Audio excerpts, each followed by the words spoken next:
4-bedroom apartment is a penthouse that commands an ultra-luxury premium. If you enjoy a good doom scroll on Zillow, try and find a 4-bedroom apartment in your city or town that costs less than the average 4-bedroom home. As new buildings are finished, they are further saturating a market that has done too much too quickly. In certain cities, developers are now offering multiple months of free rent, or concessions like holidays or jewelry for people who sign year-long leases in their new buildings.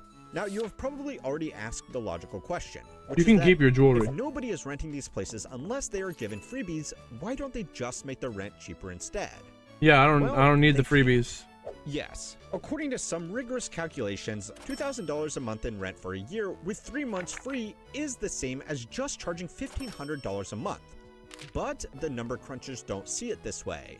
Most of these buildings will be sold based on a multiple of how much income they are generating, something known as the capitalization rate, or cap rate. In non-financial jargon, this is what percent of the purchase price a building returns in income every year. So a $10 million building returning $500,000 a year in income would have a cap rate of 5%. Or, put another way, if investors are willing to accept a 5% A cap $10 rate, million which is generally where the building market is returning $500,000? That's how much you want. That's how much you want to return on your investment? That's terrible. heading, then a building returning $500,000 a year is worth $10 million. But if those apartments are rented out at a higher base rate and are returning $600,000 a year, then the building is worth an extra $2 million. It looks much better on paper to have an apartment rented out for $2,000 because that can be multiplied by 15 or 25 to give an appropriate sales price. And then the valuers don't need to know about the special deals made earlier in the lease. Now, the institutions buying these multi-million-dollar properties aren't stupid. They know this is happening, but they don't really care because they know that once people have moved into a home, they don't typically want to leave if they can avoid it. According to NerdWallet, the average cost to move houses is more than $1,700. And on top of that, it's Moving sucks. Go hire a U-Haul and then break your back moving everything. a major pain in the ass. Even if people do move out because their rent gets too expensive, that doesn't really matter, because by the time that happens, the building would have been securitized and sold onto some faceless REIT investor. Now, there is one other reason why the whole industry is desperate to make these numbers look as good as possible as quickly as possible. A lot of these new constructions were financed back when rates were very cheap, and most construction loans only last between 3 and 5 years before they need to be refinanced. Unless they start generating an income, these buildings will be very hard to refinance, meaning that a lot of highly leveraged developers could find themselves in a very dangerous situation. The most disappointing about this whole trend is that medium-density housing is desperately needed in America. It's probably the best way to address the problems of endless urban sprawl, car dependence, and unaffordable housing. Unfortunately, we have implemented a good idea in the dumbest way possible. Now, if you are thinking this all sounds like a golden opportunity to finally build up some affordable real estate, go and watch this video next to find out why a real estate crash probably won't help you afford a home. And make sure to like and subscribe to keep on learning how money works. Well, none of us are going to be affording a home now.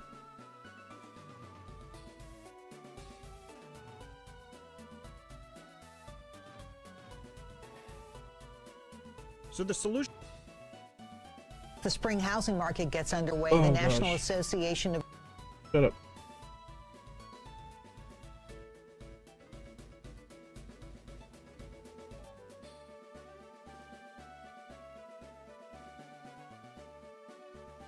Roblox millionaires? This is what I'm talking about. I should just forget Yu-Gi-Oh. This is Cole. These are his two best friends. They all live in the same apartment, and they claim to make millions off Roblox. Yes, this game. But before we get into all that, we gotta go back. It all started with a tweet. Is there anybody actually making money with video games? Hundreds of people slid into my DMs, but one of them really stood out. His name was Cole, and when he told me how much money he was making, I just couldn't believe it, and I had a lot of questions. Is this actually real? Is this something that's actually gonna last? And how much are you really profiting from this? The only way to find out? Well, I decided to fly out to Austin, Texas, knock on his door, and have him show me proof. Come join me as I spend 24 hours with Roblox millionaires. I'm Pat Walls. Do you think this is actually going to be legit? Story. So after landing in Austin, Texas, we grabbed a couple of crappy airport sandwiches and got ourselves a taxi to Cole's place. At this point, I was still pretty skeptical on if this was actually gonna be real, and I had a lot of questions to ask these kids, which is why the ride felt like an eternity. Finally, we arrived. Okay, I think that's his apartment right there. What if this is all fake, like he's not even there right now? But what if this is some sort of like rented apartment or something like that, and this is all a big sham? All right, let's check it out. Let's see what's gonna happen.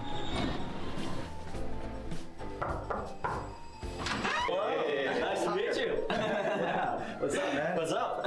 Come on, let's do this. Let's check this out. Nice house. Thank you. Thank you. Moved here around a year ago. Nice to meet you, man. Nice to meet you too. Thanks for having me in your house. Of course. Dude, of course. tell me about what you do. I make Roblox games. I'm one of the top 50 biggest Roblox developers in the world. Okay, so he's a game developer. Right now, I have 1 million daily active users across all my games. Wow. It's mainly kids, mainly in the US, mainly in Canada. Yeah. And when did you start playing Roblox? I started playing Roblox 2013, so I think I was about 8 or 9 years old. Okay. But I guess I didn't start making bringing the money outside of Roblox until I was 16, and I just skipped college. So as soon as I turned 18, I moved to Austin, and I just started going full in on my journey. Nice, cool. And I understand that you have a brother who also develops Roblox games. Is he your younger brother or older brother? Twin brother. He lives with me. He lives here. He lives right here. He's here right now. He's here right now, probably in his room. Yo, what's up? So you also make Roblox games. I do, yes. Okay. I made a game during winter break when I was in college, and it blew up, and then I had enough money to drop out of college, so. Okay, wow. Yeah. And tell me That's a little bit insane. about your game. It used to be called Bake to Baby, and it was a game where you would bake babies, and it went very viral because of that reason. Yeah. So we got a lot of publicity, iShowSpeed played it, all the big Roblox YouTubers played it. Oh, wow. I'd probably say around 100 million views total during the release of the game. Yeah. Cool, cool. And where are you guys from? Ohio. And what brought you to Austin, Texas? A few years ago, I met my friend Jake in person. Eventually, we ended up talking a lot online, once a week. And then eventually, he's like, I want to move to Austin. And so he ended up moving down. He lives 2 doors down from us. So. Is he making money on Roblox too? Yeah, he's making money off of Roblox. Okay. Yeah. Let's get him in here too. All right, sounds good. Can you give him a call? Yeah. Yo, what's up? Yo, Jake, I'm doing this podcast thing. You want to come over? Oh, hell yeah. Hold up. Said, oh, hell yeah.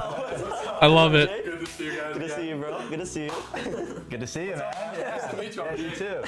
Tell me about your Roblox business. Yeah, so I run a marketing agency for brands that come to Roblox. We worked with Nicki Minaj and SpongeBob when they came to Roblox, and we built What? basically all the video content around that, these trailers for it, social media campaigns and all that. We've made 450 videos probably now, done well over 100 million views. Wow, you know what? That guy's actually cooking. Okay, we're gonna talk all about your guys' businesses, but first, I want you guys to break down the Roblox economy and really the opportunity here for anyone that's watching. So let's go to the whiteboard and let's do some math. Let's do it. Let's do it. I'd love you to explain to me, what is Roblox?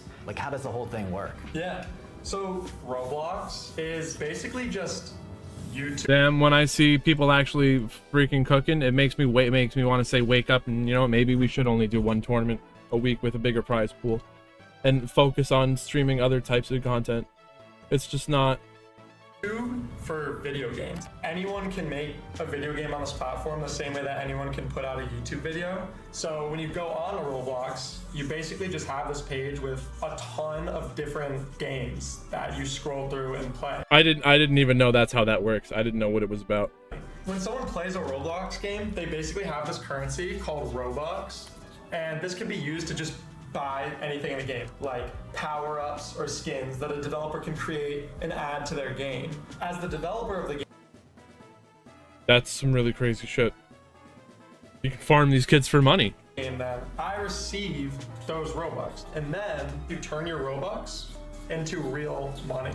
Then newer way that games are also making a ton of money is brands sponsoring them. So instead of just going out and putting a YouTube sponsor, before this video for example, they can build something that's interactive in Roblox, and that's the new way to make people into kind of lifelong fans. Yeah. Before we get into guys' businesses, I just want to let anyone watching know how big Roblox is, because I think it's almost kind of unfathomable how big these numbers are. So if you could walk me through that, I think it's pretty crazy. Yeah, so 1 in 2 kids under 16 years old in the US are playing Roblox every day. That equates to Wow, that's what? 400 million monthly I wonder how many.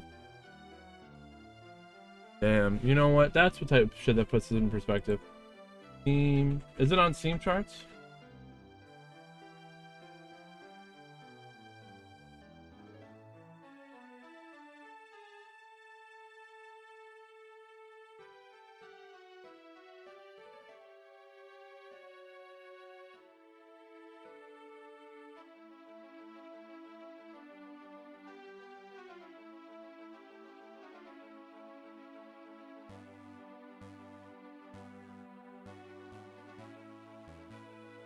There's 5 million live players. Active users. So 400 million unique people playing this game every month. And the kids that are playing Roblox are spending 2 times more time on Roblox than TikTok. And half the time these kids are on TikTok, they're literally using it to find their next Roblox game to play. All right, so it sounds like a lot of kids are playing Roblox, but what does that mean for the future? Yeah, it means that as big as Roblox is, this is literally the tip of the iceberg. Like, we're not anywhere near the peak because we have all of these kids in the US that are growing up on Roblox that as they grow up continue to be able to play, and then this just keeps growing, and every time the base gets larger and larger as more kids come to the platform. Then there's also this concept of like unlocking demographics. So for a while on Roblox, girls didn't really play, especially like older girls, until this game called Dress to Impress comes out. It's this massive fashion game to the point of over 1 million people have played it at one time. It's been played well over 1 billion times. So now we have this huge demographic being unlocked by a new game. And what we'll see is this will happen with the older male demographic eventually. This will continue to happen with different groups, and eventually Roblox will come. I have actually heard of people saying that they're playing Yu-Gi-Oh in Roblox. Cover all bases and be the largest platform. You even mentioned that Mr. Beast is not coming onto Roblox. Oh yeah. This is like a big thing. Like he's making a massive entrance. He had a meeting with the CEO. He made his own game, and so he's realizing this opportunity as, oh crap, this is the next YouTube. I gotta be the first person here. Yeah, for someone like him to come on the platform is huge because he's really up to date on where things are going, and to know that he endorses Roblox as a whole, I think is a huge sign of what's to come for us. Hey guys, it's Pat here. I'm just putting the final touches on this video right now, but first, I gotta show you something. So these Roblox guys are just killing it with their games, right? But I wanted to find out if there are other games in the Starter Story database that are making money. Real quick, I found these 3 examples. This guy's making $200,000 a year with an online solitaire game. This dude is making $20,000 a month with his Mexican train game. How funny is that? And my buddy Peter Levels is making $50,000 with his plane game simulator. And it got me thinking, what if anyone could build this? What if anyone could turn an idea into a real working app on the internet? Well, what if I told you, you could? AI coding tools are making building games like this entirely possible. In fact, Peter Levels built his game with 100% AI coding tools. And this is why we've been low-key working on a new product, Starter Story Build. In Starter Story Build, we teach you how to use AI coding tools to turn an idea into a real-life production app. You'll start but is this going to be legit though? An AI coding tool called Lovable, and our in-house Lovable expert will guide you through 14 different modules that teach you how to vibe code. Each module builds on the other, and in just 12 days, you'll go from an idea to a real working app on the internet. We've had hundreds of people enroll, and some of the stuff people are building is amazing. I believe that AI coding is going to change the world. It is going to give tools to people who didn't know how to code before to build apps that can potentially make thousands of dollars and change your life. And I'm super pumped on all this. So if you're ready to start vibe coding and actually take that idea and bring it to life, click the first link in the description to check out Starter Story Build. All right, back to the video. Okay, personally, now I'm convinced that Roblox is the real deal. The only thing that's not clear yet is how to actually build a successful business around it. So I decided to have each of the boys dive deep into their respective Roblox business, explain how it works, and how much money it actually makes. let's start off with Cole. I'd love if you could actually pull up your game, pull up some of the money that you're making so that people can see. I'd love to just see what you do specifically. Yeah, I mean, I can definitely show you. Yeah. Pull up your my money. game is a game called Hide or Die. I think it's like the top 100 game on Roblox. So the daily active users is about 1 million. Oh my God. So you can see every single day, like, So you have, show me up in there. It says you have 13,000 people playing, right? yeah, 13,000 people playing right now. But you can see these are like real kids playing. Bro. That's half the amount of people playing Master Duel. And the round starting in 10 seconds. Oh my God. The kids are voting for what map they want. Show me how you actually coded this. Are you writing in a code editor, or is it like if you? We had this one guy in the server asking like, you know, people shouldn't run. I shouldn't be running the tournaments to try and launch a business, or and streaming is a career. People are streaming this, and it's definitely a full fucking career for them. Hey Tricky, what's going on? You're here at the right time. I stream Yu-Gi-Oh! And these tournaments because I played the game for 20 years because I love the freaking game, not because I think I'm gonna make $1 billion doing it. But unfortunately, there does come a time where I watch this and I can't help but wake up and realize it's never gonna, the Yu-Gi-Oh! Community does not appreciate the competitive scene enough to want to support it to where it makes it worthwhile for me to not sell out. Basically, you have to, if people don't want to support it. So are we gonna sell out? You can pull up Roblox. I'm not gonna play Roblox, but crazy. Yeah, There's 5 million people playing. I'm not gonna play Roblox, but there's only 30,000 people playing RuneScape, Yu-Gi-Oh. What are you gonna do? What are we gonna do with that? I'd love to see that. Yeah, there's like Roblox Studio, so I can press edit in Studio, where I can like edit anything in the game. Wow. These are all models. There's a bunch of different like, folders and like scripts in here where it maps out code. Well, this guy's making games. Nice. I'm not a programmer. I do everything but program, so I like do all the UI and all the building and all that stuff. I have like a business partner who does like all the programming for all my games, basically. Nice. So you know, man, it's endless code. There's probably thousands of scripts in here. Yeah. If you could break down how much money you generally make per month, what channels those come from. And wow, so he isn't even doing the coding. Like split and profits or anything like that. Yeah, so it's kind of confusing because it's going to be in Robux. Yeah. But I have like 6 million Robux right now. For every 1 million Robux, it's 3.5 grand. We're looking at like 15 grand right now so far this month we've got in the group. Hide or Die is a fairly new success. About like 6 months ago we launched it. And right now it's sitting at about like 45K a month, just Hide or Die, that one game. Wow. Before, I actually spent like $500,000 on 2 projects that both failed. One of them was a Roblox game that I spent a bunch of money and time on that just didn't end up blowing up, and it destroyed me. And then I had this other company where you could hire like YouTubers and content creators to make videos on your game. I spent 3 years on these projects, spent all my money on these projects. I was like super burnt out, and I was like, man. Wow, that's how deep this shit goes. You can pay people to make a game about make a video about your game. And I just want to make a game quick, and that's when we made Hide or Die. Yeah. And then we've started to like help out other developers with their game. We're taking like splits of that too. This month alone, we're on track to make like 70 grand this month. Wow. And then I split it with my programmer / business partner. He has half of it. Okay, cool. And then I have an accountant and lawyer and a bunch of miscellaneous things too. We don't do any ads, so like it's kind of like YouTube or something. You don't really need to advertise a YouTube video; it just kind of gets shown to people. But I do have like modelers and people who make graphics for us and things like that. So I blow through like 5K a month just paying people for contract work. Yeah, sure. Cool. You mentioned that you had a few games that flopped, and then you created this one with less expectations, and then it went crazy. Yeah. Tell me a little bit more about that. Yeah, so I mean, I spent basically all my high school years and like 300 grand on this game. I basically was like, trying to like remake all these best games. For real though, I want to know where he got the original money for that though. He said he was in high school and blew 300 grand. We skipped a few steps here.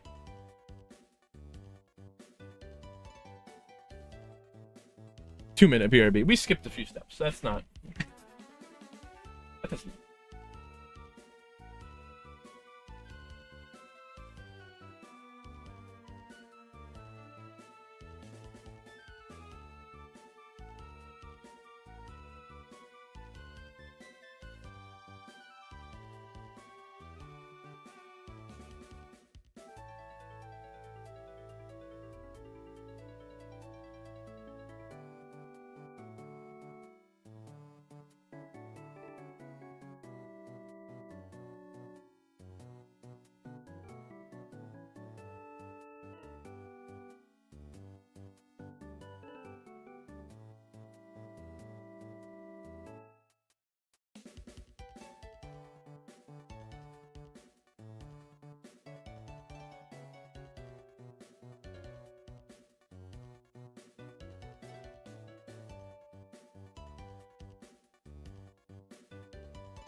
and combine it into this like grand thing. And within that time frame, I saw Ian over winter break make Bake the Baby, and the game blew up.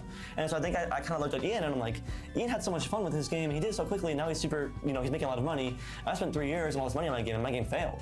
I ended up calling my programmer. I'm like, let's make a game in 2 weeks. And I think it taught me a valuable lesson about test first and then build. Don't build, then test. Yeah. You can waste years building a startup or a game, and then it ends up being worth nothing. But if you build it and it somewhat works to begin with, you know you have something. Yeah. Now that you had this game that has 13,000 active users right now, is there any sort of like framework of what it takes to get to the top with the Roblox game? Yeah, so I always focus on clickability. Is the game clickable? Because if it's not, no one's gonna play it. Bake the Baby, for example, was like, that was a crazy title, and that's why it worked. And Hide or Die, that's pretty dramatic. So I think being like dramatic or unique in some way, it always works out. Then another important thing is it's like social. So Roblox is all about playing with friends. Making a game that's playable with friends or against friends or whatever is like super important. The final thing is it needs to be like, replayable. And so when I play your game, if I play it for 10 minutes and know everything that the game has to offer, I'm gonna leave. Yeah. But if I play the game and I'm level 10 and I gotta be level 100 to see the next thing, then I'm like, well, maybe I'll play again to see what was behind that door. So you gotta build like curiosity in the users. Same way for a YouTube video. So yeah, it needs to be clickable, social, and replayable. That's like the formula I could give you, but it's probably gonna take you a few attempts anyway to get a hit game if you want to make a hit game. Cool. Ian, do you want to show off your game? Sure. My game is called Bathe the Baby. It was formerly called Bake the Baby. Basically, it's a game where players will step in this pad, and we make all of our money from this like daily shop. So we sell like a pigeon skin, cow skin, and we make money from selling coins as well. So you can use these coins right here to buy skins, and then you can also buy abilities as well. So like shoot a meteor at somebody, or turn into a ghost and be invisible. But as you can see, our average revenue per paying user is pretty crazy. That's high. That's very high. That's Okay. it. And Incredibly high. what's the dollar amount on that? It's about $1.50. Yeah. And we have around 150,000 daily active users. Wow. Which is close to a top 200 game on Man. Roblox. All right, so how much does your Roblox game make? And also go over some of the costs involved with it. Okay, mine makes around 25 grand a month, and I also have a business partner, and we split it 50-50. Basically the exact same process as Cole. We also have brand deals as well that come in, but my brand deals are closer to like 5 grand. We also have a few modelers, a few people who make graphics for us, like the thumbnails and icons, but it's still a pretty small team. Probably like only 4 or 5 people are really contributing to the game. Yeah, cool. All right, Jake, tell me about the business you built around Roblox and how it's a little bit different. Yeah, so I built a company called Vector 3. So anytime like a brand comes to Roblox, there's a pretty good chance that we're creating the media around it. So, a bunch of TikTok videos on the game, have it go viral, and that would bring in players. So like a new form of marketing. Cool, I want to take a step back. So how did you even get into Roblox and then this kind of business idea that's adjacent to it? Yeah, so I started playing Roblox in 2011, so 14 years ago. For me, I always just like moved around between different interests. 1 week I was a graphic designer, and then I would move and spend a week working in a Roblox cafe as like a barista and just like literally make virtual coffees. Other weeks would like program for people.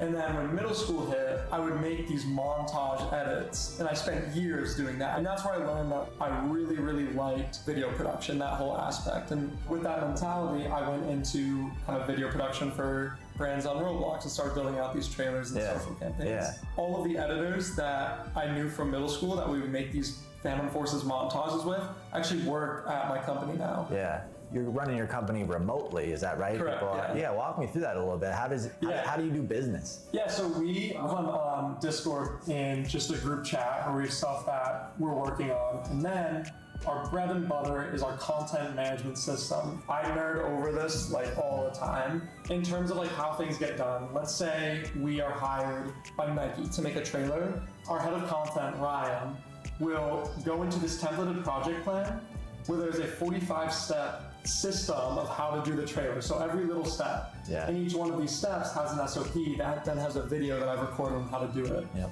The way we get about 95% of our clients is LinkedIn. So I basically built a LinkedIn account where I was putting out, a lot of educational content as well as our work. Over time, when people were like, hey, I need to either figure out a strategy for coming to Roblox or I need someone to make video content, we were the people that they thought of. Yeah. I don't do cold outreach, I don't do cold calls. I also use consulting as a really big way of getting clients. So you do a paid consulting call, at the end they also need someone to execute, that's where we also come in. So it's like, I'm not paying, I'm getting paid for the lead. Yeah. Cool, damn. If you could pull up some of your numbers here, that'd be really cool. Yeah, so this month we have, $36,150 coming in so far. 20 to 25,000 of that just comes from our retainers. But on top of that, we'll have like our per project payments. Yeah. Basically, it costs me about $10,000 to $15,000 a month to run it. I have 2 full-time guys getting a total of like $10,000 a month, and then there's probably an additional $5,000 that's going out for like animation contractors, anyone doing motion graphics, actors that are participating, like volunteering. Yeah, cool. If you have a framework or something on how to build a company at your age without having to go to college and take that path. Yeah, my framework was take everything that interests you and just put your head down for a little bit, see if you can get a little bit better than average. If you enjoy that, keep doing that, work as a freelancer, just do the thing for a while until you've built up expertise. Don't even think about it from the approach of like wanting to build this business. If you can do that, you put yourself onto a path for success no matter what, right? And it might not be the thing you started out doing. I bounced around between 100 different skills. The difference was that because I did them all, I know what I like and how to be good at it and scale it. Yeah, that's great advice. All right, boys. Tell me what a day in the life looks like for you guys. Building $1 million businesses while you're not even going to college. Just tell me about what's life like. Probably way less exciting than anyone would expect. Yeah, I think you'd imagine like the craziest things ever. And I think it's funny because like we have like crazy moments, but most of our life is just super boring or like just super normal. I'll wake up at like 10:59 usually for my meeting at 11 with my team. I'll take it in my bed on my phone, and then I'll have a really slow morning. And then you just sit at your desk, you put on your headphones, put your phone in your other room, sit like that for usually 4 or 5 hours. We're really big about like, you're either working or you're like resting. There's not like that in between. So we'll all just kind of work, and then usually around like 5 o'clock or when the sun's starting to set, we just sit out there, no phone, just kind of hang out. Yeah, I think I want to add to that. I think it's like you hear about stories about startups or businesses. It's like you gotta work 24 hours every single day, no sleep, sacrifice everything. While that's true, maybe to learn a skill or become really good at something, it's not necessarily true. Like after that, creating the space for you to have thoughts will make you like a 10x better entrepreneur because you'll just have more actionable steps on what to do next. Yeah, I think it's cool that you guys found your people. I think a lot of people may be watching this feeling like, I'm kind of passionate about this thing, but I don't have like friends. Like you guys are all friends. You say you can bounce ideas off each other. Maybe you can retell the story of that is very how you important to all got have that together. circle. And then also advice for people who are looking to find other people across the internet to live and work with.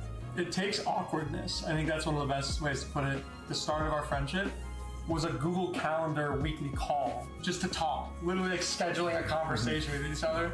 But if you can embrace that and do that at scale and keep trying, it'll lead to finding your circle, and it's so worth it. Yeah. And it's also important when you own a business and you do anything to build a real relationship. You have to make sure it's not transactional, and you have to set the clear boundary of like, these are my friends, these are not people I'm selling to, these are not people I'm doing like a quid pro quo for, like these are like my people, my friends that I would do anything for, and vice versa. Yeah. Damn. All right, guys. Well, you got a good head on your shoulders. I mean, what you guys built is amazing. It was great to meet you guys. So thank you. Yeah, all for a pound here. Yeah. Follow this advice and you'll be Roblox millionaires. Good luck, guys.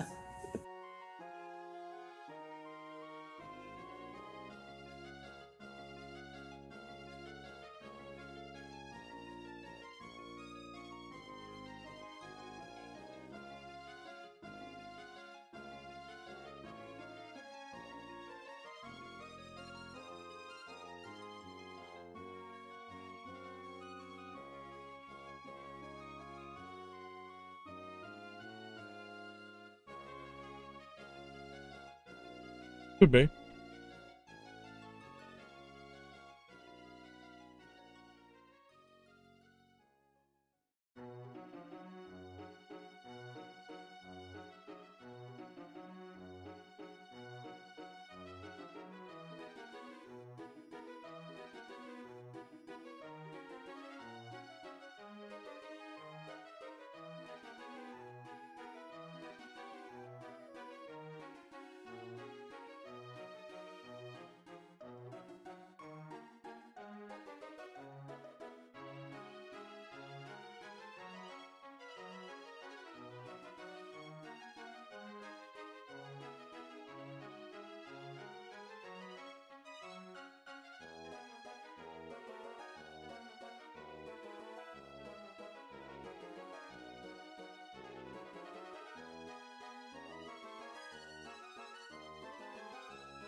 True.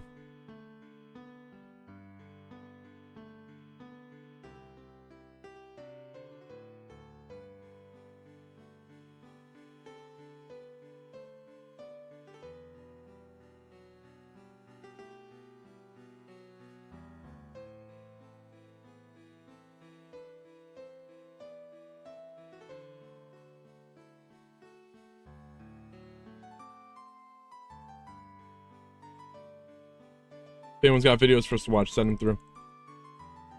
We need good stuff. Content worthy.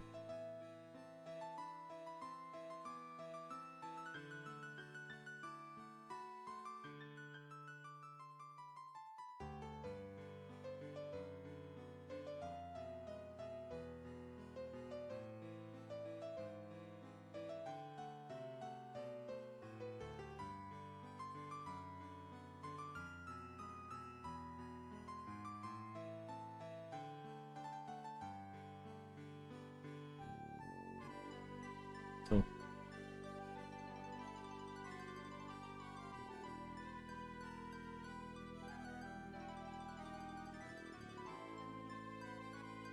Nothing interesting going on?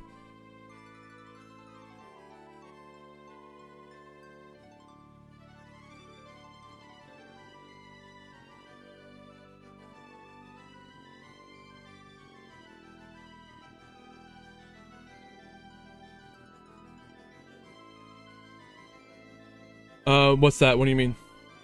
I didn't... What do you mean, Tricky?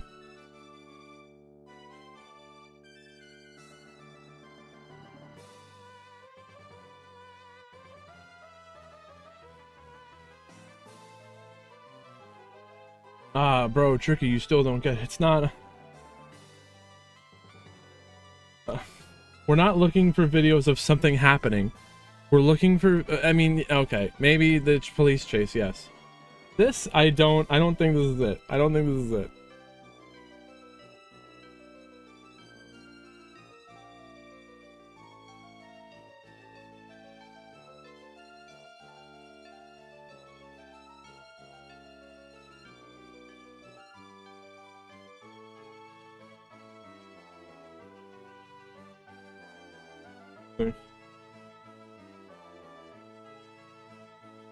Yes, that's what we want. More of a documentary, interviews.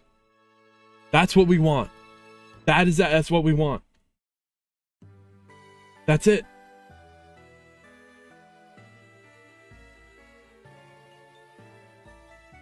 Well, now the 5-year-old boy who saved his sister's... If we could have a conversation about what we would do is we would call the guy. We would talk about the guy who got into a police chase. What are we gonna do? Talk about this 5-year-old? Wow, he did such a great job. I'm sure he did, but no one wants me to. No one wants to hear my opinion on this 5-year-old child. No one would care. They would care more about the 5-year-old child. His life when a fire engulfed her cot. Aspen didn't even think about running away. I love you. Oh, we will watch it, but I'm just saying, I'm looking for videos. That's what I'm looking for. They say number 13 is an unlucky number. Not in this home. Most adults wouldn't be that brave. This is a story of love, luck, and a superhero. He's my hero, he's her hero. Not the ones here on the wall or bedspread, but one who wears a night nappy. I was saving her when the gut was on fire. But Aspen Ward paid a terrible price for saving his sister's life. Most people would think you're a pretty brave guy that day. How did he get burned, but the girl didn't get burned? It was just one of those innocent, childish accidents that got out of control. I keep it up in the cupboard now, but it was originally over here. During afternoon nap time, Oh, so she left them with access to a fire. Okay. Exhausted young mum Jade and her 4 kids were supposed to be asleep. 2 of them weren't. They found the gas lighter. They had started numerous fires around the room. They've lit Nevaeh's cot thinking that they could blow it out, and how he said was just can it blow? They thought they would just blow out the fire. Yeah. But the netting on it has just gone up. It's spread. Baby Nevaeh was asleep in her cot in the middle of the lounge room. He knew that she was in trouble, and he told me he climbed in to get Nevaeh out. He said he tried to save Nevaeh, but she was too heavy, and so he blames himself, I think, that he couldn't get her out. I wanted to pick her up and get out of it. You were trying to pick her up to get her out of it. But I couldn't because her was too heavy. She was too heavy. He climbed into the burning cot, but it collapsed under his weight. Nat's fallen away from her, and then he's fallen into the fire. Incredibly, Aspen didn't run. He shielded his sister from the flames. I think she would have been engulfed. Were you scared? Yeah. He took the brunt of the fire while covering his sister. It will burn me when I covered her. It burnt you when you covered her. Yeah. I woke up to screaming and the fire alarm going. Jade ran from the bedroom. I couldn't see her at first. There's only a small amount of bed left over here. And there were flames all over it. I don't want to sound like sensitive. This is great, and I love this video, but what am I supposed to say to this? I love this baby. Yeah, I do. Who would say anything bad about this? What is their opinion to have about this? But thank you for letting us see this. But honestly, at the end of the day, I don't even want to put this into that YouTube algorithm. I don't even want to, because like every video you watch changes it, and I'm trying to keep this algorithm to find videos exactly like that. So that's why I don't even want to watch the videos that aren't related to what we're looking for. Yeah, you can feel the heat Because it's gonna start showing me more videos about children being saved from fires. I swear to you. from the door. And I ran over. Yeah, I've just reached in. I've grabbed her out one hand, put her down on the floor. The memory of that terrible night is still raw. I'm not looking for random videos. I'm looking for videos that we can have a discussion about, that I can make, that I can take that stream footage and put on a YouTube channel. Otherwise, I would just I would just 100% on RuneScape.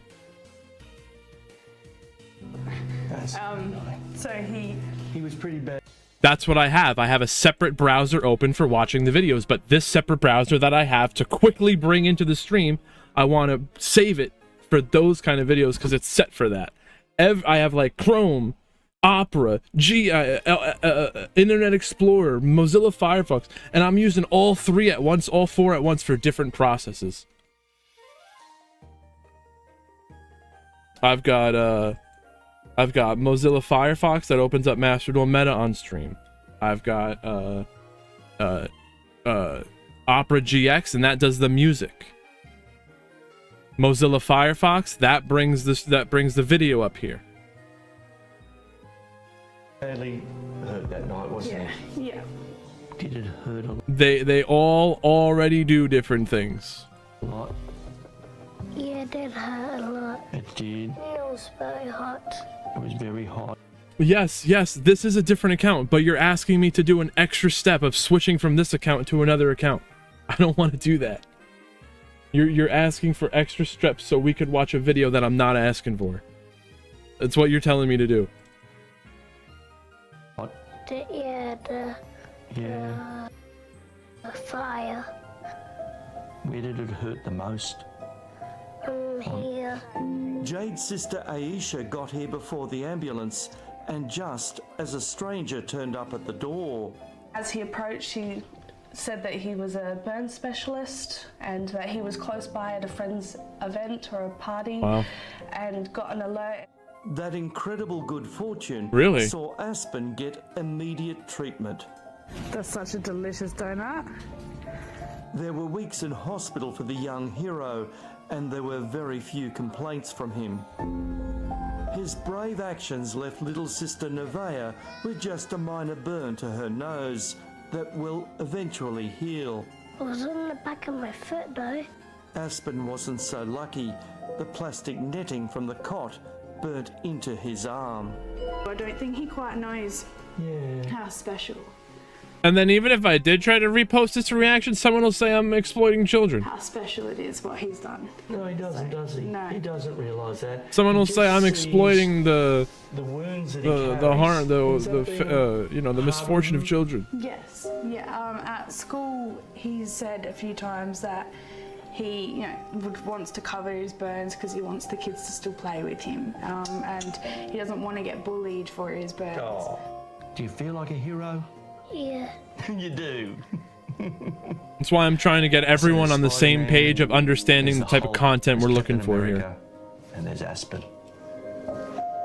The 5-year-old has years of operations in front of him.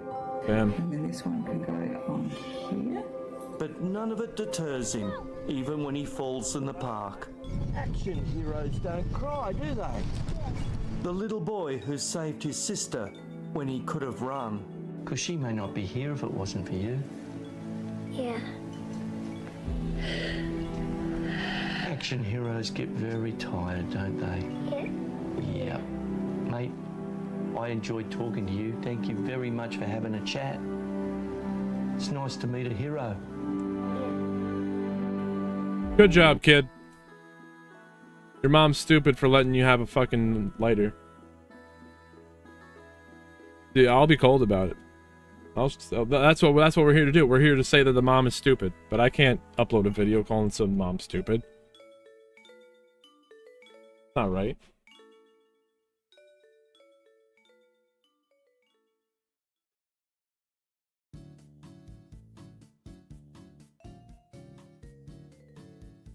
Huh. Oh wow, that's crazy.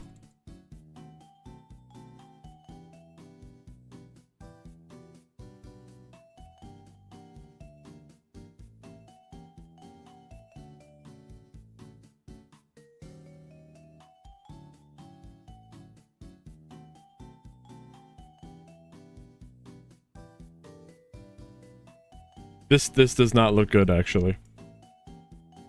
If the store shelves are empty, that's not going to be fun. Today, consumer sentiment plummeting to one of the lowest levels on record amid a fierce trade war. Retailers are warning of empty shelves reminiscent of the pandemic, with the 145% tariff on nearly all Chinese imports in place.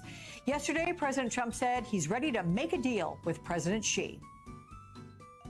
Have you spoken to him since the tariffs? When did you last speak? I don't want to. Well, that's more like it. People have to save their money so that they can afford the Switch too.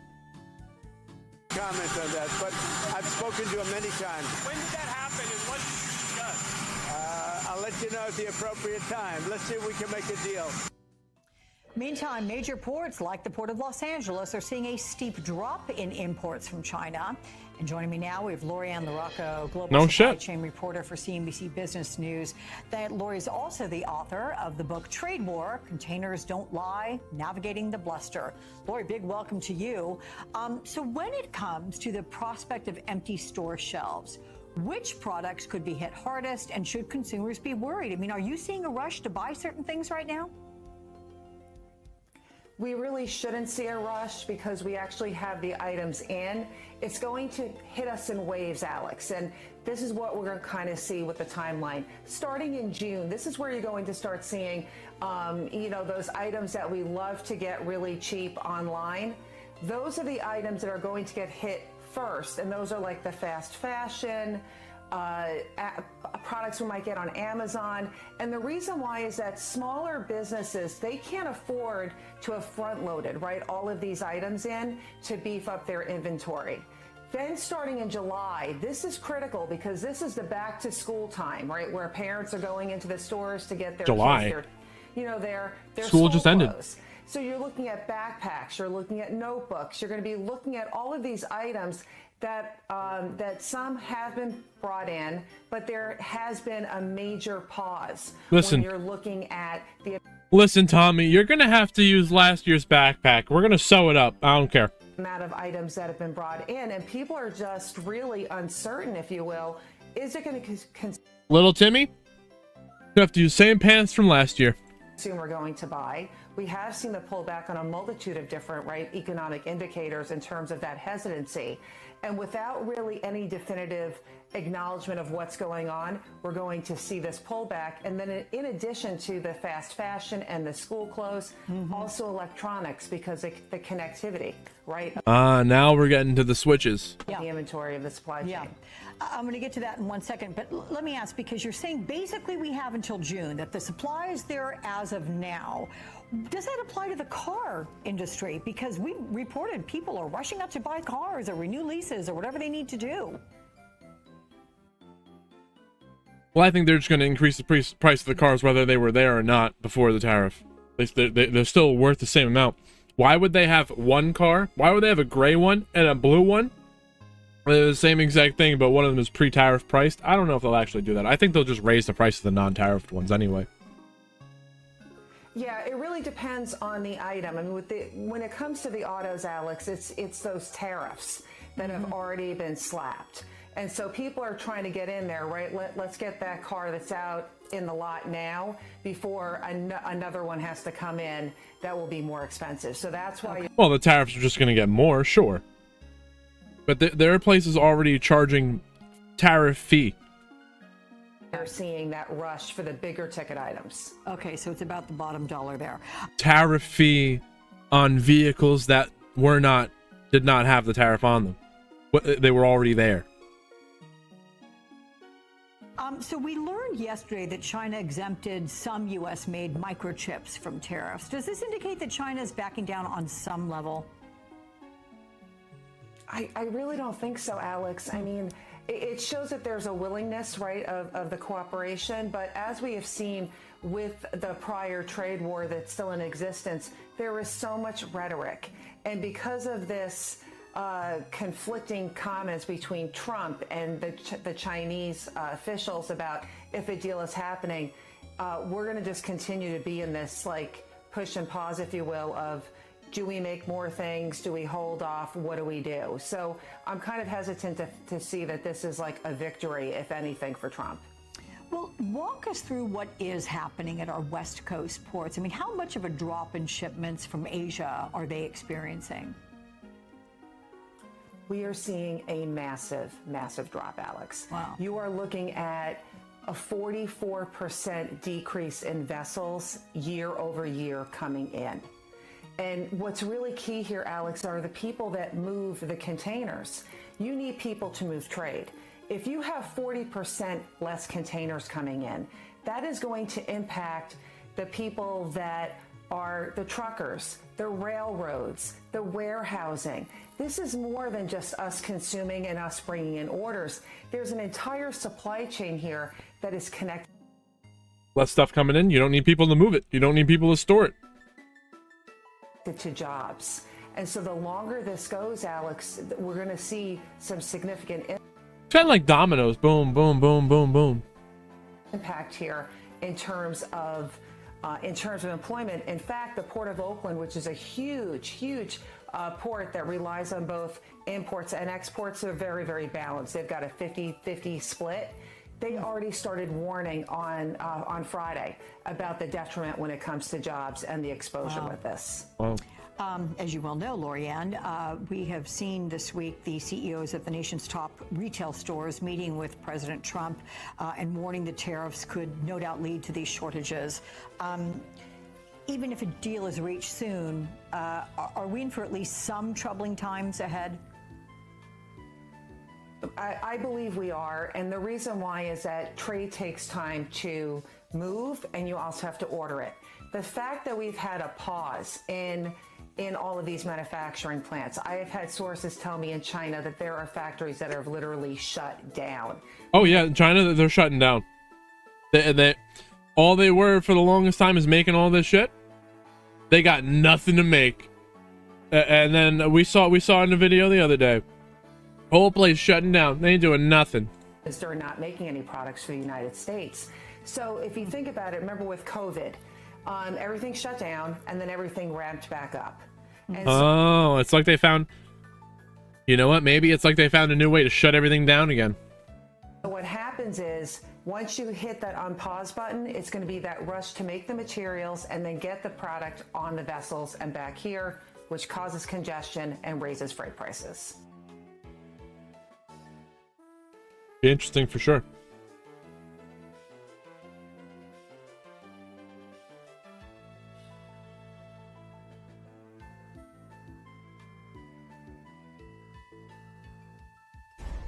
We're not on the ragged edge of death, not even close. But you know, there are some challenges, and I expect that this year will be there'll probably be some unexpected bumps this year. Tesla held its earnings call. Would they really be unexpected if you're expecting the bumps now? Yesterday, and the good news is apparently the company is not on the ragged edge of death. So says CEO Elon Musk, with quite a message for investors on a day when the earning figures were bad news. Here's how the Wall Street Journal put it. Tesla's net income slid 71% in the first quarter as the company struggled to overcome competitive pressure overseas and a reputational hit from Chief Executive Elon Musk's polarizing role in the Trump administration. The company's first quarter revenue fell after a steep decline. 71% of the people buying Teslas don't like Trump and Musk. Is that true? In automotive sales, including double-digit percentage drops in crucial markets such as the US, China, and Germany. Revenue from the company's automotive business fell 20%. The numbers were so far below Wall Street's expectations that Tesla declined to offer a forecast for sales and profits for the rest of the year, as is customary, saying there was too much economic uncertainty. As one analyst put it, this is the worst performance I've seen in Tesla's history. Now, somewhat oddly, I gotta say, Tesla stock was the electric slide. All right, you know what? That's kind of funny. Because, as I understand it, the glimmer of hope for people that are hardcore Tesla stock enthusiasts, and there are many, came from Musk himself, who said on the earnings call that he was going to start spending more time with Tesla and less time chainsawing the federal government. Problem, of course, is that Musk himself is the root cause of all the damage that Tesla has suffered to its brand. A CNBC All-America Economic Survey released yesterday asked people how they feel about Musk and Tesla. Well, get this, Republicans still overwhelmingly approve of Musk, but everyone else, not so much. But Democrats... I would put myself as independent. I don't pick a side, and I don't hate him. Why do people hate him? I don't understand. He wants to save the government money. He wants to make sure that the money that we're all paying in taxes doesn't get wasted. Maybe he was rude to you. He said something that offended you. Musk is down 82%. Now, that's a bit problematic for Tesla, given that, according to that same poll, those Democrats who overwhelmingly dislike Tesla are the most enthusiastic and most likely to buy an electric vehicle. The flip side of that, as a Republican pollster for the survey said, is that where Tesla is strongest is among the people least likely to buy an electric vehicle. Stephanie Rule is the NBC News senior business analyst, host of the 11th Hour on MSNBC, and she joins me now. Stephanie, I have never quite seen any company do to its brand what Tesla has done to its brand, what Musk has done to the brand of Tesla over the past year. It's extraordinary, and you sort of touched on this amazing point. The people who are most likely to buy an electric car, you know, many of those who've bought Teslas over the last decade are the people who now detest him the most. And the thing that's interesting is, for many years, he's been this incredible entrepreneur, but also this amazing storyteller who just had this kind of storied brand that he was so special he could do no wrong. Even when there was all sorts of personnel issues or problems even within the company with Elon Musk, he had such control over the board and such a magic touch that he had these lifetime investors that were just sort of, I'm all in with Elon forever. You saw it during COVID, right, when all of the meme stock trading, day trading bros just sort of fell in love with him, right? It was like flying with Elon to the moon. Now, he's been exposed, right? Look at what we've seen over the last 3 months. Look at what a botch job Doge has been. When Doge started, he was going to cut $2 trillion. Then he was going to cut $1 trillion. Now, in his last estimate, it was $150 billion. And take that $150 billion and put that on top of all the damage it has caused to this country and beyond. That $150 billion, if they end up saving that, will end up having cost us so much more. So sort of that untouchable brand that he was has really been damaged. Yeah, that point you made, people call it a story stock, and its ratio, a price to earnings ratio is just orders of magnitude bigger than other stocks. And part of that is like this belief that he can make magic happen. It was so funny because yesterday, at the same time that I was seeing that graph of like what his promises were on Doge savings to what the reality was, in the same earnings call, he said, we're going to get fully autonomous self-driving this year. We're going to roll it out. Now, this has become a bit almost in He's been saying that for years, though. Tesla world. And I want to play this super cut of him promising this. It's like waiting for Godot. Like He's been saying that for years. Corner. Take a listen.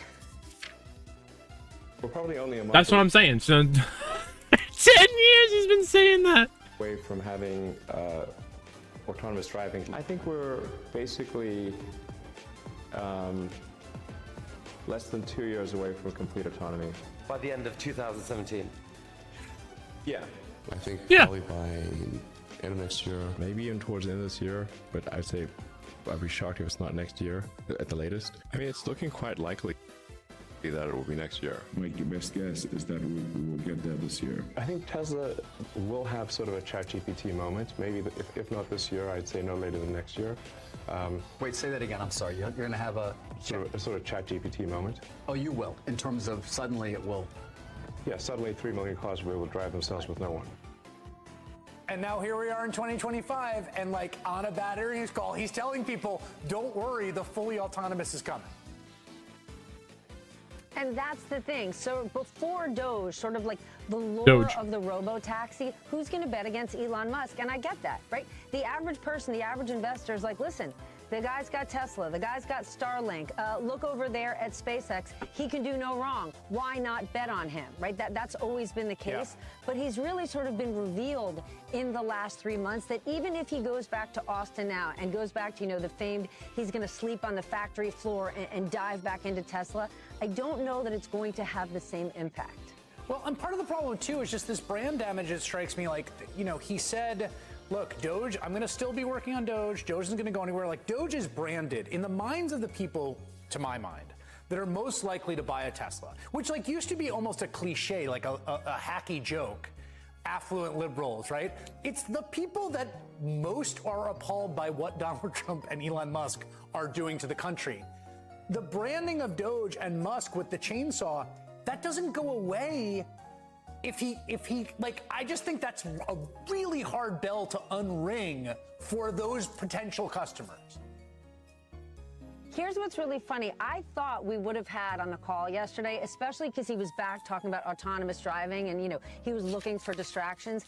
I thought he was going to give us some gimmicky numbers around after they did sort of the big reveal, the big sales pitch on the front lawn of the White House with President Trump saying, and you can get a Tesla for only $39,000 and it's a great buy. I actually thought Elon Musk would give us some story about that, how they had a spike in sales or suddenly $39,000. That's still too much, dude. People need a $25,000 car. There was no talk of that. Yeah. And so I'm obviously not saying it was a failure because I don't know, but if it had been a success, we would have heard about it.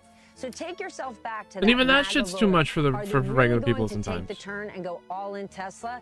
I can't imagine that's the case. And if you look at the numbers aren't bearing out here.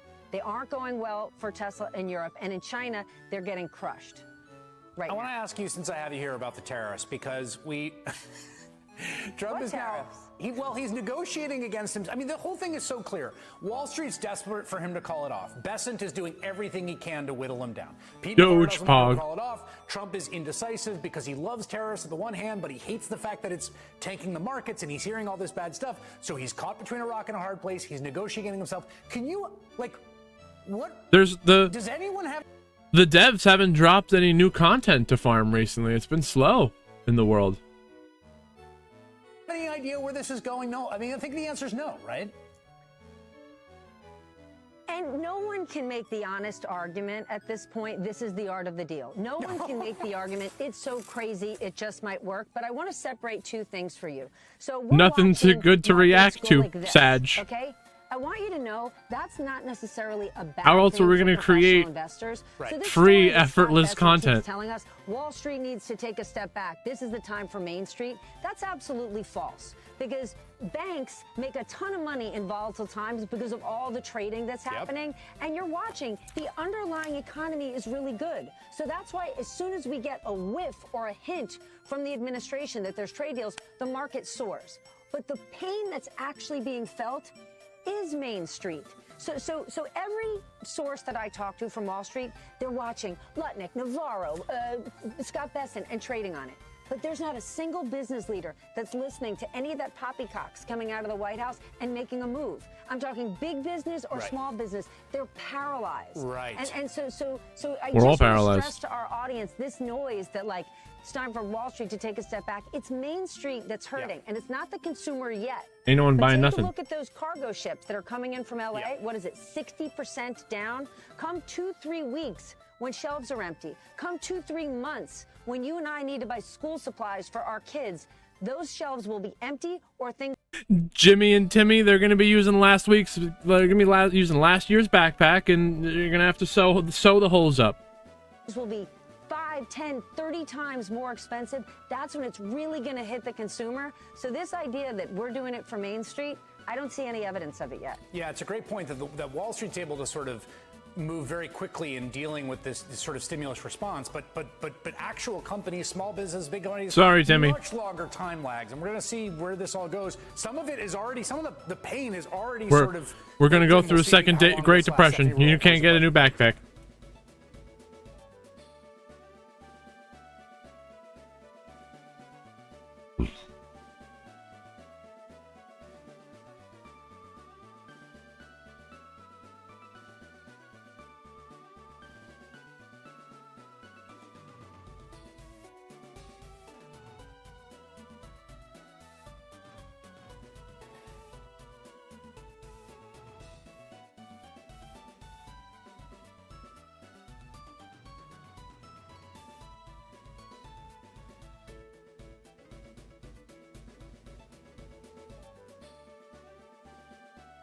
This could be good.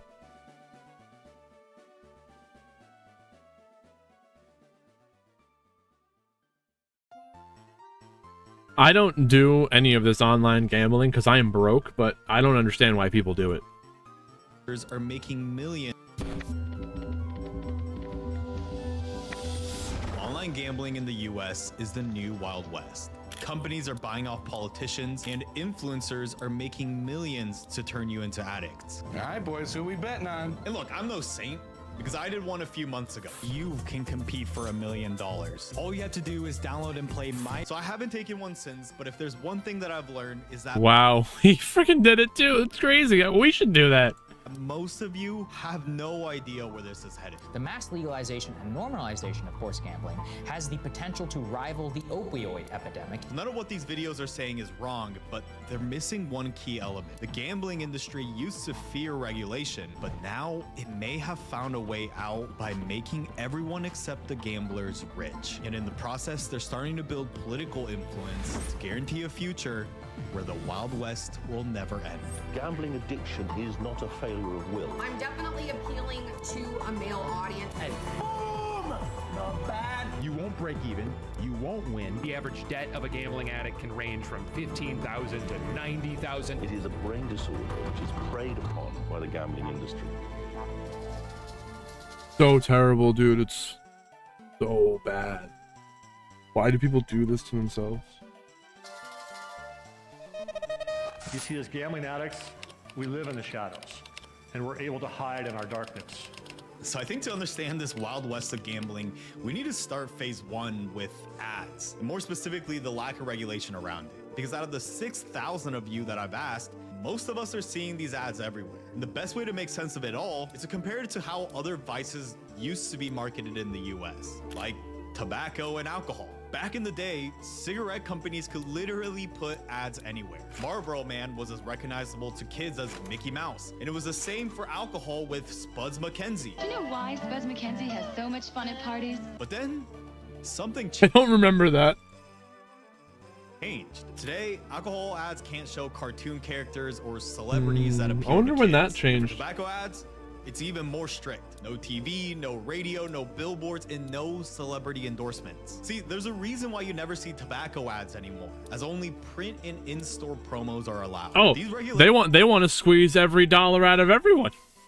regulations were on purpose, because look at this graph here. Smoking rates have plummeted, and less people are drinking every single year. And I think That's a lot good. of the thought process is like, if this big celebrity endorses it, then look, they must use it, they must trust it, or else why would they be doing this? And unlike smoking and alcohol, gambling is exploding. And as I'll get into, so are the calls for addiction helplines, up 45% from last year. So if these aren't targeting minors, then what's the problem, right? Well, that's something I wanted to look closely into myself, because is that truly the case? So to find out, I went to a Oh, pro soccer smoking's game in terrible Austin, for you. Do Texas, not do that. to see how many gambling ads I'd see. Because in Texas, most forms of gambling is still illegal, including sports betting. First thing I noticed was a giant ad from a company called SciPlay, and it was clear that they were one of Austin FC's biggest sponsors. They even have a bar named after them inside the stadium. But here's the weird part. Again, sports betting is illegal, so why the hell are they paying for all this money to have their logos everywhere? Turns out, SciPlay isn't technically a gambling company.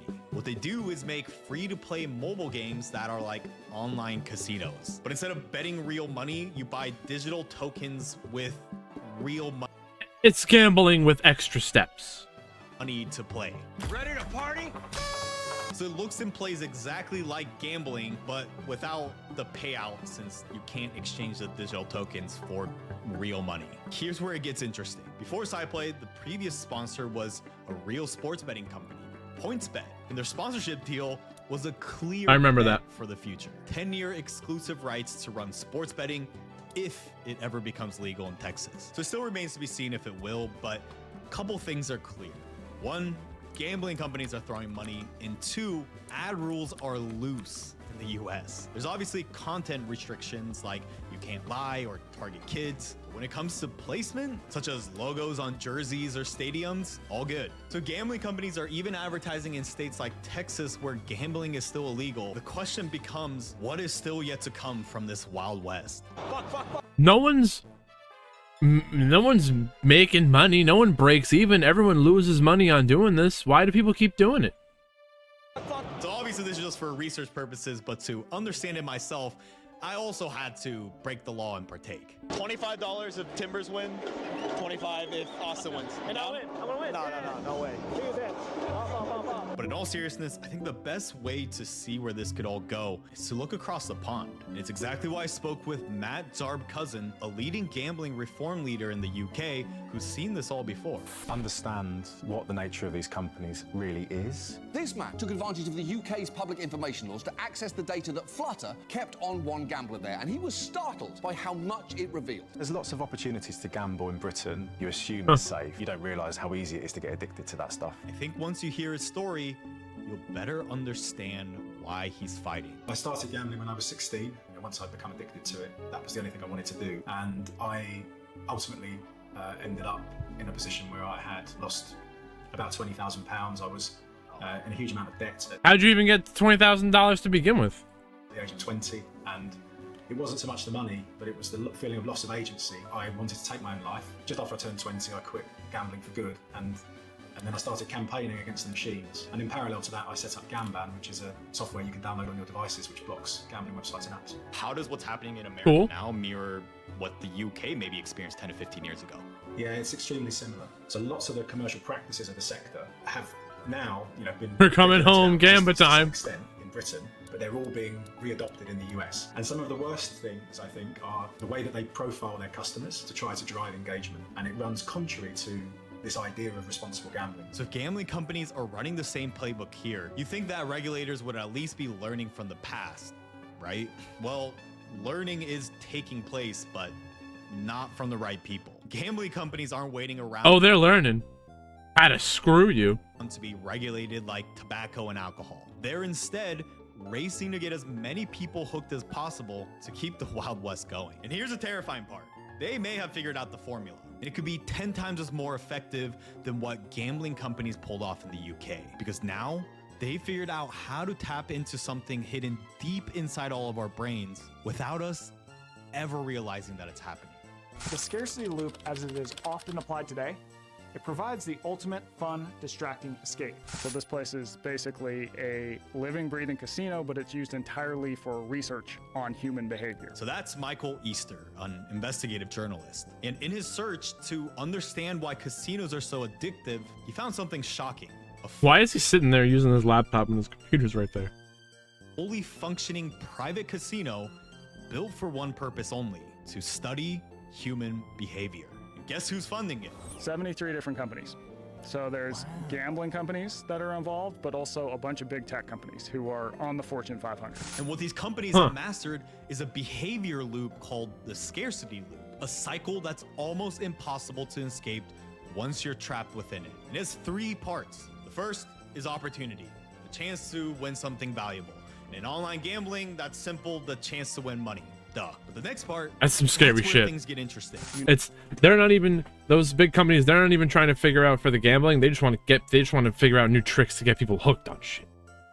You know you're going to get the thing of value if you continue the behavior, but you don't know when, and you don't know how valuable it's going to be. So whether the reward is generational money, a few bucks, or in most cases, nothing at all, the unpredictability floods your brain with even more dopamine than if you were winning consistently. That's why if you've ever seen these apps, they're filled with flashy animations and fake out moments like you almost won.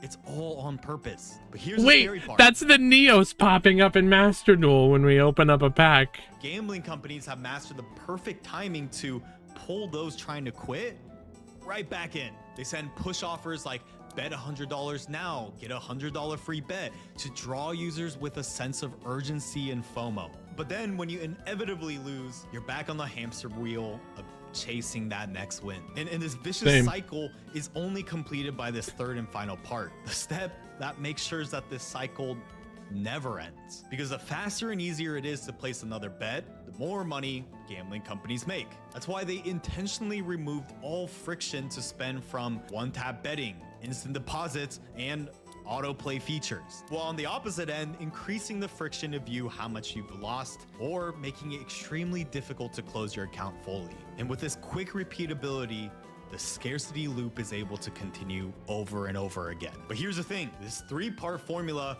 isn't just used for gambling now. Remember, there were other companies that were funding. When I was saying they don't care about gambling, they want to find other stuff. Shopping, dating apps, and even rideshare apps. Dating you apps. drive for Uber, you're given a chance to win. That's a whole other topic, but dating apps are made to keep you on the app. They want you to keep using it. They don't want you to succeed and then stop using it. Different amounts each time depending on the ride. And then you're driving and then you see a notification for surge pricing and high If you succeed on a dating app, that means they just lost a customer. demand areas. That's an unpredictable reward. And then once you finish and you drop them off, a new notification comes up again the second you finish the last one. That's quick repeatability. And that's exactly how the scarcity loop has become the perfect playbook for growth for these gambling companies. It turns any habit, driving, scrolling, gambling. I actually have an idea for a series of videos that could be good content of me going on a dating app for vegetarians and vegan people and showing how I might how we can educate people on how to do that better.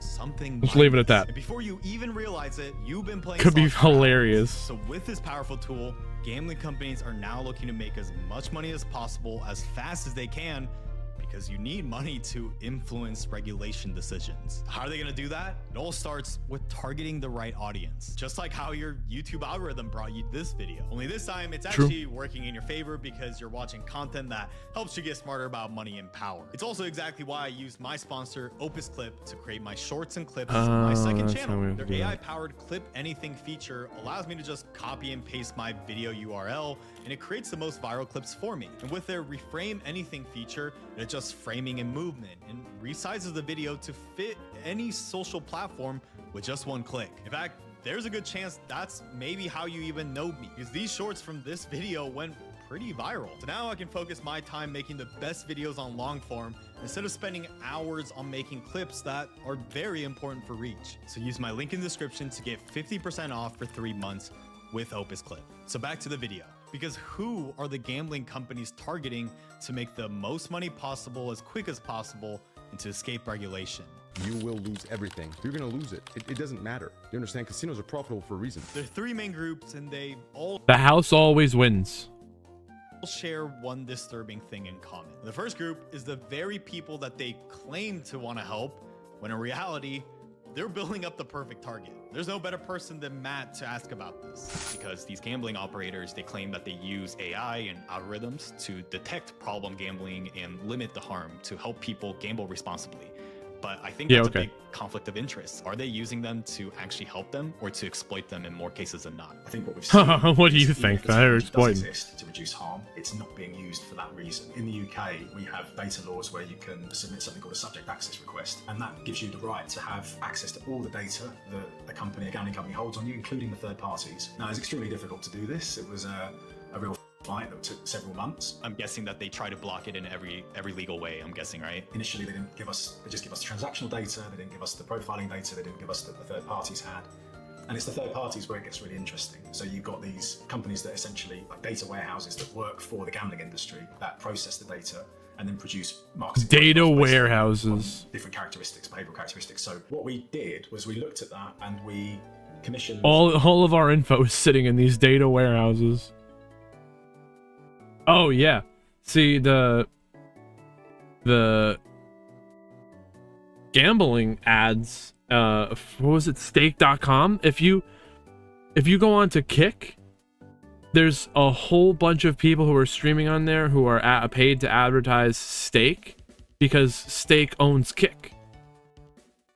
A report called Crack Labs, which was carried out by a data scientist called Wolfie Crystal, who basically looked or at one way or the other, or the other way around, whatever you want to call it. They're owned by the same parent company. And sort of matching all of those things up. On this particular one, he played slots for 3 to 4 days straight. They knew the life stage, the customer life stage he was at, so win back, they described it. So people that have given up gambling for a while and they're trying to get them to come back. There's also like 2,514 deposits in a year, which is about 7 a day. And as a result of that, dude, what? Oh, those people should be depositing money into their bank account. These people are depositing 7 times a day to keep it going. Oh man, I gotta keep going. I'm gonna hit that jackpot. It's gonna pay for the last month. we could. If I don't hit that, I can't make the rent. This individual, they knew he was addicted, and they were still trying to market to him to get him to gamble. Oh my god! So what we said to the data regulator in the UK was, here's the inputs, here's the outputs.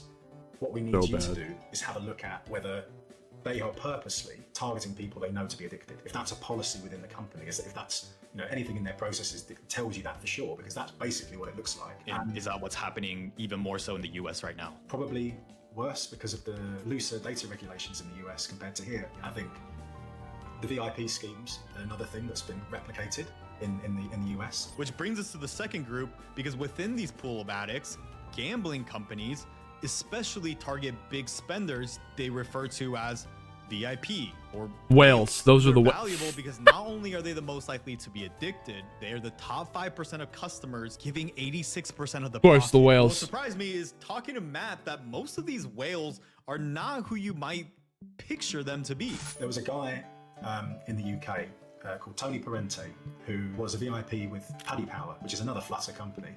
And he was given a VIP manager and was taken to any sporting event he wanted, given executive boxes, given flights to places, and he was losing hundreds and hundreds of thousands of pounds, and the VIP manager was getting, I think, 25% of his losses. But he wasn't aware of that till that case went to court. But wait, whereas what? in Vegas, they were that most of these whales are not who you What?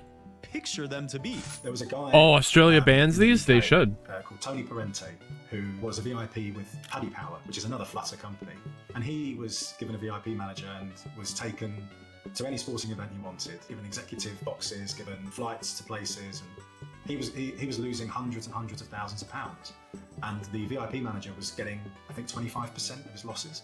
But he wasn't aware of that till that case went to court. But whereas in Vegas, they would have found the whales and they would have cultivated those relationships with people that could afford the losses, the online gambling sector has no regard for that. And the interesting thing is, when regulations came in Britain, off the back of the Tony Parente case, to deal with VIP schemes, they basically said, if you want to add someone to one of these programs, you've got to do an affordability check. And when these regulations came in a year later, the number of VIPs dropped by 90%. Well, so hold on. So that's a very important point. So Wow. most of these whales, like, you know, I immediately thought about someone rich. You're telling me that 90% of them were people that just couldn't afford whatever they were gambling.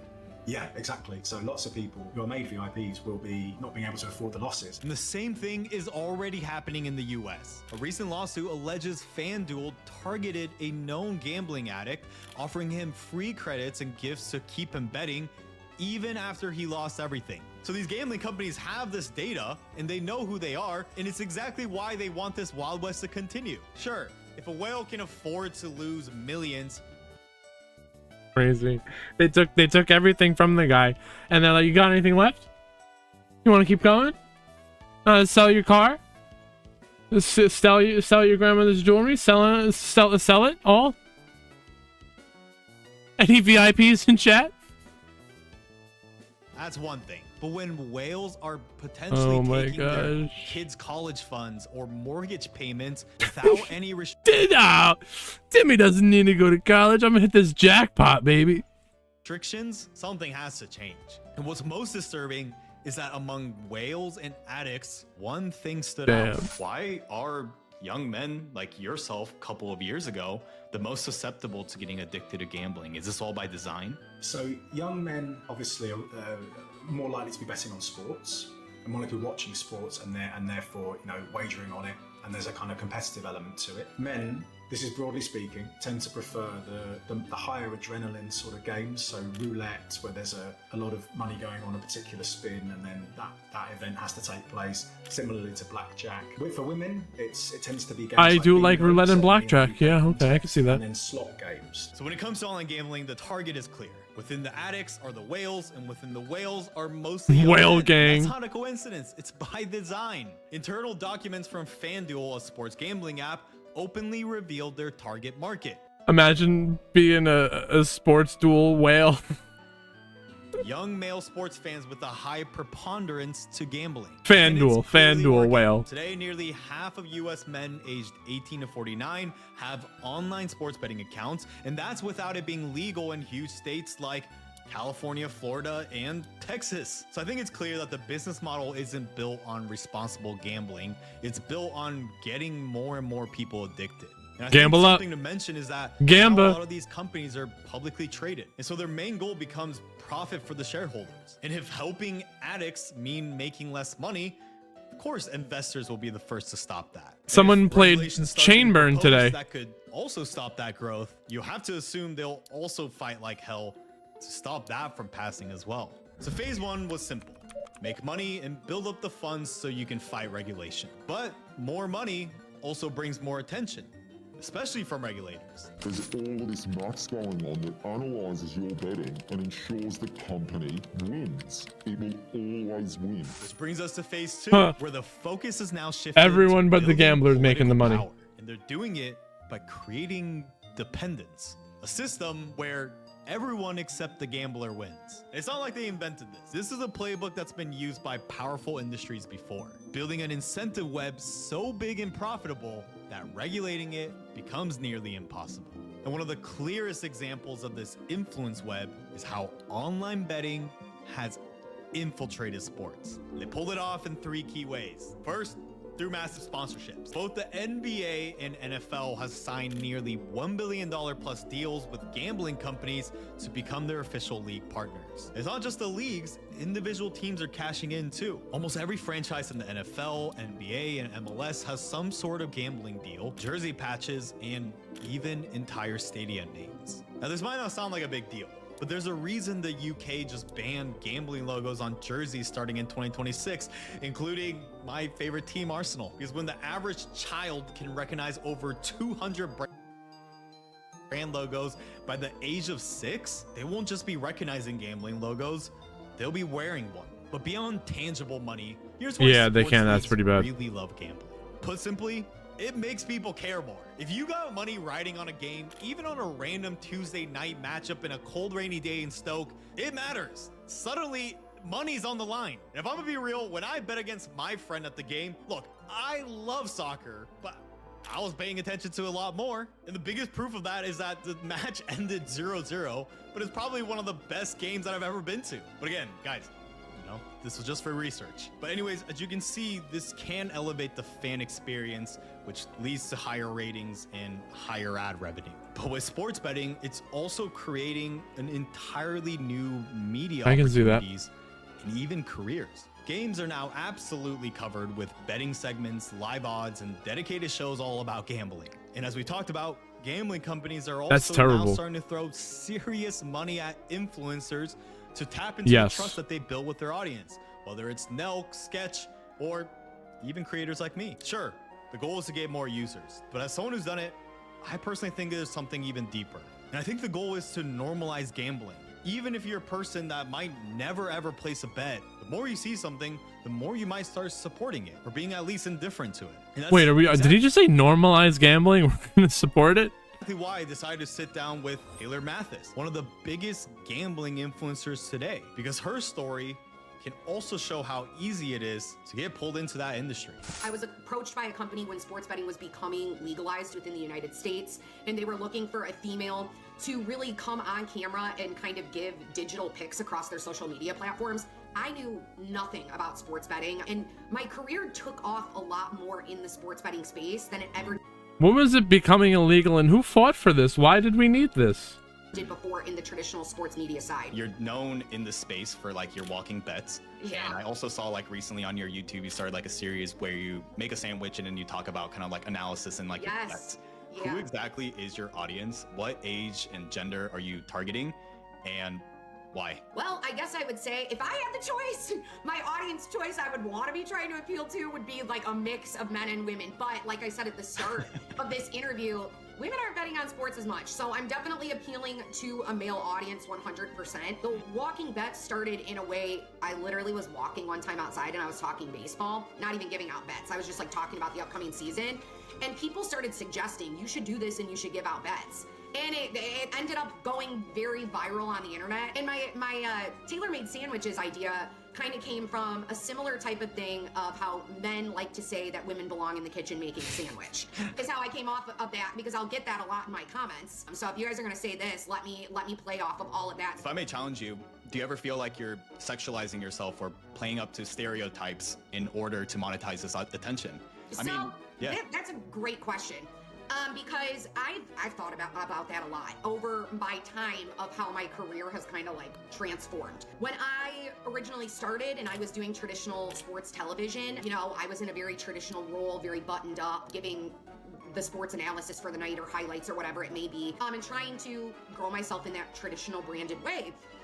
I always struggled with that because one, I felt like a lot of my personality was like very stifled in a type of role like that. I'm just walking, I'm just talking, it is what it is. Men, I feel like, have always sexualized me in this space. So in a way for me, with doing like the walking bets or the tailor-made sandwiches, all of that kind of stuff, I don't want to say I quote unquote sexualized myself or fed into it, but again, to me, it just feels like something that has naturally already happened over time. And at least with this, I feel like I get to be more of myself. At the end of the day, I sleep well and I feel good about what I'm doing. I think I'm entertaining, I'm fun. And I don't know if all that answers the question. I'm not too worried about it. So whether you agree with her or not, one thing is clear. Gambling is making a lot of people happy. Influencers, media companies, sports leagues, And they're all cashing in except the gamblers, of course. But again, the strategy isn't new. In fact, big tech ran the exact same playbook. They monetized their attention and data. They built an ecosystem so powerful it's embedded in every area of our daily lives. And soon enough, I forgot the became fucking untouchable, betting other themselves staff, into bro. media, advertising, and especially governments. And now, big gambling is on the same path, working and especially Oh my gosh, look at Zuckerberg. governments. And now, big gambling is on the same path, working to become so economically and politically valuable, they're also going to become impossible to regulate meaningfully. Because now they're starting to get close to the very politicians and governments who would stop them to make sure that they don't. If you're going to do something effective, it's going to compromise your revenue. So we don't do much in the way of effective programs. Why does the government? That's what I was saying. Why does the government allow this? Why was this legalized? Why is this allowed? There's not even making money off of it. Hey, hold on. Does gambling even have the potential to become valuable enough like big tech did? Since 2018, 38 states have legalized online sports betting, but in 2023, it only brought in like $2.5 billion in total tax revenue, which is pretty much nothing compared to the overall budget. So yes, big states like California, Texas, and Florida are still yet to legalize, but it's clear US governments aren't dependent on gambling money. But here's the thing, the story you can create sometimes matters a lot more than the actual numbers. Like, take Georgia, for example. Since 1993, their lottery has raised $15 billion for education, helping hundreds of thousands of disadvantaged students go to college. And it's proof that when done right, something seen as a societal ill can be turned into real positive change. But that kind of success story is exactly what gambling companies now weaponize to push to get what they want. In Georgia, support for gambling only came after a clear promise that the money would fund education. So the campaign leaned hard into that message to win public approval. And now gambling companies are playing similar games to win over policymakers. How much political influence do these gambling companies have now, like as we're seeing it in the US and the lack of regulation around it? There's a lot of revolving doors between the gambling lobby and members of parliament, between the regulator and the gambling I don't know. I think there's something different between like We're working in an environment where gambling with the gambling app industry is very, very legitimate. and then doing the lottery. The app, you don't know what's going on behind the scenes. You have no idea. They could be screwing with they could be rigging it all. Within the context of the decision-making structures, and I think that they've successfully co-opted, like Kalshi has successfully co-opted Trump Jr. to their process of legitimising their platform and what they're offering on a federal level. The current government, the particular people in charge of making the decisions related to gambling, are very close to individuals that run the gambling lobby. And once they're close enough to the politicians, they can start whispering the same message that they sold to the public. And when tax revenue gets framed as free money, it's a much easier sell, especially compared to raising taxes or cutting services. Because for politicians, the goal is simple: stay in power. So even if there are legitimate societal costs like family breakdown, crime, and bankruptcy that rises by 25 to 30% in states Wow. that have legalized gambling, That's crazy. those consequences can all be ignored as long as the optics look good. It's a You know what? Screw it. If everyone else is having a problem, it makes life easier for me, right? Remember, I'm kidding, it's no. all about the optics. And I think gambling companies understand that in order to keep governments happy, you just have to keep the public happy. Because as soon as public opinion turns and shifts, regulation starts becoming inevitable, just like it did for tobacco and alcohol. But for now, gambling companies are staying one step ahead, to the point where they're successfully pushing for even more expansion. The Wild West isn't ending. It's just getting wilder. We're not here today because we want to stop the gambling industry. We're here today because government has failed to pay attention to gambling-related harm. So the most important question becomes, where is gambling actually headed? According to Matt, we haven't even seen the worst of it yet in the US. And the really dangerous thing, the warning I think that the US can learn from the UK, is the casino product is extremely harmful. So for online slots, about 45% of people that access that product are considered problem or at-risk gamblers. So I think the real risk is, even though I think 35 states have now legalized sports betting, only 7 have legalized iGaming, the casino product. And the end game for the industry in America is to get every state to legalize online casino. And that's where they know they're going to make the profits, is to acquire the customers now, give them lots of offers and incentives and get them kind of engaging with this on a habitual basis, and then cross-promote to the people that they know. Interesting. So this sports betting isn't even really a problem in the grand scheme of things compared to how much profit and money that can be exploited through these online casino games. Exactly right. Yeah, so you ain't seen nothing yet, unfortunately. And this reality is coming sooner than you think because the influencers are starting to jump on it. I just took on a new venture as of yesterday too. I'm really starting to branch off into the casino space as well. And I feel like that's actually the big gold rush next, right? I host a show called Slot Wars, where essentially people literally play slots against each other, and people watch this online. And it's kind of crazy to me that people are so interested or on a day-to-day Slot basis Wars? want to see people doing that and or play that themselves. But I think it says a lot about where society's at with instant gratification and how short our attention spans are, just because it's so instantly gratifying with casino content to see that you have a win right away, as we're even with sports betting. Yeah, it takes a couple hours, but for some people, that's like too much time. So big tech, big tobacco, and big gambling in the US are any indication, even when change comes, it's often too late. Right now, the Safe Bet Act is being proposed with bipartisan support. It aims to restrict gambling ads by limiting celebrity and influencer marketing, but if I had to bet, the gambling industry is already lobbying hard against it. That said, after doing a gambling ad myself and after this investigation, I believe that gambling should be legal. Because whether it's legal or not, it will always exist. And people should have the freedom to make their own individual choices, even if there's risk involved. Fact is, just like when I bet against my friend to smoking to drinking, it can be done in a fun, safe, and responsible way. And in my opinion, the responsible thing in society isn't to eliminate harm completely, because one, that's impossible, but the better question is, more so, how can we reduce it? So if there's one conclusion I came to, is that we should permit it, but we shouldn't promote it. What I will promote is something that I think can actually benefit you watching. Because just like this video, I'm confident that it can help you become smarter about money and power. Check out my newsletter, The Money Trails, where we uncover the money behind today's issues in business, society, and culture. Or watch this video on how politicians keep getting so damn rich. I guess it should be legal. People should be allowed to make stupid decisions.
What?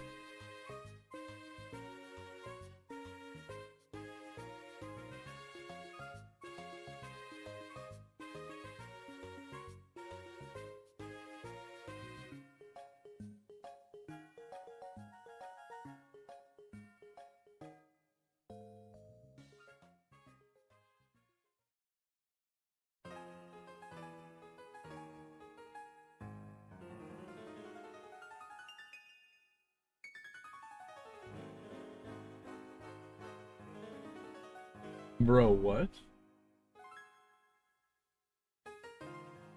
Is Harvard complicit in Chinese genocide and lying about it? A former NYPD officer is arrested for stalking a Chinese dissident on behalf of the CCP, and Xi Jinping's desperate attempt to woo countries back to his side is failing. Then more on this week's China News headlines. Let's start off with something a little ridiculous. A Maryland man has pleaded guilty to conspiracy to commit wire fraud with a man living in China. Here's how the scheme worked. Min Fong Nok Vong, from the town of Bowie, Maryland, submitted a fake resume to trick U.S. companies into hiring him as a remote software developer. But the work was actually done by a man in China, using remote access software Vong installed on the laptops he was given by the companies. Vong was then paid for the work, kept a cut, and sent the rest to the man in China. In total, Vong admitted to quote-unquote earning over $970,000 not doing IT work. He was just subsidizing his own work. I don't see the problem with that. Now he's facing up to 20 years in prison. Why so many years? Well, according to the U.S. Department of Justice, several of these defrauded companies contracted out Vong's services to U.S. government agencies in addition to the FAA. As a result of Vong's fraudulent misrepresentations, these government agencies unknowingly granted Vong's co-conspirators access to sensitive U.S. government systems, which they accessed from China. And it gets even worse. It was apparently I don't think that's his fault, though. North Korean scheme to fund its nuclear program. Here are screen grabs of the North Korean allegedly posing as Vong. According to a sweeping federal indictment, the North Korean is an IT worker, part of an army of North Koreans, mostly in China and Russia, who are scamming their way into U.S. companies to do lucrative freelance IT work and then send the U.S. cash they earn to the North Korean regime, which is desperate for Western money to fund its nuclear weapons program. Apparently, Vong got roped into all this after being contacted by someone he was playing video games with online. Stay safe out there, kids.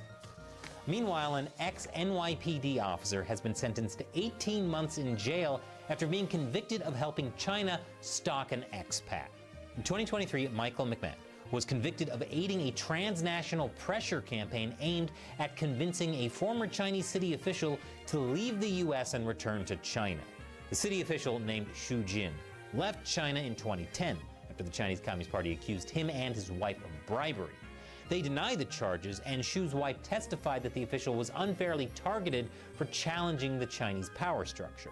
Later, in the U.S., Xu says he received a threatening note on his door telling him to go to prison in China in order to protect his family there, and that the CCP even flew in his father to convince him to return. Of course, China denies ever threatening dissidents abroad. I mean, come on. That doesn't sound like something the CCP would do. How could anyone think such a thing? Yeah, China's great. They wouldn't do that. Among 10 people charged in the federal case investigating China's Operation Fox Hunt initiative pursuing overseas dissidents. 2 other co-conspirators were also sentenced to prison. U.S. District Judge Pamela Chen said McMahon aided a campaign of transnational repression that harmed the targeted man, his family, and the United States. She also accused McMahon, who claims to have been unaware of working on behalf of the CCP, of ignoring clear warning signs when he agreed in 2016 to help find Xu Jin. McMahon claims that he was told investigating Wu was for a Chinese construction company hoping to get embezzled cash, and acknowledges that he did gather surveillance on Xu and also looked him up on law enforcement and government databases. McMahon is getting some support because it appears that he was duped and deceived, but he's due to report to prison in June. The Philippines is calling China's arrest of alleged spies an act of retaliation. Manila has been engaging in a crackdown on networks of alleged Chinese spies in the island country, which is notable since the Philippines and China are clashing over disputed territories in the South China Sea. But Chinese authorities have now detained 3 Filipino men, accusing them of spying for the Philippine government. Beijing accused the men of gathering intelligence on the PLA for the Philippine Intelligence Services, which Manila denies. The Assistant Director of the Philippine National Security Council, or NSC, said that they are law-abiding citizens with no criminal records and were vetted and screened by the Chinese government prior to their arrival there. He also explained that the men were former recipients of a government scholarship program created under an agreement between China's Hainan Island and the Philippines' Palawan province. He believes, as others do, that this was a politically motivated retaliation for Manila's arrest of alleged CCP spies, which, considering the circumstances, isn't a stretch. But China has even more reason to be upset because Google has now labeled the western part of Philippine waters as the West Philippine Sea. Wow. Google and YouTube What's wrong with have been that? soft censoring China Uncensored and other voices critical of the CCP while promoting pro-CCP propaganda. But if they keep doing stuff like this, I might actually forgive them. Harvard University may have committed a sanctions violation by hosting and giving training to a Chinese paramilitary organization responsible for genocide in Xinjiang. Ah, the Ivy Leagues. As controversial as ever. The Ivy League schools were already in hot water due to controversy over accepting foreign gifts, mainly in the form of donations. For Harvard, one of these donations included a $350 million gift from the Chan family of well-connected Hong Kong real estate tycoons to Harvard Public Health School back in 2014. Harvard even renamed the school in their honor. 4 years later, the Chan School of Public Health formalized partnerships with 7 Chinese institutions through the Harvard-China Health Partnership, or HCHP. One of those was the Xinjiang Production and Construction Corps, or XPCC. They received training in 2019 and 2023 from the HCHP. So, what does the XPCC do? It's a state-run paramilitary corporate conglomerate that operates in Xinjiang. The XPCC runs prisons, a media empire, agricultural projects, and the education system in the area. It's basically a parallel government that administers Xinjiang. And as such, it has played a critical role in suppressing Uyghur life, culture, and identity, including through extrajudicial internment and imprisonment, land expropriation, forcible migration, repressive and preemptive policing, social engineering, religious persecution, and forced labor. It was so bad that in 2020, the US sanctioned the organization.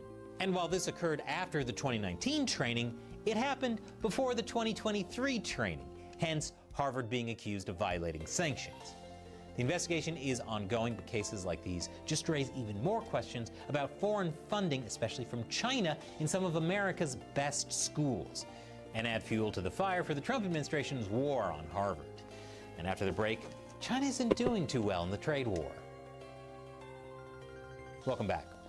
The U.S. says a Chinese satellite company is aiding attacks by the Iran-backed Houthis in Yemen. The Houthis have been firing at U.S. and other ships in the Red Sea since fall 2023 in what they call solidarity with Gaza. And last month, the Trump administration began a military operation to degrade and perhaps destroy the terrorist group. State Department spokeswoman Tammy Bruce said their actions and Beijing's support of the company, even after our private engagements with them, is yet another example of China's empty claims to support peace. The company in question who is China supporting? Tongguang Satellite Technology Company, which was sanctioned by the U.S. in 2023 for providing support to Russian Wagner mercenaries fighting in Ukraine. China denies that the company is helping the Houthis and says it's working to stabilize the Red Sea tensions. But according to other reports, China rejected U.S. appeals to stop the satellite imagery support. You'd think that with China being so pro-trade and the Red Sea being a major shipping route, this wouldn't be the case. But considering how close the CCP is with the Houthis' backer in Tehran, it shouldn't be a big surprise. The only question is, what will the White House do about this? 62 Taiwanese military members have been found to have Chinese residency permits. These permits give the person holding them the right to live in China, which means it's possible some of these troops could just flee to the mainland should war come to the island. It's legal to have these documents in Taiwan, but it can impact access to sensitive information. Obviously, Taipei is very concerned about this, especially given the increase in the CCP's influence operations, hacks, and spying in Taiwan over the past year. Defense Minister Wellington Koo told a legislative hearing last Wednesday that the service members will be banned from handling intelligence or other confidential data, which is a great idea considering all the Chinese military drills in the area lately. And despite Xi Jinping's best efforts to court Vietnam to his side in the trade war, it doesn't appear this is working out very well. Instead, according to reports, after a long series of talks, Vietnam has reportedly reached a deal with the U.S. on an F-16 fighter jet purchase. If confirmed, this would mark the biggest arms deal between Hanoi and Washington ever signed. Despite sharing communism, Vietnam and China have had a troubled relationship. And China's increasing aggression in the South China Sea and territorial disputes with Vietnam aren't making this any easier. So these jets could obviously deter the CCP from doing Where'd it go? anything rash. Oh, my bad. Neither the US nor Vietnam have confirmed the report, and some analysts are skeptical that the deal will go through, given Vietnam's usual reliance on Russian arms imports. But the quality of Russian weapons leaves a lot to be desired. On top of that, the deal, which could see Vietnam acquire up to 24 F-16s, could help the country reach a favorable deal in its trade talks with the US. And so could Vietnam joining South Korea in cracking down on Chinese goods skirting US tariffs. Washington has openly accused Chinese companies of using Vietnam to dodge US duties by making it a transshipment hub, a place where Chinese-made parts are assembled, slapped with a Made in Vietnam label, and forwarded to the United States. Makes sense. Vietnam, which relies heavily on exports, ships a lot of goods to America that are made with Chinese components, which helps the CCP avoid some level of tariffs. But in talks with Peter Navarro, an influential trade advisor in the White House, Vietnam promised vaguely to crack down on fraud. While part of this may be due to the trade talks, Vietnam is also cracking down on fraud in US-made goods shipped through its territory to China. So it's entirely possible that this is just a general crackdown on fraud. I guess we'll just have to wait and see. But finally, China has come up with a novel way to fight back against the US trade war. Poison Americans. Nice. Yes, China, well known for sending toxic and poisonous products to the US, has now said they won't supervise veterinary drugs and medical devices leaving the country. I'm so glad almost all of our medical supplies are made in China. That was a good idea. Before you go, click on this video here from my gaming channel about why so many video games are about killing God and how atheism has affected the modern world. Once again, I'm Chris Chappell. See you next time. Really? Someone wanted me to play this game. What if From Software had created Super Mario RPG instead of Nintendo? Well, my friend, you're in luck. Welcome to Deep Thoughts While Gaming. I'm Chris Chappell. Today we embark on a philosophical journey to kill God in Clair Obscur Expedition 33. With their debut title, Sandfall Interactive has set out to create a satisfying RPG experience with engaging real-time combat elements and cinematic stylings reminiscent of the popular franchise Final Fantasy, although with much less hairspray. This is the same guy. Why does he bother doing this when he has the other channel? World. The player's band of adventurers is charged with confronting a powerful goddess who is methodically erasing humanity from existence in order to kill her back. Well, that sounds somewhat like a plan. We do have an actual plan though, right? Expedition 33 on the surface pulls from a myriad of other pivotal titles that have collectively molded the RPG genre and skillfully showcases its own flair at the same time. From a familiar mixture of open-world exploration and turn-based combat derived from the likes of Grandia and Super Mario RPG, to the addition of cinematically driven camera angles and cutscenes during encounters, the combat notably begins to shine. Beyond the impressive graphical stylings and otherworldly creature designs, the inclusion of real-time elements during attack and defense phases of combat plays an effective role in avoiding the monotony often experienced in other turn-based systems by ensuring the player's undivided attention to survive. In Clair Obscur, the ragtag band of adventurers sets out to quite literally kill the supreme deity, the goddess of their universe known as the Paintress. Every year within this broken world, she paints a new number upon her ancient monolith, and all who have lived the number of years painted upon the stone are erased and removed from existence. There is no intrinsic reasoning provided to the inhabitants of the Paintress's world, only that some must die at their appointed time. Apparently, she hasn't learned to paint anything besides numbers thus far. A bit derivative for my artistic taste, but to each his own. In response, new expeditions have been initiated to stop her from ever painting again, to silence and defeat the undeserving deity. Yet they have all been unsuccessful. Despite humanity's unified mission to end Maybe I'll play this. of the goddess, It's on Game Pass. There is, however, suspiciously little known about the past collective failures of other expeditions, only that the Paintress remains to turn human life into ash with each passing year. Hey Thanos, looks like we found you a new girlfriend. Led by Gustav in his last year alive, should the Paintress prevail, the new group of heroes have set out to stop her from completing the next cycle of death with the number 33. While each of the brave expeditionists bring their own perspective to the journey through Luminaire's beautifully twisted landscape, they will all be forced to contend with horrors beyond imagining, overcome tragedy, and still at the end of their journey, face the Paintress and defeat her. How hard could that be? Yes, since the dawn of time, humanity has sought to kill God. Ever since Adam supped on the fruit of the knowledge of good and evil and decided it's easier to blame God than take personal responsibility for your own actions. Truly, he is the father of us all. These days, intellectuals and philosophers prefer to talk about killing the idea of God instead of actually murdering a specific entity. After all, what does God need with a starship? God is presented as an overarching power structure, providing a unifying moral system by which to order society. And is the system broken and in need of fixing, or is it functioning as intended and needs to be destroyed? Many philosophers and intellectuals, particularly of the Marxist ilk, see killing God as the necessary catalyst to create a modern society, the spark for cultural revolution that would surely end in a utopia and definitely not hell on earth.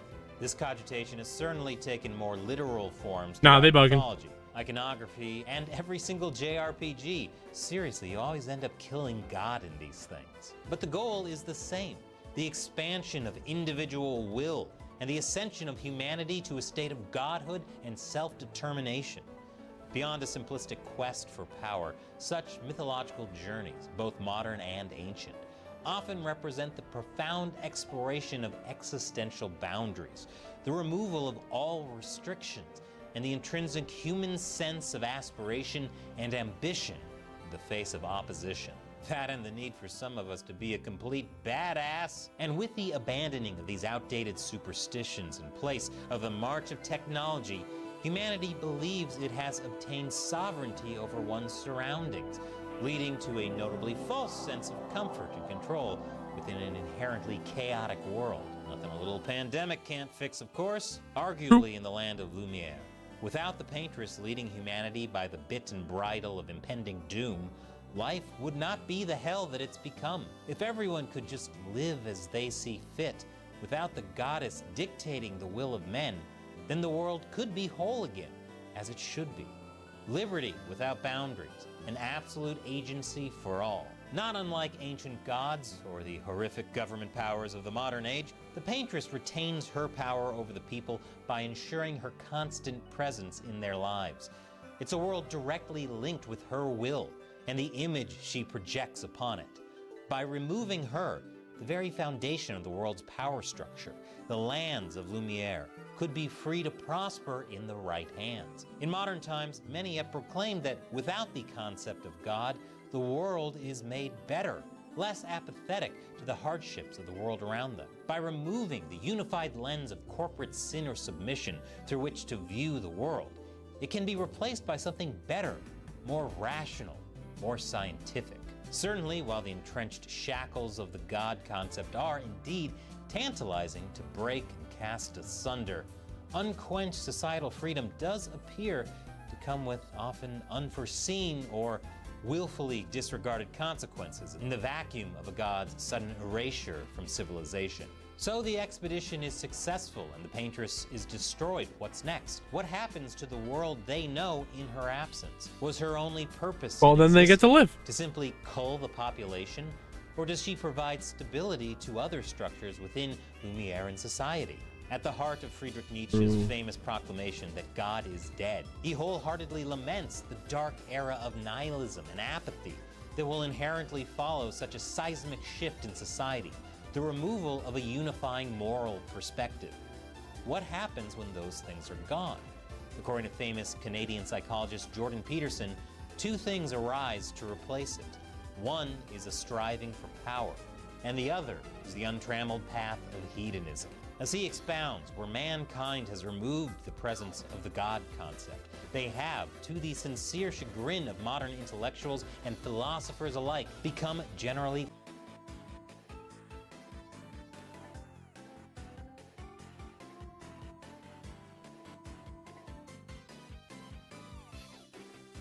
rethinking, often leaning more Yo, deeply that was into newly crazy. created My dogmatic whole social system orders froze. and authoritarianism amidst their endless pursuit of their base desires. When the one perspective, one truth that holds all the power, good or bad, is abruptly removed from society, shall all of humanity be left to blindly claw for power in its sudden absence?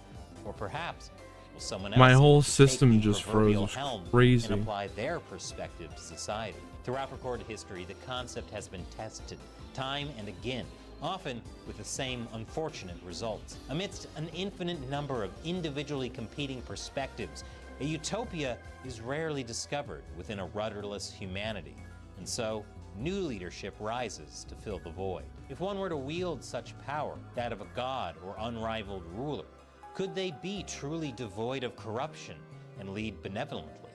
Or would someone else not simply come along and forcibly take the power from them when they are seen as unneeded or reviled? An endless Game of Thrones, you might say, that coincidentally would also remain unfinished. As borne out by history and famously expressed by John Edward Acton, power tends to corrupt, and absolute power corrupts absolutely. When given the mantle of power, humanity has consistently failed, often in proportion to the power afforded them and the level of corruption already present within their own fallible psyche. We have seen impossibly powerful rulers and gods of their time dragged down and killed, both metaphorically and quite literally, yet more often than not replaced by those far worse than their predecessors.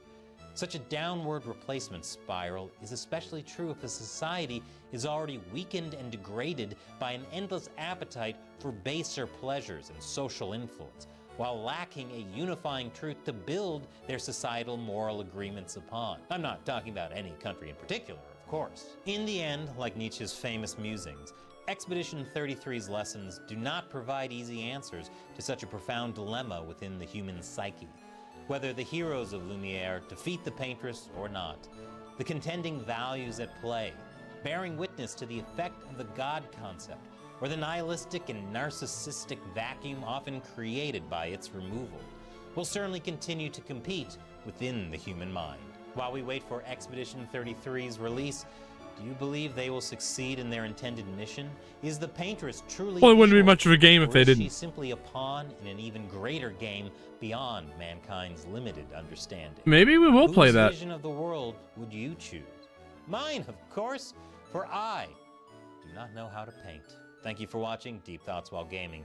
And remember, as great as this DWG. game is, Logan's Run still did it better. Don't let the paintress win. Hit that like and subscribe button. And to take it to the next level, hit that join button. To support the show, get access to an exclusive Discord server, live streams, emojis, videos, and the knowledge that when your number's up, I'll be there to finish the job. And if you love RPGs, That was actually good, actually. It was good. Hearts, let me tell you why its core message number is thing. absolutely stupid. Click this video.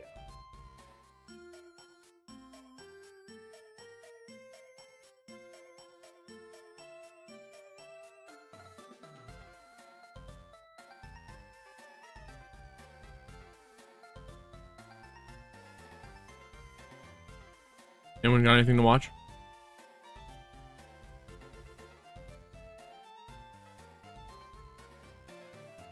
Trending topics.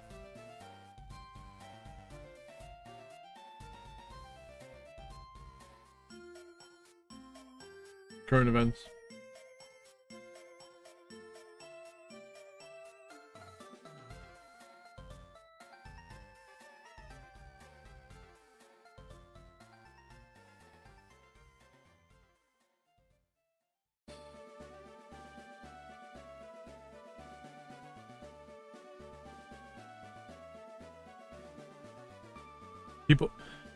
People are mad at Mr. Beast again. People are mad at Mr. Beast again. So it turns out Mr. What did he Beast do now? recently put on an event in Las Vegas called the Mr. Beast Experience. It costs about $1,000 to take part in, and basically it was supposed to be a 3-day experience at Las Vegas. That's like 10 of my life savings.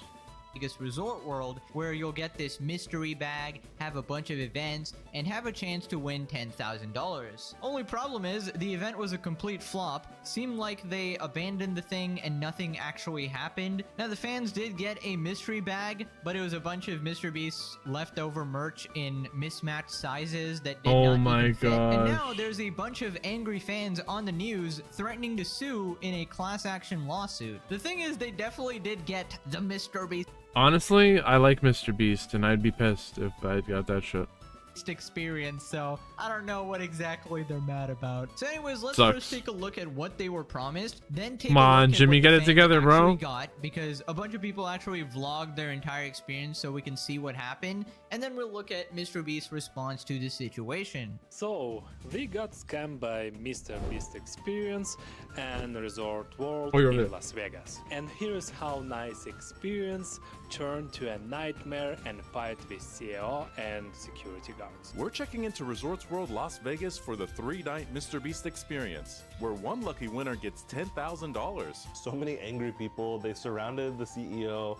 It sort of just turned into a mob mentality. Everyone was demanding. Get him! Burn him alive! You also had other guests telling the outlet that they're considering suing to get their money back, with one also adding, if Jimmy is part of this, I hope he feels good for scamming a whole bunch of adults and their children. That's how you get subscribers? Cool. Okay, yikes. So what actually happened? So this is the advertisement they had. MrBeast Experience Lost some at subscribers. Resorts World. Resorts World Las Vegas is thrilled to partner with internet sensation MrBeast to deliver the ultimate MrBeast experience at Resorts World. From April 13 to 15, guests can enjoy the MrBeast Experience package, complete with a 3-night stay at Resort World, an exclusive MrBeast mystery bag, which will be stocked with select MrBeast branded merchandise, and for one lucky guest, a $10,000 gift voucher redeemable for cash at Resorts World. Throughout the week, the property will host a variety of on-site activations designed to offer an immersive and unforgettable experience for our guests. Keep an eye out for our upcoming announcement detailing these exclusive on-site events. Packages are on sale now. Okay, so that's what was promised. An exclusive mystery bag, a bunch of activations, whatever that means,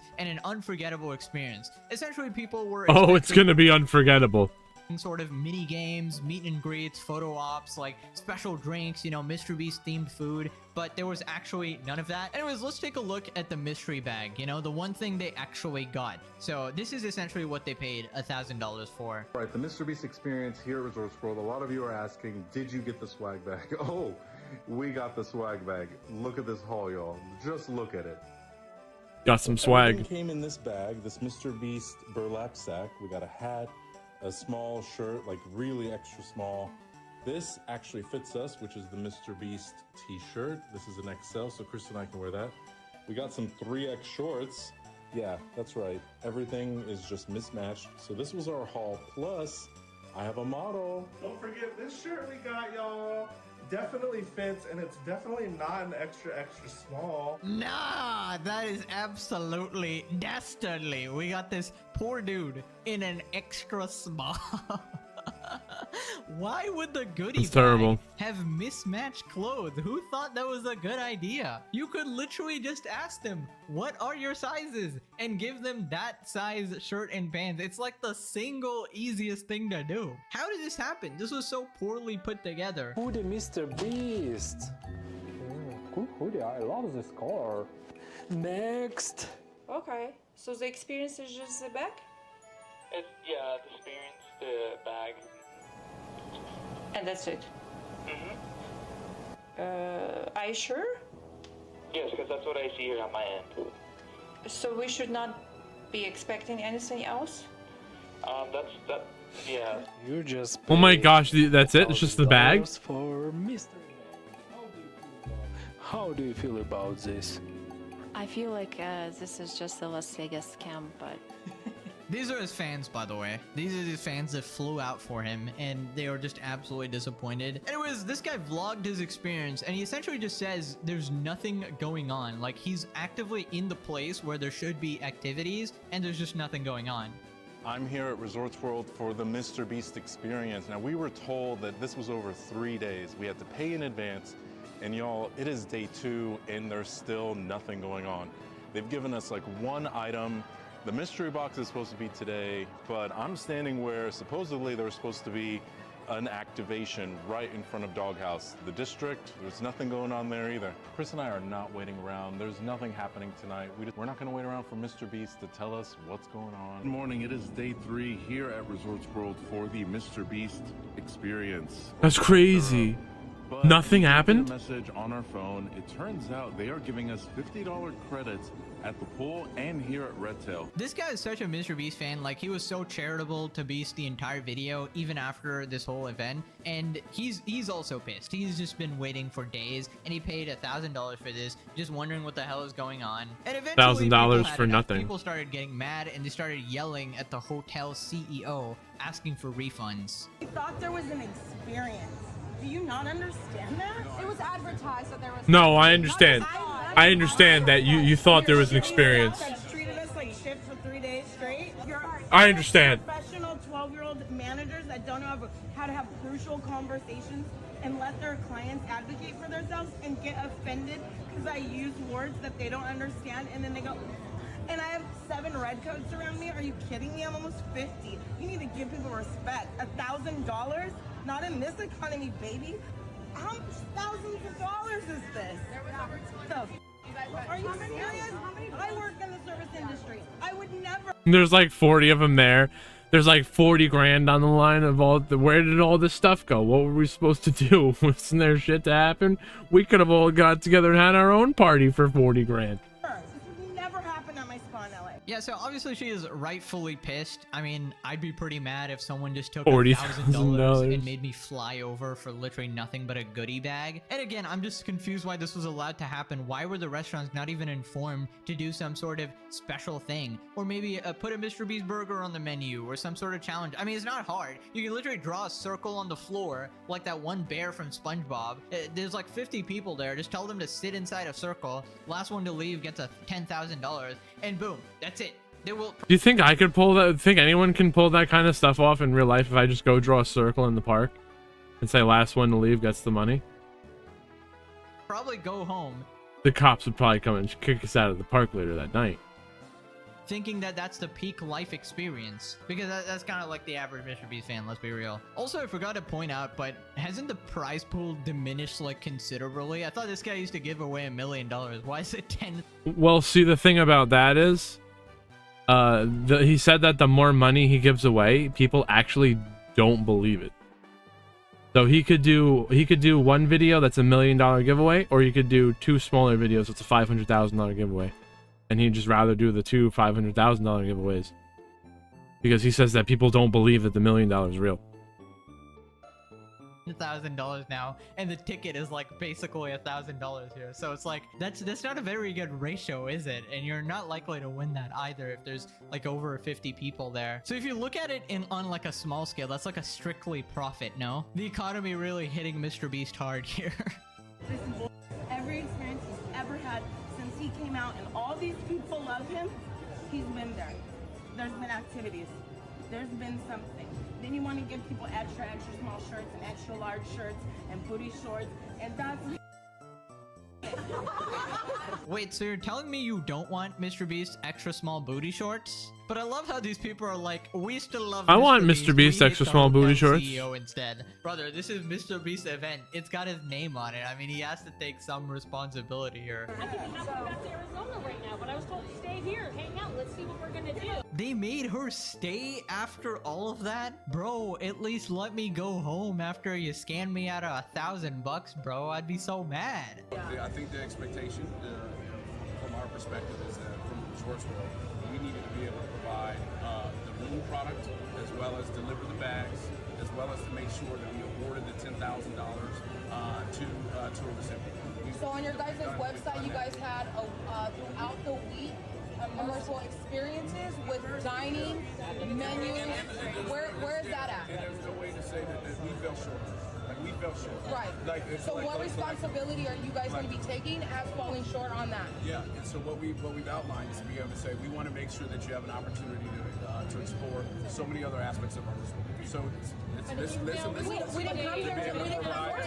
We didn't come here to provide $50 food credit. That's not what we came here for. $50 at Red Tail. Oh, you came here for the Mr. Beast experience? Nah, just take $50 and shut up, please. How can you promise all of that That's on the nothing. website and then just say, we fell short, guys. We just messed up. Like, why didn't you cancel the event then? Like, why would you still let it happen and still take the money? And the fact this hotel CEO guy isn't immediately giving refunds is just completely ridiculous. And he's trying to sort of negotiate with them, you know. There's nothing to negotiate about. You completely messed up. We're not getting Mr. Beast. I'm not trying to raise my voice or be rude or put my hands up. Yeah, I think That's $100 is correct. really insulting, You admitted too. it less than 10 minutes ago. Yeah. You said you're not doing the Mr. Beast experience. You're getting the Resorts World. You get to charge us enjoy the our resort amenities. So yeah, so give us all the resort Because you did it for we'll some all be people. happy, and we can all leave and move on with our day like adults. 'Cause Yeah. we're all adults here. We're all grown. We're all 21 and plus, right? For those who want to be able to stay and to be able to communicate, you're more than happy to. I just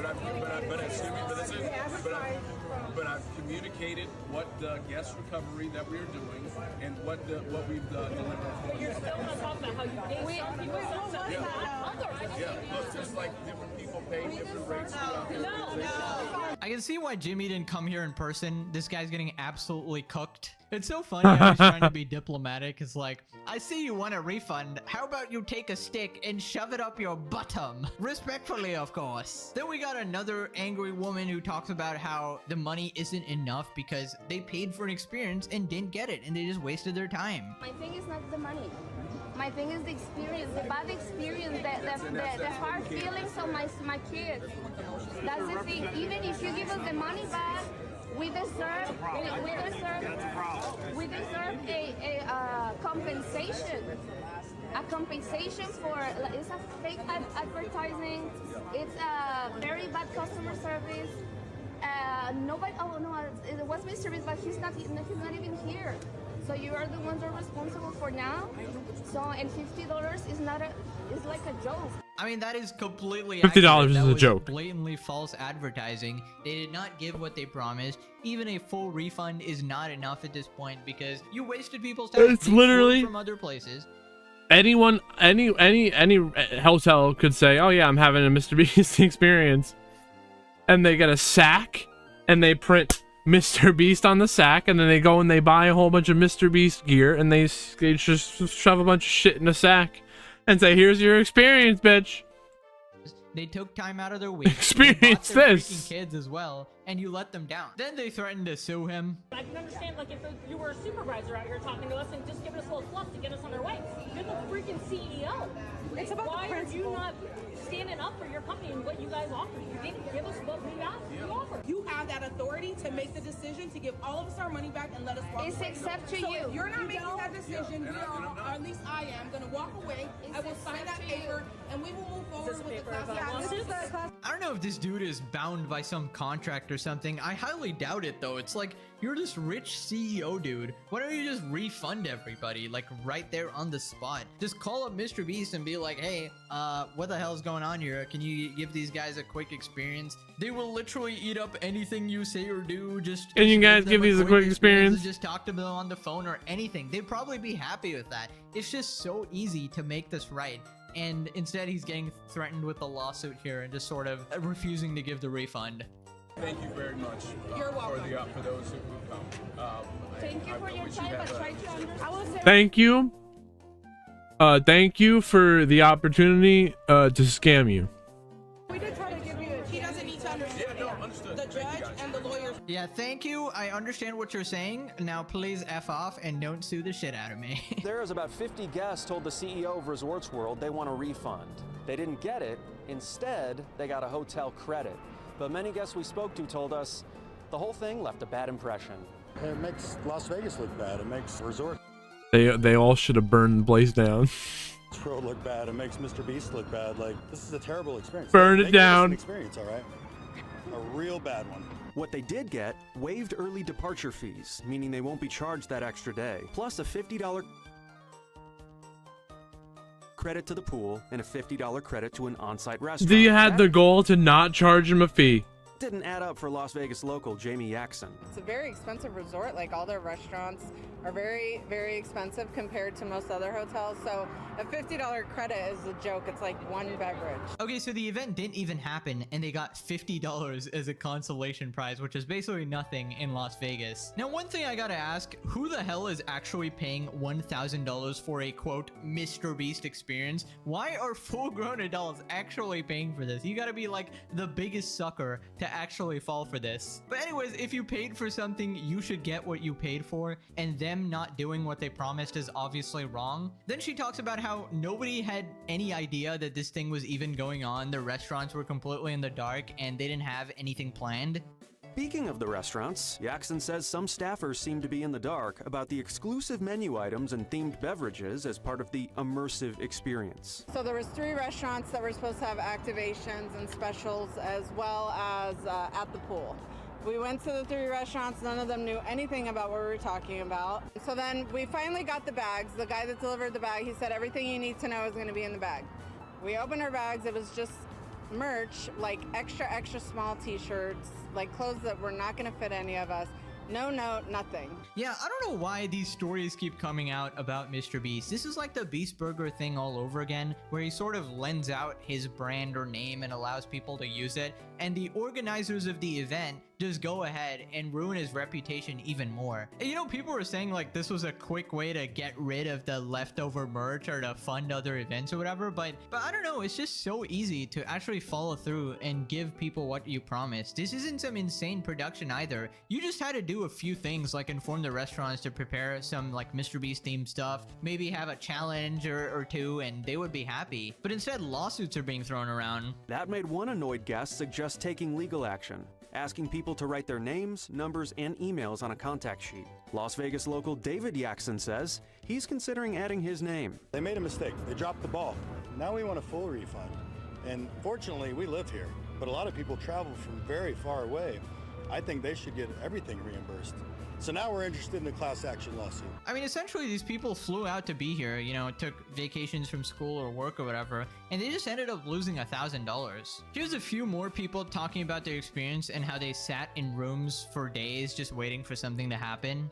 I started crying, and then I ran into other people that also were crying. I really just want my Mr. Beast experience that I paid for. Abigail Marquez is one of many disgruntled Mr. Beast fans demanding answers. Should have been like mini games and meet and greets and photo ops, special food and drink things, and unfortunately we didn't get any of that. Many coming from out of town, like Teresa Meta, who trekked from Arizona with her mother for the advertised immersive experience, but leaving disappointed with what they did receive. I was told to wait in my room for 2 days, waiting for a package to come, and so I legit spent 2 days in Vegas in a room doing nothing, just waiting for a Mr. Beast package to come. That was a box of chocolates. As for what else they received, we were told we were going to each get a mystery bag, but we only got one in the room, and it had kids shorts, an extra small shirt, and a hat, and like a medium shirt. And if you go to MrBeast.com to their merchandise right now, all this stuff is on clearance for $9. We were told we were going to get exclusive merchandise, and obviously that's not the case. Okay, that is just diabolical. So she just said that their exclusive merch that they promised is on clearance on their website, dude. Nah. Congrats on flying to the Mr. Beast experience. Please sit in your hotel for your undersized t-shirt. There's so many ways to fix this stuff as well. Like, just ask them their t-shirt size before you give them t-shirts. Like, I don't know why it has to be so hard. And if you're paying $1,000, shouldn't you at least get to meet Mr. Beast or something? Like, maybe meet him in person or at least talk to him over the phone or something like that? Desiree Panetta. I was actually going to say that. I was going to say, imagine how much they could have made just having Mr. Beast there for an hour one of those days. Maybe a few hours to sit down with all of them.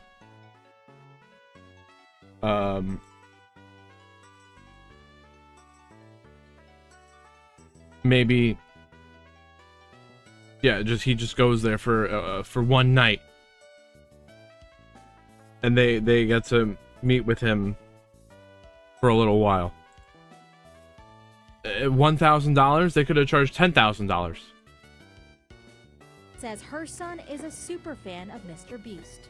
It was his birthday yesterday, so I just was trying to give him the best experience, and unfortunately, I feel like as a parent I failed him. Panetta feels the hotel's response was Nah, not that's enough terrible. for You the can't feel like damage that done. lady. Their ultimate resolution for all the way across the board was $50 food and beverage credit for 2 different outlets.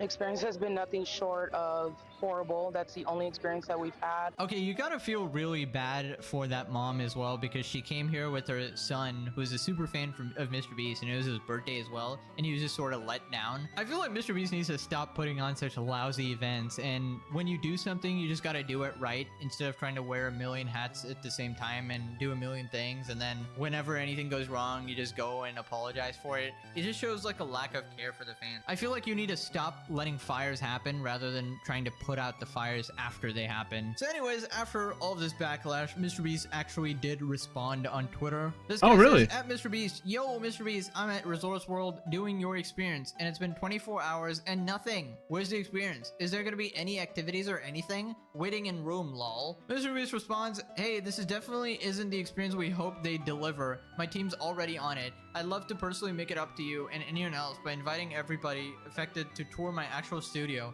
Can't wait to meet all of you, and my team's I reaching out mean, to if he makes it right. you can take him up on this, but personally, I'd just be like, fool me once, shame on you. Fool me twice, shame on me, you know? Resorts World guest gets their entire state comped after many complained of a lackluster Mr. Beast experience. So he responded again, yup, everyone will get their money back, and we called the people who purchased the experience and are flying them down to my studio to see behind the scenes of our videos and an exclusive studio tour. I love my fans, and I'll make sure they're happy. Okay, I mean, this is a great response, obviously. You know, he's putting out the fire. But again, my question is, why was the fire allowed to be started in the first?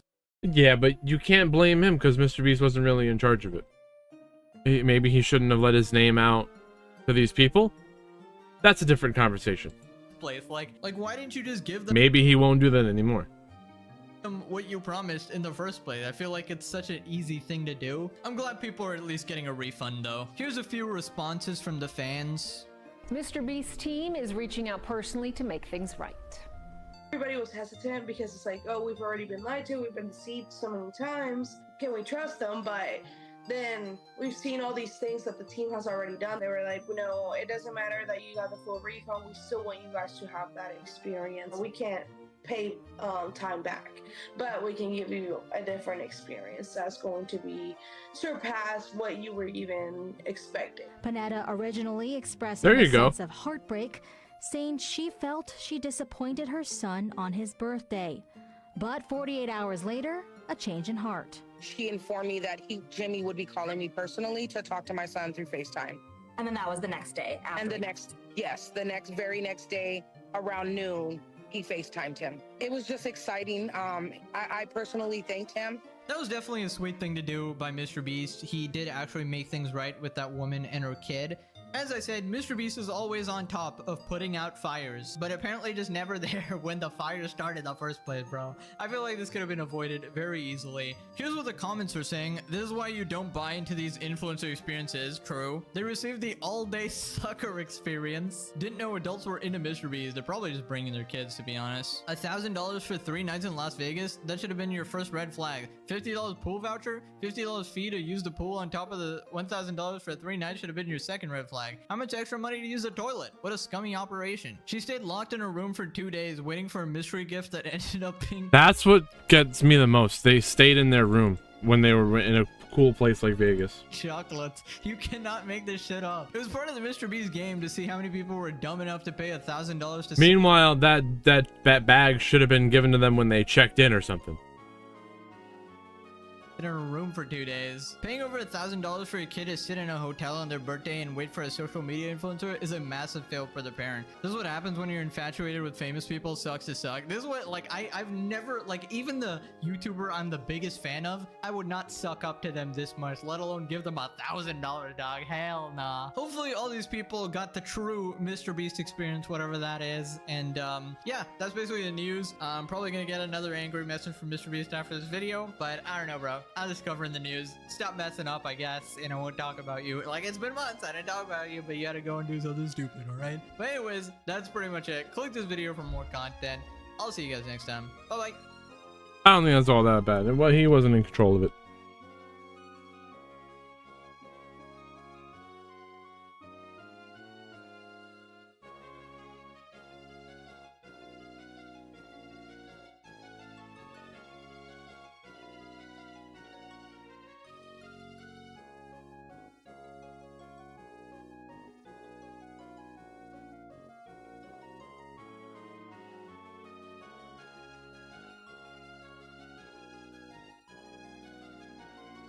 Oh, I should have just...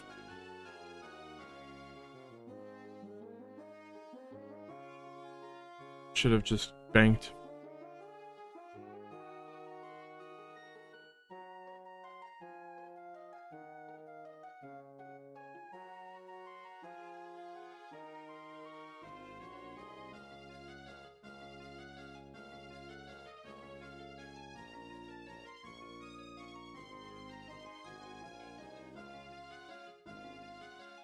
What? Wait, this can't be real. Walmart wants to make me pay to use the self-checkout. I think they have the express thing. It's official, guys. Walmart has removed the self-checkout counter from my store. Now, the only people who can use self-checkout is Walmart Plus members. Okay, yeah, that's what I was saying. This company that has hundreds of billions of dollars is now charging you a yearly fee to check out your own groceries. And now, as the lines I think I already actually noticed this. are longest down the store, they're not going to pay more employees to work. I only go to Walmart. I'm not going to Walmart on the weekend, and it's only going to be in like an early morning. Because otherwise, it's going to be insane. So it's $100 a year to check your own self out. We've officially entered the dark age of self-checkout, and here's why. For years, if you ever went to a Walmart, they have hundreds of self-checkouts that you can choose from, but now they're making you pay. So instead of self-checkout being available to all shoppers at Walmart, you now have to be a Walmart Plus member, which if you didn't know is $13 a month. Now you're gonna have to pay a subscription to use self-checkout. And the sad thing is, the main reason Everyone's got a subscription now. You got your Walmart sub. they're doing this is to stop shoplifting. There's been huge problems at stores like Walmart and Target where people go and they get a high value item like a PS5 or a TV. They take a barcode off of something like a banana. They stick it on there, go through self-checkout, walk right out. And it's sad that because of this, we're witnessing the extinction of self-checkout machines. When I go shopping, I don't want to talk to someone. But now at a lot of stores, it seems like you're gonna have to, unless you're willing to shell out $13 a month to pay for a subscription to use self-checkout. I don't like paying for extra subscriptions for much of anything. And the fact now that I canceled Netflix. this is being rolled out in Walmart throughout the country, I think is absolutely just crazy. If this is supposedly because of theft, I still don't see the It has to logic be. in putting this cost on your average consumer that is going to purchase items at Walmart, and then now you have to pay a subscription service. And about the theft issue with Walmart, check this out. So today we stealing from Walmart, and I'm gonna show you how to do it without getting caught. So get your pen and paper because I talk fast, so don't be listening slow. First, you want to go in the morning time. The earlier the better, because a lot of the managers be up there in the front trying to still prepare for their day. Then you want to scan every hour until you find somebody like this filling a Walmart order. Ask them so many dumbass questions that they running away, just like him in this video. And not no dumbass question like what color is the sky, but ask them where some shit is. Ask them to come show it to you. Ask them to scan the prices. Get on their then find the next victim like her right here. You gonna annoy them so much that they can't get their job done. All the while you filling your basket up. Cause we just shopping here, okay? Now here's where it get tricky. You gonna go to self-checkout. You gonna bag up your groceries, like don't scan shit. And if there's people standing there, then scan something more than once. Keep on scanning it more than once and making them have to keep coming over there and deleting the shit so they wanna get away from you. Now when you scanning it more than once, you gonna ask them to come and take it off cause you keep them scanning shit. Now they gonna be so sick of your ass, they ain't gonna give pay for and what you did. Then you gonna pay for the few items left on the screen, you gonna get this stuff. I love self-checkout at Walmart. They give the best discounts. Yesterday, I came to Walmart because I needed to get a couple things. And I realized when I got home today that there was no charge on my debit card. And so I rushed up here, and it was $100 worth of stuff. I walked out. I walked out without paying. So it seems like theft at Walmart has been an ongoing issue for a while. Nice. I really didn't have much of an idea that it was that bad. When I'm going through self-checkout, there's always attendants there, and they're watching everything you do. So it really baffles me when I think about that there are people that actually get away with just putting items into the bag without scanning and then being able to walk out. And then usually there's somebody at the door that is checking my receipt on top of it. Dude, I hate giving that shit to those guys. I hate talking to the people at the door when you're trying to leave. I just stare right by them. I don't even fucking look at them. If they start talking to me, I just give them the fucking receipt and I keep walking. Oh, you want to take it? Oh, what do you collect these? Are they like stamps to you here? You can have it. And I don't even fucking stop. Going far because I'm pretty sure you've seen. Are you a garbage? Thank you. And you look for items and everything is locked. I didn't want this anyway. Well, that's increasing even more, and some of the things that are locked up to me are just silly. Hey, what's up, America? I'm here at my local Walmart, and I want to show you all the stuff that's locked up. So Legos and Nerf. That's crazy. Behind lock and key. All right, I kind of understand these, I guess. Pokemon cards. Here's Roombas behind glass. I guess I can kind of see why that would be, maybe. And then the Oral-B behind glass. Perfume. And of course, recording in progress. And here are razors and shavers. And of course, we got that baby formula. And that's the dystopian world you're living in. Have y'all ever seen this before? My local Walmart got all the Legos sealed behind the glass. I guess people be stealing these. Yeah, I don't know. It's impossible to shop at Walmart anymore. Everything is behind glass and you have to wait for someone to open it up, and once that happens you have to follow them up to pay for it. So I just went through that recently. I needed an item that was no more than $12 to $15 at a Walmart, and I went and got this item. Well, I went to look for this item and it was behind a glass case. So I had to hunt around the store to look for an associate. So I found an associate and she walked over with me to the aisle where this item was. And when she opened up the case, she didn't even give it to me. And I asked her, if I could have it because I was going to get ready to go pay. And she said that she needed to walk it up to the cash register. Again, this item was no more than $15, maybe $10 to $12. And she wouldn't let me have it. So we had to walk together all the way up to the front of the store. And she had to give They got to do what they got to do. Cashier, and I had to wait in line there, a long line, and then pay for the item. For an item that wasn't even that expensive. I mean, it made me feel as if I'm some sort of, like I'm already a criminal. Like I can't even be trusted to go to the front register with a cheap item. So it really is baffling. I mean, it really starts to get to the point that it's like you almost don't even want to go to Walmart. But then they get you with convenience, right? Because prices are generally going to be lower there. There's a Walmart everywhere. And let's face it, they have a lot of items that you need, and it's generally in one place, and it makes it very convenient. But I think it's getting ridiculous. I think it's becoming way too much. And I'm really considering how much more I'm going to be giving my business to Walmart. But let me know your thoughts down below. Do you think that we should all just continue to endure this? Do you think that this is a little bit much? Are you actually going to be paying for a subscription? Because that's the other thing. I know I'm not going to pay $13 a month or whatever it is to be able to use self-checkout at Walmart. And usually I use self-checkout because they have a lot of them available and only a few cash registers. So I might start to take my business elsewhere completely. But let me know your thoughts down below. Thank you for watching, and I hope you have a great day, and I'll catch you in the next video. You just got to go to Walmart and at 8 in the morning on Monday. Be fine.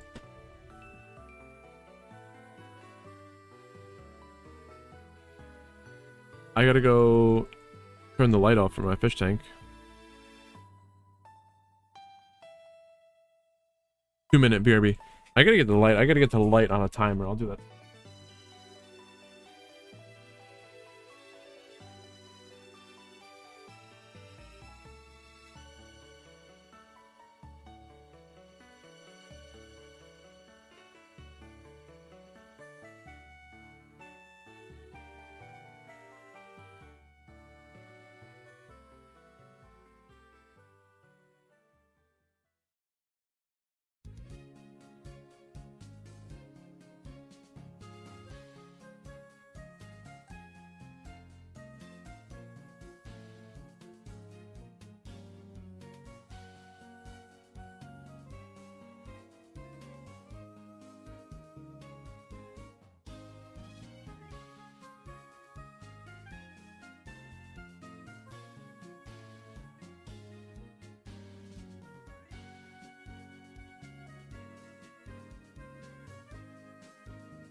All right. What did I miss?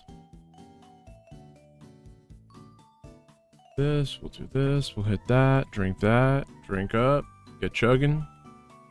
Chug, chug. There's actually a video that looks interesting here. Hang on.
Oh man.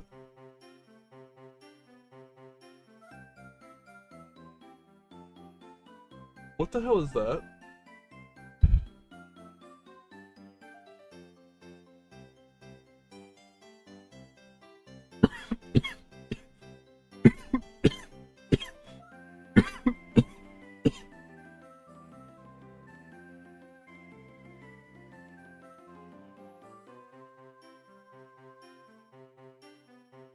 Apparently, Walmart issues a warning 2 weeks until the shelves are empty because of tariffs. Monday, representatives from Walmart, Target, and Home Depot met with the president, warning there could soon be empty store shelves in the U.S. The number of cargo ships from China carrying everything from clothes to household goods was down 35%. That's lower than I thought. Compared to the same week last year. If it's not possible, if we're so far apart that this is not going to happen, then I think the president's probably at a point where he's going to say, well, we're done. In this video, we're going to look at the ripple effects of escalating tariffs and what it means for store shelves in the weeks ahead, why America's food safety system may be more fragile than we think, and how the United States appears to be stepping away from global leadership, particularly in the Ukraine conflict, at a time when China and Russia, they're growing bolder. As trade routes shift, alliances realign, and old safeguards disappear, what does this mean for those of us trying to stay ahead of these changes that will impact our lives? I'm going to tell you what I'm doing and what your next step should be, what to buy, what to watch for, and what to brace for. I'll also tell you how to enter this week's giveaway and announce last week's winner, so stick around for that. All right, let's go ahead and dive in. Oh, that's not what I wanted. If you're new to this channel, my name is Chris, and on this channel we discuss emergency preparedness, aka prepping.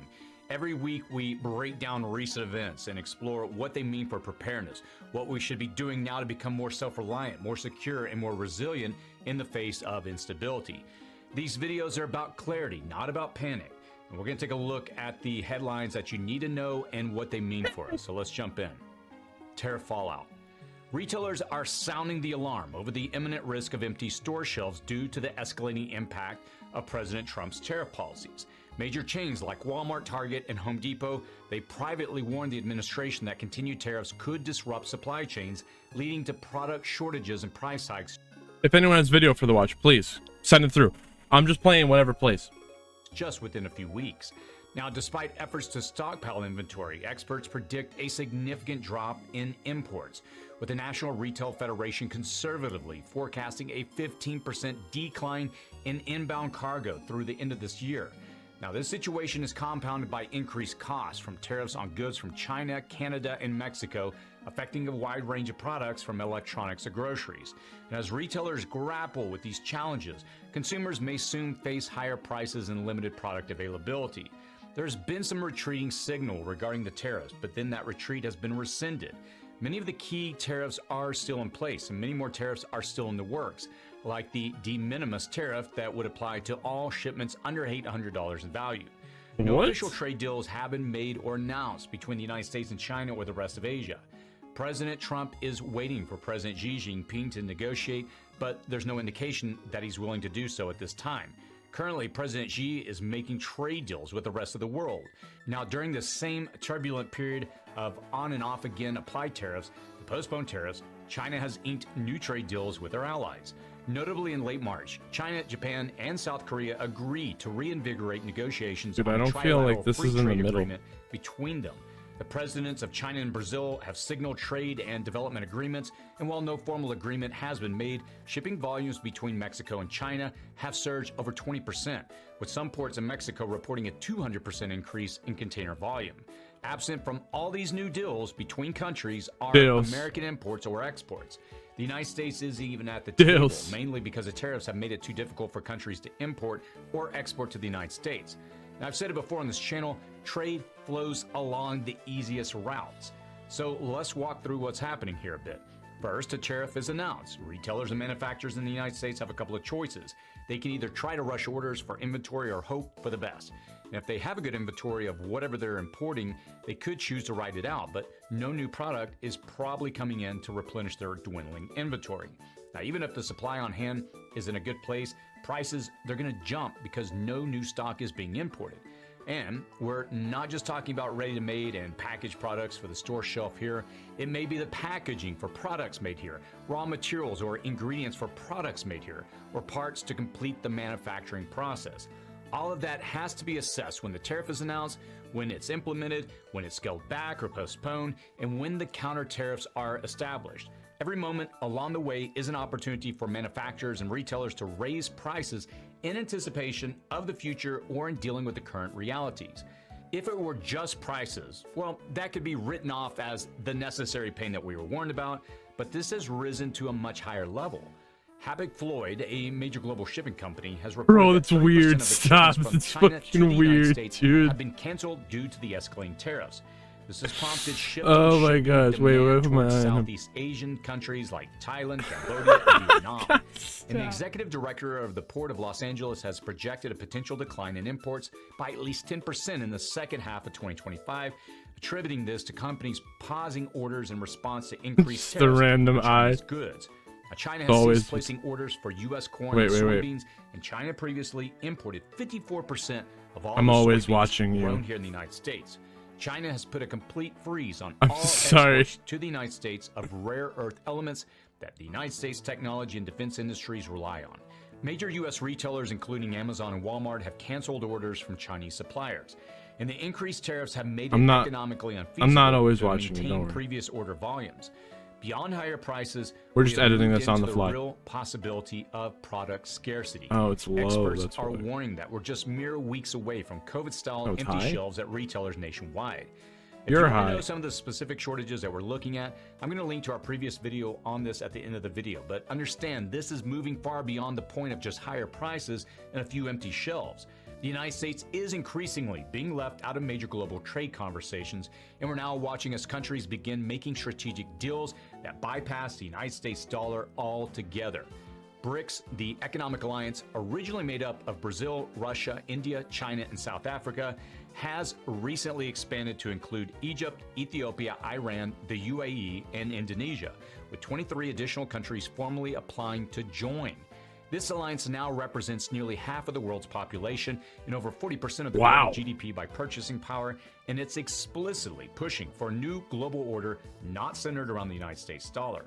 Meanwhile, the dollar itself has seen a sharp decline in recent months, reversing the gains it made after Trump's 2024 election win, due to the increasingly erratic trade policy, a softening economy, and political attacks on the Federal Reserve. And while it's unlikely to lose its reserve currency status overnight, This volatility has shaken global confidence and sparked a serious conversation about long-term alternatives to the dollar. Clearly, the United States is no longer in the limelight of the center stage. She's moving into the shadows of the wings. So what does this mean to us? If you're already preparing, this is your signal to go a little deeper and rely less on the unstable supply chain. At this point, the signs are everywhere, from canceled overseas orders to declining port volumes and major retailers warning about imminent shortages. And these are not just temporary price hikes. We're staring down the real possibility of widespread product scarcity. My encouragement is this: take this time to calmly but decisively audit what you have and what you think you might soon need. Start sourcing locally where you can: farmers markets, regional producers, and independent retailers. Reducing your dependency on imported goods will help you stay ahead of the curve if things tighten even more. I don't get that much stuff imported. This moment as a chance to simplify and be intentional. Stock up on items you know you're going to need this year, especially anything imported or complex to replace, like car parts, filters, electronics, tools, or durable clothing. I know that feels like everything, but I would encourage you to focus on what you think you'll need soon. Take advantage of any deals now, like that phone upgrade or the appliance that you've been putting off. If it's something that's already hard to find or made overseas, it may not be available later, or it might cost double. And most importantly, don't panic. Manufacturers that are raising prices based on what they anticipate. And you can be just as smart. Assess your own inventory, plan ahead, and adjust calmly. Spartan times call for strategic thinking, not fear. So what do you think? Where are you feeling the impact of the tariff wars, or are you not feeling them at all? Let us know in the comments Dude, below. I'm honestly concerned about the rising cost of car parts. For myself and for everyone. That'd be crazy. Thanks to CoPure for sponsoring this YouTube ad-free video. Up to 95 million Americans are exposed to PFAS. A lot of stuff's made in China. Industrial chemicals that leach into our water supply. They're called forever chemicals because they don't break down in the environment or the human body, and they've been linked to cancer, hormonal issues, and developmental problems. Nice. If you're still drinking straight from the tap, it's worth a second thought. I've got a family to protect, and I'm not taking chances. That's why we use CoPure. It's a countertop water purification system that needs no plumbing, no installation, and no tools. Just drop in the filters, plug it in, and fill the back reservoir with sink water. From there, its 4-stage system removes up to 99.9% of heavy metals, PFAS, chlorine, lead, and even microplastics. It also remineralizes and balances your water's pH with real-time digital purity readouts and hot or cold water on demand. We use it daily, and I don't drink a glass of water at home unless it's been through the CoPure. Check it out and get $200. Oh, I would never drink tap water. Do not drink tap water. It's so bad for you. Go look up on Google. What,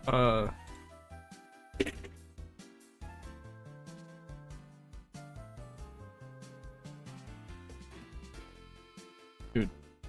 Stop. Yeah. Google's gotta stop doxing me. At copure.com/city prepping. It's The bad. link's in the description and pinned comment below. Food safety. There are many processes we sort of take for granted. They're vital, but they happen somewhere else and solve a problem that was discovered long ago. Because of that, it's sometimes hard for us to correlate how the removal of these processes today can impact our future. That's where we are right now with food safety, and it's vital that you understand this because the reason we're not getting ill or even dying from food in our food supply chain often comes down to safety inspections, product recalls, and consumer warnings. It's important that you know about the potential plastic parts in your meat stick, your bratwurst, your sausages, or even the listeria in your bagged salad, or the salmonella or E. coli in your frozen chicken, peanut butter, milk, or pre-cut fruit. Because without that awareness, you're left vulnerable in a system that increasingly relies on you to protect yourself. And we're not simply referencing some future state or issuing some warning about food safety in the future. This past January, the administration abruptly fired at least a dozen inspectors generals, including those overseeing key food and agricultural agencies. Although Health Secretary Robert F. Kennedy Jr. claimed FDA safety inspectors wouldn't be affected by recent job cuts, the loss of key support staff has severely disrupted operations, prompting the agency to hire contractors to maintain critical oversight amid ongoing inspection challenges and staffing shortages. That person on the ground who was checking that gauge to make sure the pasteurization temperature was where it should be, well, they may not be there anymore. And there's no denying that many necessary inspections aren't being made, and there was already a problem before these cuts. Even before the recent government downsizing, food safety systems were showing serious cracks.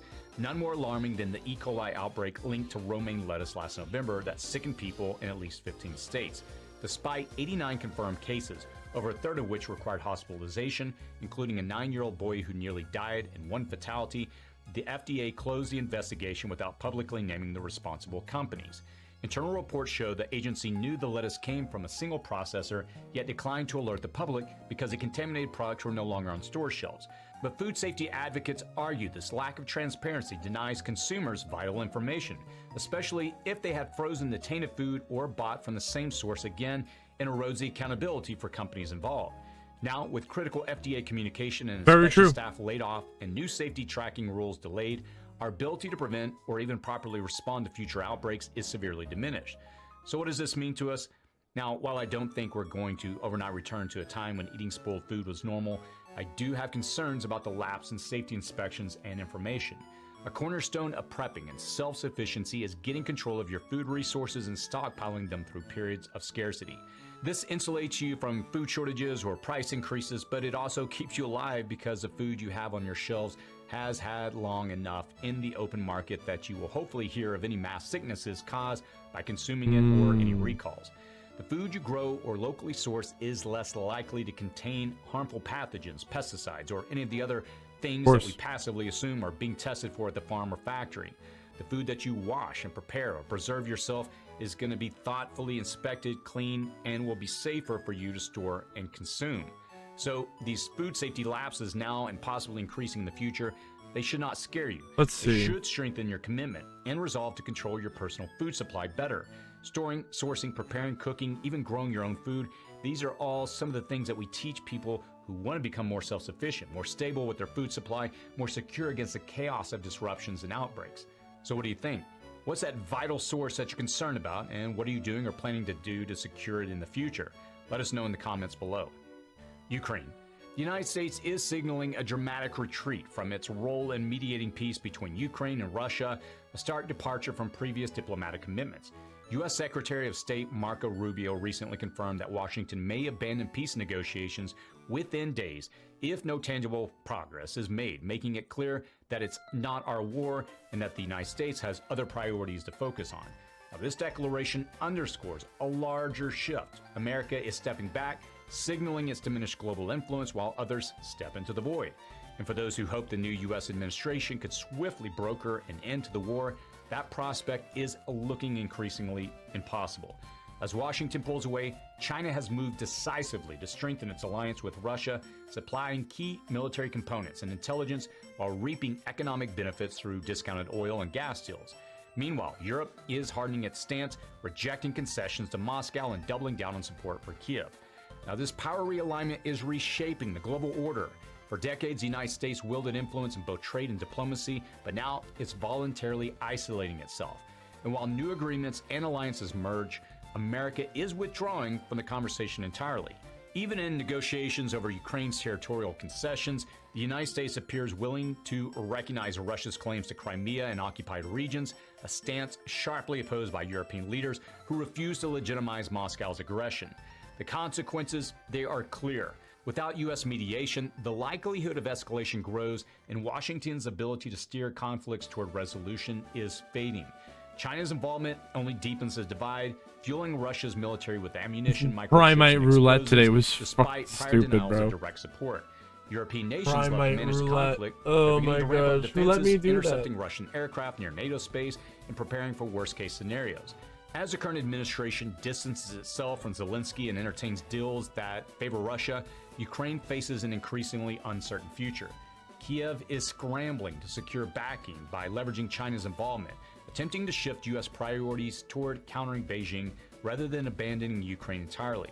But if Washington continues withdrawing from diplomacy, leaving NATO as the sole contaminant force, the world may be hurtling toward prolonged proxy battles or something far worse. So what does this mean to us? For those of us focused on preparedness and self-sufficiency, this shift is a wake-up call to reassess risk and resilience at every level. With the United States stepping back from global diplomacy, the safety net that once helped contain conflict is beginning to fray. Power blocks are shifting, old alliances are weakening, and emerging coalitions, particularly Is China Primate and Dark Russia, Magician the way to acting go? with greater boldness, often unchecked. That raises the risk of economic disruption, cyber attacks, supply chain instability, and ripple effects that could directly impact everyday life. And this is not about fear, it's about staying ahead of change. You can expect geopolitical tensions to drive energy price swings, import disruptions, and food shortages. Now is the time to focus on energy independence, food security, and local resilience. Stock what you can easily replace, grow what you can, and strengthen supply alternatives. Self-sufficiency has always been valuable. In this tectonic shifting and reshuffling of global priorities and alliances, self-sufficiency will become essential. The time to take action for your stable future is right now. So what do you think? Is America's withdrawal from the global stage a good thing? Can we go it alone without trade partners and allies, or are we looking at a rising global threat in the future? Let me know your thoughts in the comments below. Giveaway. This week's winner is going to receive an elite gourmet food dehydrator to help you take control of your food security. All you have to do to participate in the giveaway is just simply comment on this video, give it a thumbs up, and complete the giveaway form linked in the description section below. Giving the thumbs up for this video allows us to spread the prepping message further. Also, you have to complete the form to be eligible, as that's how we randomly pick a winner and contact you. This information is only accessible to our team. Using a random selection tool, we'll choose a winner from the entrance and reach out to you via the email that you provide on the submitted form. So congrats to our last giveaway winner for the Emergency Weather Radio, Timothy Core. We'll reach out to you to get that sent right away. It's easy to feel overwhelmed when the world seems to be changing. Ruxin does it, but I could give out cards. I don't have any worthwhile cards though. But remember this, preparedness, it's not about perfection, it's about progression. Every small step that you take today, it strengthens your future tomorrow. Every shelf that you stock, every skill that you learn, every connection that you build in your community, it moves you from uncertainty towards stability. And you don't need to have it all figured out. You just need to keep moving forward one choice at a time. But don't let fear freeze you. Let it fuel wise action. And here's the thing, you're not powerless. You are capable, you are alert, and you're not alone.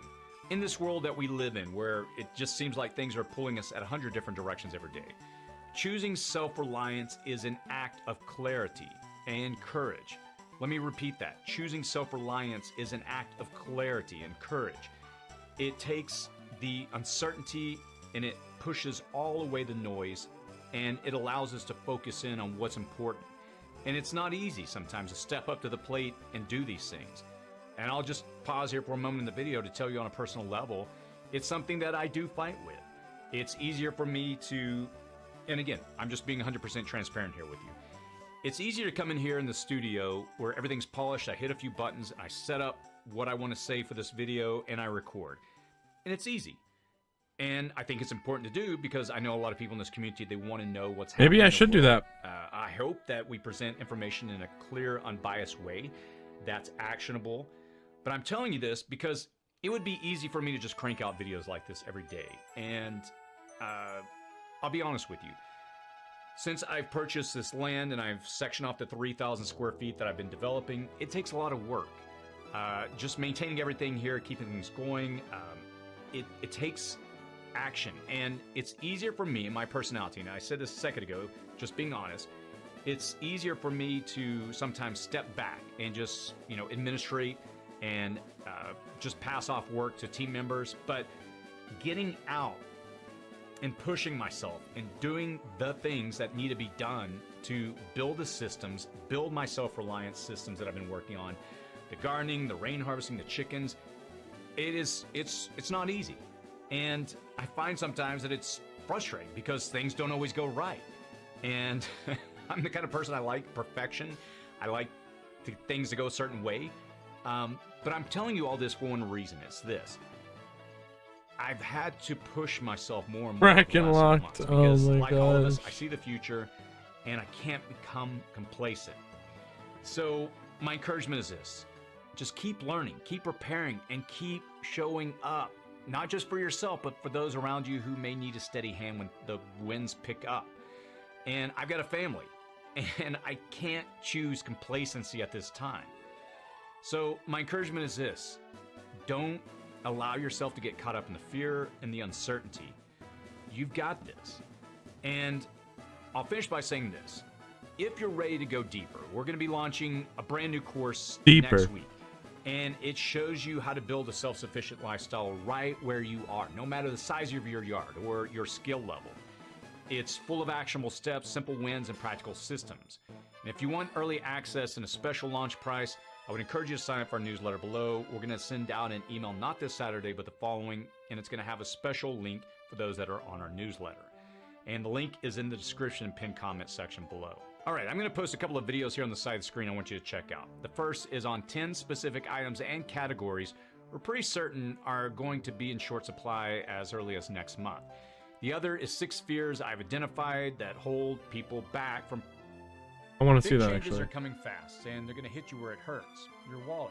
With sweeping tariffs just announced on goods from more than 100 countries, everyday products are about to get a lot more expensive, and in some cases, they're going to be harder to find. But here's the good news. If you act now, before the new pricing kicks in, you can cushion the blow. In this video, I'm going to break down 10 essential categories of products to consider stocking up on right now, while shelves are still full and prices are still reasonable. And whether you're looking to save money, protect your home, or reduce your dependency on strained supply chains, this list is going to help you stay one step ahead. So let's get into it.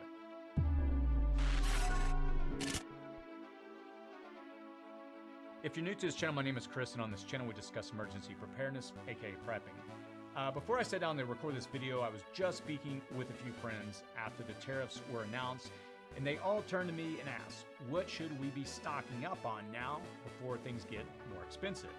I'll address that in this video. But before we do jump in, I want to let you know that we're going to be launching our self-sufficient backyard course designed to help you take control by producing a portion of what you eat right now from your own yard. From growing food to harvesting water and setting up energy backups, we're going to walk you through step by step. And if you want to get ahead of rising prices and shortages, this is how you start. Sign up with the link below and you'll be notified as soon as it goes live, and you'll also get a free download guide. So let's go ahead and get started. Number 1, personal hygiene products. This is one of the easiest and smartest places to start. Many hygiene items are manufactured overseas or rely on imported materials, and they're things that we all use every single day. So I'd encourage you to stock up now on these items. Soap, whether that's bars or liquid, toothpaste and toothbrushes, shampoo and conditioner, deodorant. Oh shit, I'm gonna need shampoo and conditioner then. Feminine hygiene products, toilet paper and tissues. I don't need razors, I can tell you that. Well, actually I do. Prices only rise by a few percent. Stocking up now will save you in the long run, and you're always going to use them. Number 2, generic medications and first aid supplies. The United States imports 70 to 80% of its generic drug ingredients from countries like China and India, both of which are targeted by these new tariffs. You might want to consider stocking up on the following: pain relievers such as acetaminophen or ibuprofen, cold and flu meds, allergy meds, antiseptics, things like hydrogen peroxide or iodine, bandages, gauzes and wraps, thermometers and basic medical tools, personal prescriptions where possible. Even in a small disruption in pharmaceutical imports, they can create supply shortages. A well-stocked first aid kit and a few months' worth of essentials, they can make a big difference. Number 3, electronics and accessories. From smartphones to batteries to power banks, many of our daily use electronics are either manufactured overseas or assembled using foreign parts. So, you want to stock up on the following: power banks, flashlights and headlamps, batteries such as AA, AAA, D, or whatever, phone charging cables, surge protectors, small appliances like electric kettles or fans, because these products are often the first to see price spikes when tariffs hit. And due to their reliance on rare earth elements and chipsets, they're also vulnerable to broader supply chain disruptions. Number 4, vehicle parts and maintenance supplies. Your car is a global product, even if it is assembled in the United States. Many of the replacement parts, they come from overseas, and prices are expected to rise quickly. So, stock up now on things like motor oil and oil filters, wiper blades, air filters and cabin filters, brake pads, spark plugs, fuses and bulbs, basic tools and fluids. If you do any of your own maintenance, now is a good time to replenish your garage. And even if you don't, having basic consumables on hand can save you money and time later. Number 5, durable clothing and footwear. Many clothing items are manufactured in countries now facing heavy tariffs, including Vietnam, Sri Lanka, Bangladesh, and China. And this includes everyday wear and specialty items for work or outdoor use. You might want to consider buying durable work boots, rain gear, winter coats, thermal underwear, socks and gloves, heavy-duty pants, or overalls. These items, they don't always spoil, and they will get used eventually. Buying quality now, especially in kid sizes, if you have a growing family, can help avoid both inflation and supply issues later. Number 6, household cleaning products. Just like with hygiene items, these are essentials that you'll always use, and many are vulnerable to rising costs due to their chemical ingredients and plastic packaging. Items to consider stocking up on are laundry detergent, dish soap, bleach and disinfectants, surface cleaners, sponges, scrubbers, gloves, trash bags. Stocking up can be as simple as buying one extra bottle of each per grocery trip for a few weeks. Easy, low-cost insurance. Number 7, consumable tools and hardware.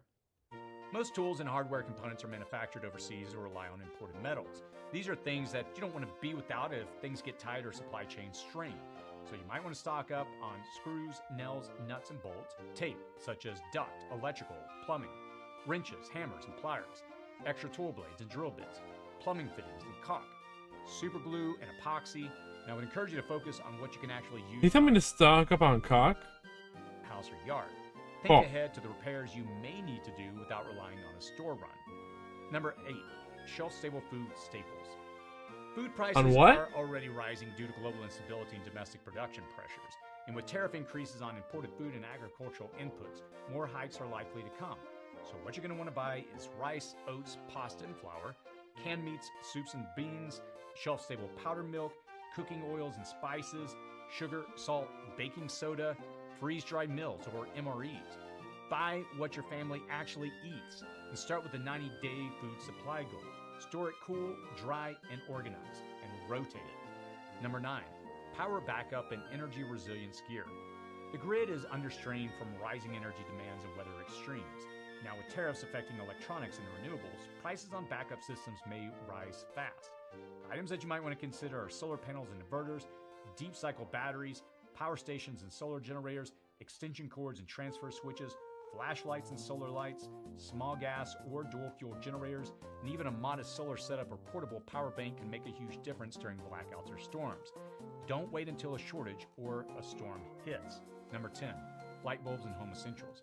These are not exciting, but they're vital, and many light bulbs and home items are made overseas and are often the first to disappear or increase in price during global disruptions. So, stock up on LED light bulbs, extension cords, air and water filters, smoke detector batteries, surge protectors, simple replacement parts, things like faucets and filters.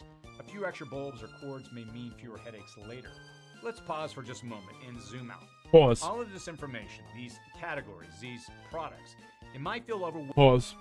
Overwhelming at first, but this is not about doing everything at once. It's about recognizing the changes happening around us and choosing to respond with calm, thoughtful action. What we're experiencing is not just a season of price increases, it's a shift, a signal that the systems that we relied on our staff is out of charges, all bro. over the world are being stress tested, and in some cases are being restructured entirely. Whether these new tariffs are ultimately good or bad is still up for debate, but what's not in question is that they're already having an impact. And here's where Someone give us a video to watch. resilience, it starts at home, not in Washington, not on Wall Street, but in your household. And it starts with decisions that you make. There's been no good news recently, no current events, nothing even funny, interesting. How to plan for tomorrow. You don't need a remote cabin. You just need awareness and a willingness to act. Every roll of tape, every bottle of soap, every flashlight or can of food that you can set aside is a vote in favor of your future stability. You're not powerless in this. Quite the opposite. You have more influence than you realize, and not just in your home, but in your community. And when you prepare, you become a resource. When you think ahead, you become an example. When you stay calm and focused, you encourage others to do the same. There's a quote I often go back to.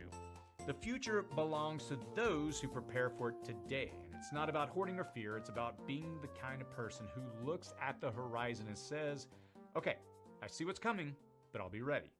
And that's what you're doing right now.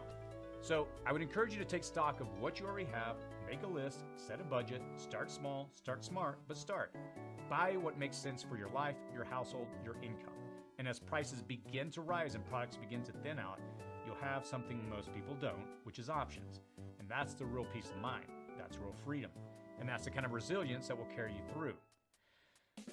You got this. If you have any thoughts or feedback, feel free to post those below. If I missed anything, let me know. Hopefully others will be able to read the comments and learn from you all as well, because I always do. As always, stay safe out there.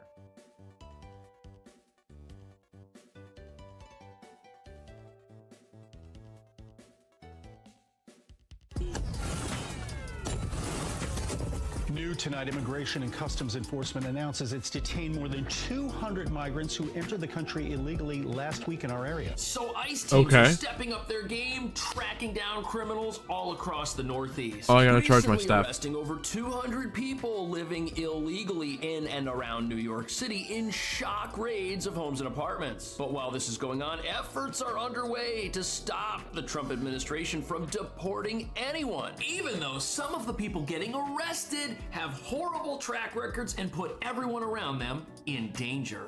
More than half have significant criminal convictions or are facing charges for crimes like assault. This building on DeKalb Avenue in the Bronx is where law enforcement sources say a 22-year-old member of the Venezuelan gang Tren de Aragua was picked up by Immigration and Customs Enforcement agents last week. She is one of 206 people arrested across the New York City area in an operation that the acting ICE director says targeted the most dangerous alien offenders in some of the most crime-infested neighborhoods. More protests against the administration. New Yorkers gathering this afternoon to make their voices heard loud and clear. I'm not saying you can't get rid of anybody, yes, but maybe start at the top. People are scared to go to church. People are scared to go to work. People are scared to take their kids to school. I don't know why we want to romanticize That's kinda what crazy. dangerous gangs are. They're dangerous gangs, and we're going to do everything possible to remove these dangerous gangs off our streets. 121 of the 206 apprehended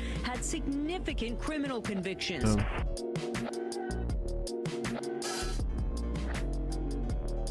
So ICE just arrested over 200 people illegally living in New York, including gang members. But what nobody's talking about is that while America is happy How many? about So 200. ICE just arrested over 200 people illegally living in New York, including gang members. But what nobody's talking about is that while America is happy about this, progressive activists in cities like New York are very upset about it, and they're doing everything they can to make sure it stops happening. Because for some reason, they don't think these gang members are actually criminals. Instead, they... Yeah, I don't think we should be protecting the gang members.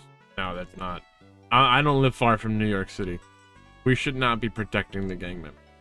think the only criminal is the one who recently moved from Trump Tower to the White House with the promise to rid America of dangerous individuals by any means necessary. And Trump's doing it not only by raiding homes and apartments in sanctuary cities, but also by locking down the southern border like never before, deploying U.S. military troops in armored vehicles and helicopters on the front lines of America's battle with illegal immigration, to track down and capture anyone attempting to enter the country without permission, something which has been a big deterrent, stopping people from entering our country who shouldn't be here in the first place. But that brings us to the real reason these ICE raids that just took place is a theory. Just a game theory. New York City and in Boston and in Virginia have so-called advocates so upset. They reveal that an open border anyone can cross is a bad idea because it allows criminals intent on harming Americans and legal U.S. residents a path to do so. And once they're inside the country, they engage in illegal behavior like this. Police say Abrego Garcia was driving from Houston to Maryland with 8 other people in the car, but there was no luggage in the car, and that led police to suspect this was a human trafficking incident. The year before, Abrego Garcia's wife Jennifer Well, had 2 filed plus for a 2, it does temporary equal 4. protective order against him. So that guy right there, he is the poster child for this entire war on illegal immigration. The Trump administration says he's a gang member. He was sent to El Salvador's mega prison, but politicians and, again, activists in this country are desperate to get him back in America for some reason. And apparently his wife confirmed he's one of the people in this clip right here being moved into that state-of-the-art prison facility designed for gang members. And even though this guy was in I'm not even gonna. the U.S. illegally and is covered in MS-13 tattoos and was arrested with other confirmed members of MS-13, there are people out there who prefer to refer to him as a Maryland father instead of a criminal gang member. And as you're about to see, this is not an isolated incident, because there are some people in America who think that every single gang member here who They're ICE loopy. takes down is innocent. Omar Abrego Garcia, who arrived illegally from El Salvador in 2011 and was arrested in 2019. They'd have a trial. Dual process is the way you get that done. If he's guilty, I don't even know if any of the 300 are guilty. I mean, I assume some of them might be. So here we have a protest in Midtown Manhattan, and the protesters, some of them don't might think be. Anybody that ICE has taken down is actually guilty of anything. And Those they are words. really think ICE is out there arresting people, sweeping them off the streets, and it's all by accident. And this is supported by their belief that America has spiraled into some sort of dictatorship because a president elected specifically on his promise to remove criminals from our country who are already here without permission has somehow usurped democracy and is going against the will of the people, taking away everyone's rights, even though reality tells a different story. This building on DeKalb Avenue in the Bronx is where law enforcement sources say a 22-year-old member of the Venezuelan gang Tren de Aragua was picked up by Immigration and Customs Enforcement agents last week. She is one of 206 people arrested across the New York City area in an operation that the acting ICE director says targeted the most dangerous alien offenders in some of the most crime-infested neighborhoods. So in New York City, ICE raided an apartment building where well-known gang members were residing while they committed crimes throughout the city. But I guess this building in the Bronx sounds about right. Isn't a place any of the people attending protests in Midtown have ever been or lived themselves. Here is a photo of the woman that was arrested. She's a gang member. One of the neighbors says people like this have no moral compass. If she needed money or knew there was an elderly person living in the building, she'd have no problem breaking in and stealing from that person. These are people who put everyone around them in danger. They need to be in jail. On top of that, these criminals, they're traffickers and human exploiters. They're in charge of the crime waves taking over areas of town protesters can't even find on a map, like Roosevelt Avenue in Queens, where outdoor theft markets line the streets full of stolen goods, being sold by people who might not necessarily want to spend 12 hours a day kneeling on the sidewalk. Yet New York All that stuff you see on those sidewalk tables it's all stolen. New York City's protester class has bought the lie that these individuals haven't done anything wrong, even if they've started all of this out by coming into the country illegally and then doing more illegal things once they're here. I don't know why we want to romanticize what dangerous gangs are. They're dangerous gangs, and we're going to do everything possible to collaborate with federal officials to remove these dangerous gangs off our streets. ICE says with federal partners like the FBI and the U.S. Marshals, 121 of the 206 apprehended had significant criminal convictions. The NYC acting field office director says the majority have criminal histories. You know something, Mayor Adams is right, but he's probably going to lose his campaign for re-election because he's saying stuff like this. He says he's going to cooperate with the enemy of these protesters, which is ICE. And when you look at these crowds of protesters, you see people who've been brainwashed by mainstream news and do not think for themselves. But sadly, in New York, this is where all the money and politics comes from, and these are the zombies people who are going to decide the next election here. Even though all of these criminals are in the country illegally, have committed crimes and are dangerous enemies of America. They're not here to live the American dream. They're here to exploit our laws. And these protesters don't think they've done anything wrong by coming here and doing just that, while living openly as criminal members of their communities. A suspected gang member with warrants for kidnapping, burglary, and a gun crime, authorities told us. Around 5:30 a.m., heavily armed agents raid this apartment building and find the suspect and 3 other male associates, all handcuffed and without incident. Also there in the residence, 3 children. So here we have ICE agents raiding an apartment in the Bronx, and who do they find? Criminal gang members living with children for some reason. Nice. And the neighbors of this building had no idea a dangerous criminal wanted in multiple states was living right next to them. They're crossing paths with this individual every single day. Now, obviously, the people holding these signs and protesting these raids think criminals like this guy are innocent. After all, they were part of a family living with little children, and now they're separated, and oh, how awful this is. Yet the reality is everyone in proximity to these criminals was in danger. That whole building, all of the people there, are now better off that this guy was taken down 100%. by ICE. But as you're about to see, there's an effort, a mainstream narrative that there is some massive uprising and everybody's upset that these gang members are being put in jail. Oh no, not the gang members, no! By the thousands, demonstrators rallied in major U.S. cities, angry about the Trump administration's deportation agenda. Everyone should have due process. No one should be just taken away and locked up. I don't think it matters who you are or what situation you're in. Like, that should concern you now. If due process has been abandoned for everybody, it can be abandoned for you. Many protesters welcoming. So due process is guaranteed to Americans under the Constitution. And what you have here is you have these people who are Americans putting themselves in the shoes of criminals who are here illegally and imagining if ICE were to come to my house when I'm in my pajamas and arrest me. They're trying to empathize with these criminals, but the only way they can do that is by creating a fantasy in their minds where American citizens and legal U.S. residents who are entitled to due process don't get it somehow. And every single person at these rallies has rights someone who snuck into the country wearing a mask doesn't have. Yet this is how these people have themselves all riled up. This is how these people have themselves convinced that America is spiraling out of control and has passed the point of no return. Yet the best thing America can do is return people like this back to where they came from. One of these individuals was so dangerous that we needed the backup of the NYPD to be there in case things went south.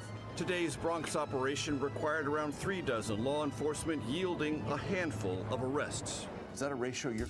So here you've got protesters in Midtown screaming about this grave injustice, but the reality is ICE is taking down dangerous criminals who are so unpredictable that they need backup from local police. ICE is overwhelmed. These guys in this armored vehicle with weapons and night vision, they needed backup to take down these gang members. NYPD uniform right here going into the building with them just to make sure that nothing bad happens, and protesters are against getting people like this out of the country. We're using the laws on the books, the statutes on the books, to secure the border and remove significant public safety threats and national security threats to this country.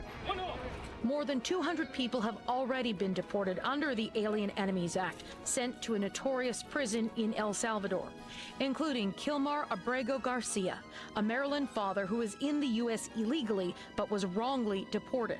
So here we are, back to the guy the mainstream news just will not tell the truth about. And the proof that this guy was a member of a dangerous criminal organization is all over the place. Now, when this guy was first arrested, he was found with rolls of cash and a whole bunch of other stuff that he shouldn't have had. And look at this, he was not alone. He was arrested with 2 other members of MS-13. Apparently, he was wearing merchandise which displayed gang slogans and paraphernalia connecting him to MS-13, and 2 judges found that he was a member of this gang, a finding that has not been disputed by anybody. And this report, which is on the Department of Homeland Security's website, goes on to discuss how the wife of this individual, this Maryland father, was so afraid of him, she had a protective order taken out against him. But you're not gonna believe what she's now saying about this whole ordeal. Look at this, unbelievable. She was pressed about those allegations, and here's her response. I know this is a sensitive question, but I have to ask it. You did take out a temporary order of protection against your husband in 2021. Were you in fear of your husband?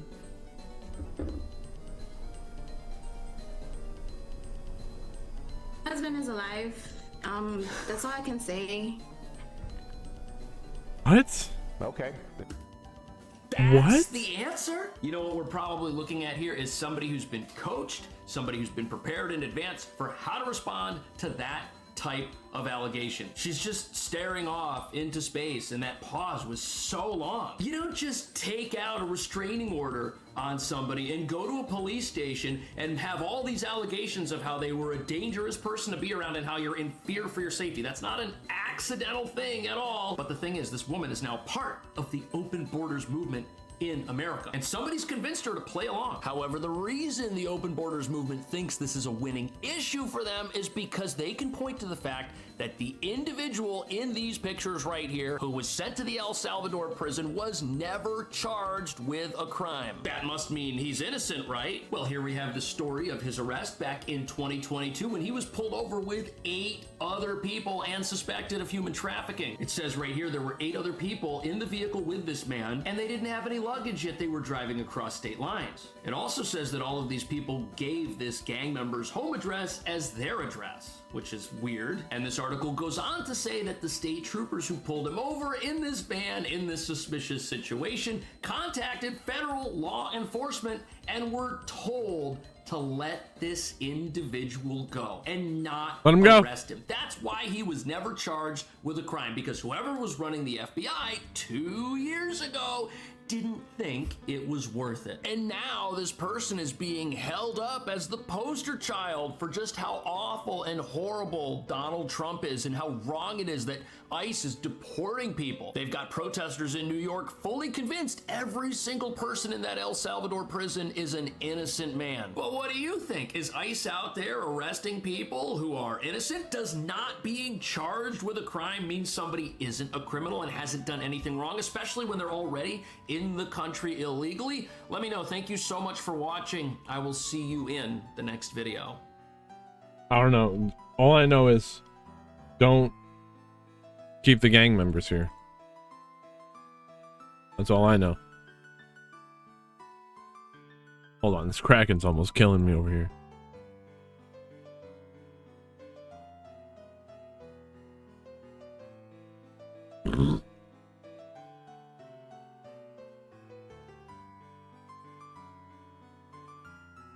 Dude, how did it almost kill me? Oh, my magic. I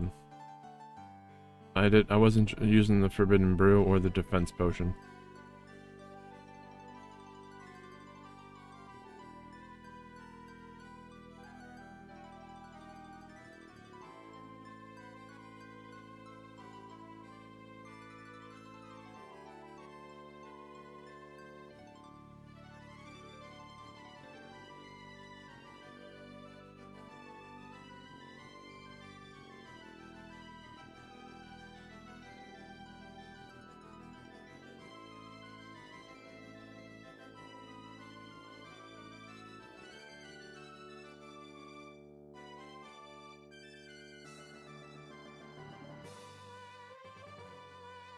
Who is this and what did they do?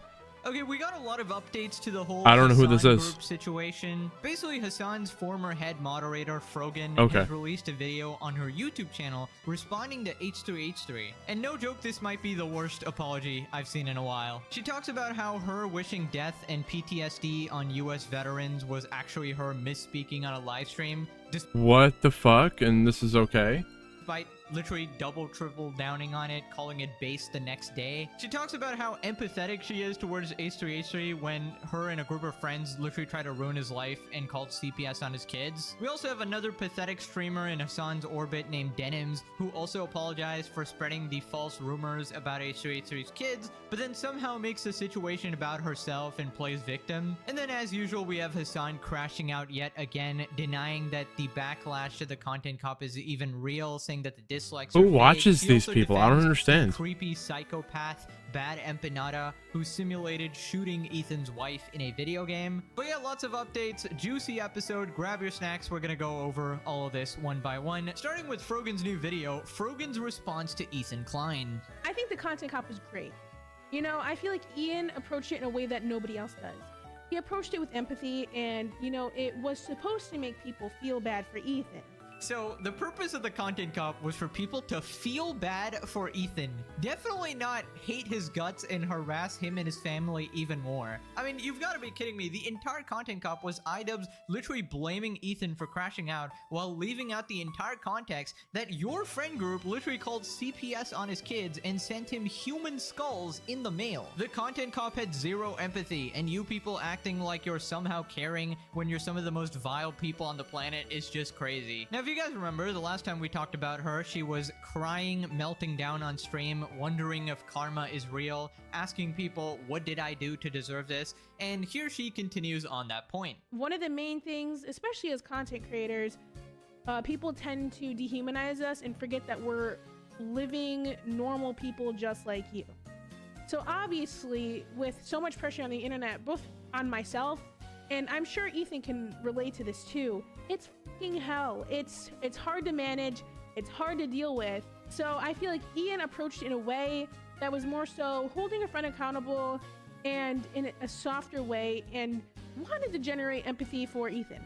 Other people don't do that. Yeah, I love how she talks about dehumanizing people. Meanwhile, Hassan and Well, her that's group what she literally was do this doing. all the time. You completely dehumanize the other side so much to the point where you become utterly vile people. Hassan watches babies getting murdered and laughs and says they deserved it because they're from the other side and they're settlers. Literal babies. I mean, you gotta be a complete psychopath. And yeah, I imagine the backlash That's is what he hard to plays on deal with Twitch? when you wish US veterans PTSD and say they should all die and be denied healthcare, and then you double triple down on it, say that you want to recreate 9/11 with a birthday cake. I mean, I imagine it's hard to deal with the consequences of your own actions and your own words. Then she talks about her appearance in the Content Cop video. I received a text asking to say something nice about Ethan, and to be honest, I thought about it long and hard because I was like, this man does not deserve anything nice from me. But I said, you know what? I'm going to do it. Maybe it'll give me some closure. So I wrote a letter to Ethan and I read it off, and iDubbbz put it in the video, and this was Ethan's reaction to the video. I bet you will would. be reading my letter off because I don't want to sound robotic. H3 used to be the sports for good that I used to watch. I hope that one day gets back to what I remember. You were one of the inspirations for me to start creating content, so all of this has stunk. I hope you really hear this, and I wish you the best. I think. Listen, Rogan, she's so dumb that you almost can't be even mad at her. She did wish us the best in the end. It almost felt like the nicest one of them all. I think she was the only one being genuine, Yeah. actually. So I don't want to, whatever, just Rogan, just chill, okay? Just stop being an idiot and I'll stop talking about you. It's really simple math. She's also by far the smallest creator of the bunch. Right. Don't do stupid shit, you won't get talked about. He included her, like she's just gonna get more shit for being involved. It's not cool. And like, on his it's behalf. not, it's He total- knows what like this entails.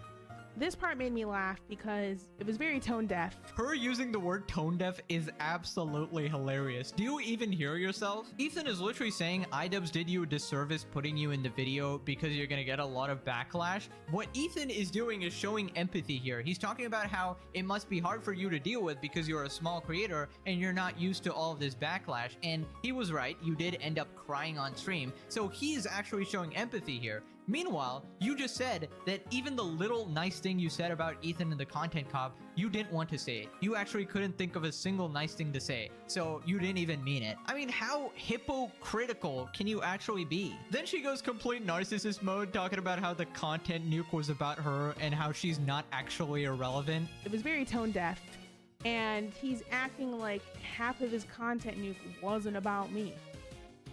Half of the content nuke, the entire ending half, was about me.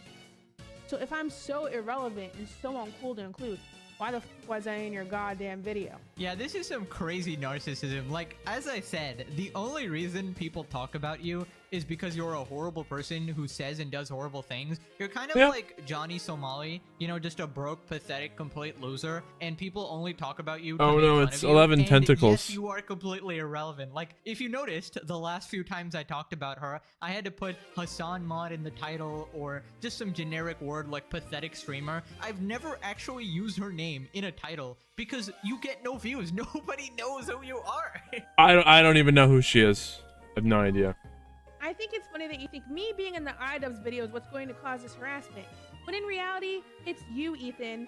You're acting like you haven't spent the last year and a half doing everything in your power to push people to bully and harass me, including weaponizing propaganda organizations such as the ADL to get me banned off Twitch because I made a joke about you not being able to say Habibi. Oh yeah, the joke. You mean the literal racist tier list you made that ranked people from Arab to Jew? I mean, it was literally against Twitch terms of service. You obviously deserve to be banned for that. But no, guys, I'm not dehumanizing people. But Jews, though. It's so disgusting. This is the person on Twitter calling you a Nazi, by the way. The irony is insane. Then she uses the classic Hamas piker tactic and accuses Ethan of being racist. This next section is about the double standards of Ethan's thinking. Let's get started with this clip. Personally, though, and I've seen Hassan do this before, is he's accused me of it. He goes, "Oh, you just hate Muslims." It's like, bro, can you actually just can you I don't know why everyone can't just get along. actually please just respond to a real argument? Like, please, bro. You know, he just, like, you can't just sweep everything away by saying that. It's just not right.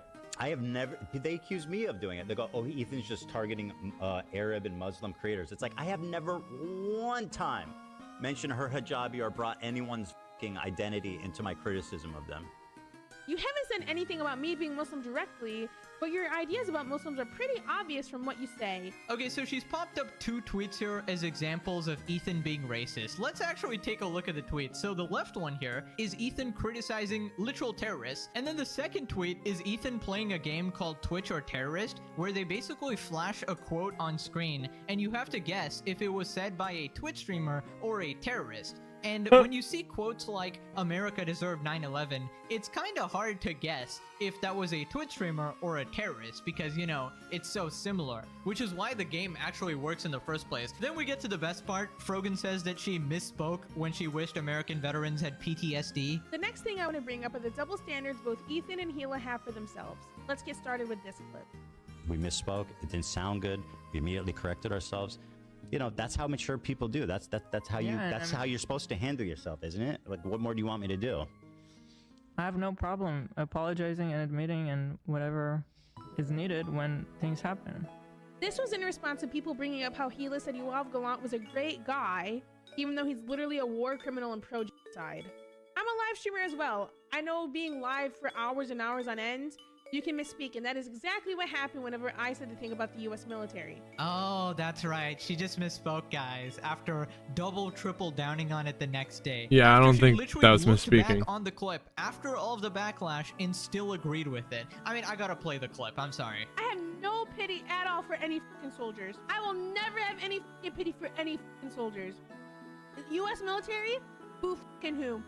I hope you get PTSD. But like any other motherfucker, you're joining them, you're like, oh my god, I want my Camaro, no student loans. Thank you. I hope you get PTSD.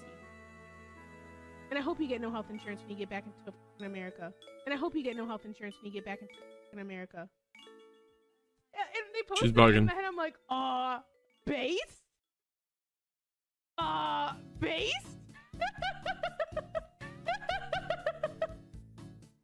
Like, am I supposed to be like, I'm not walking back on it. I still fucking agree with it. Based? Based? I'm not walking back on it, guys. I still agree with it. Meanwhile, now, I misspoke, guys. You know, you stream for 5 hours. You just don't know what you're saying. Also, boo-hoo, I hope you get PTSD and die. I mean, you can't make this up, guys. This is just absolute cinema. Like, how do you encounter a person this absolutely disgusting? What a Weasley little liar, dude. Then she compares her apology to Elo's apology. I want to explain it because people bring it up non-stop.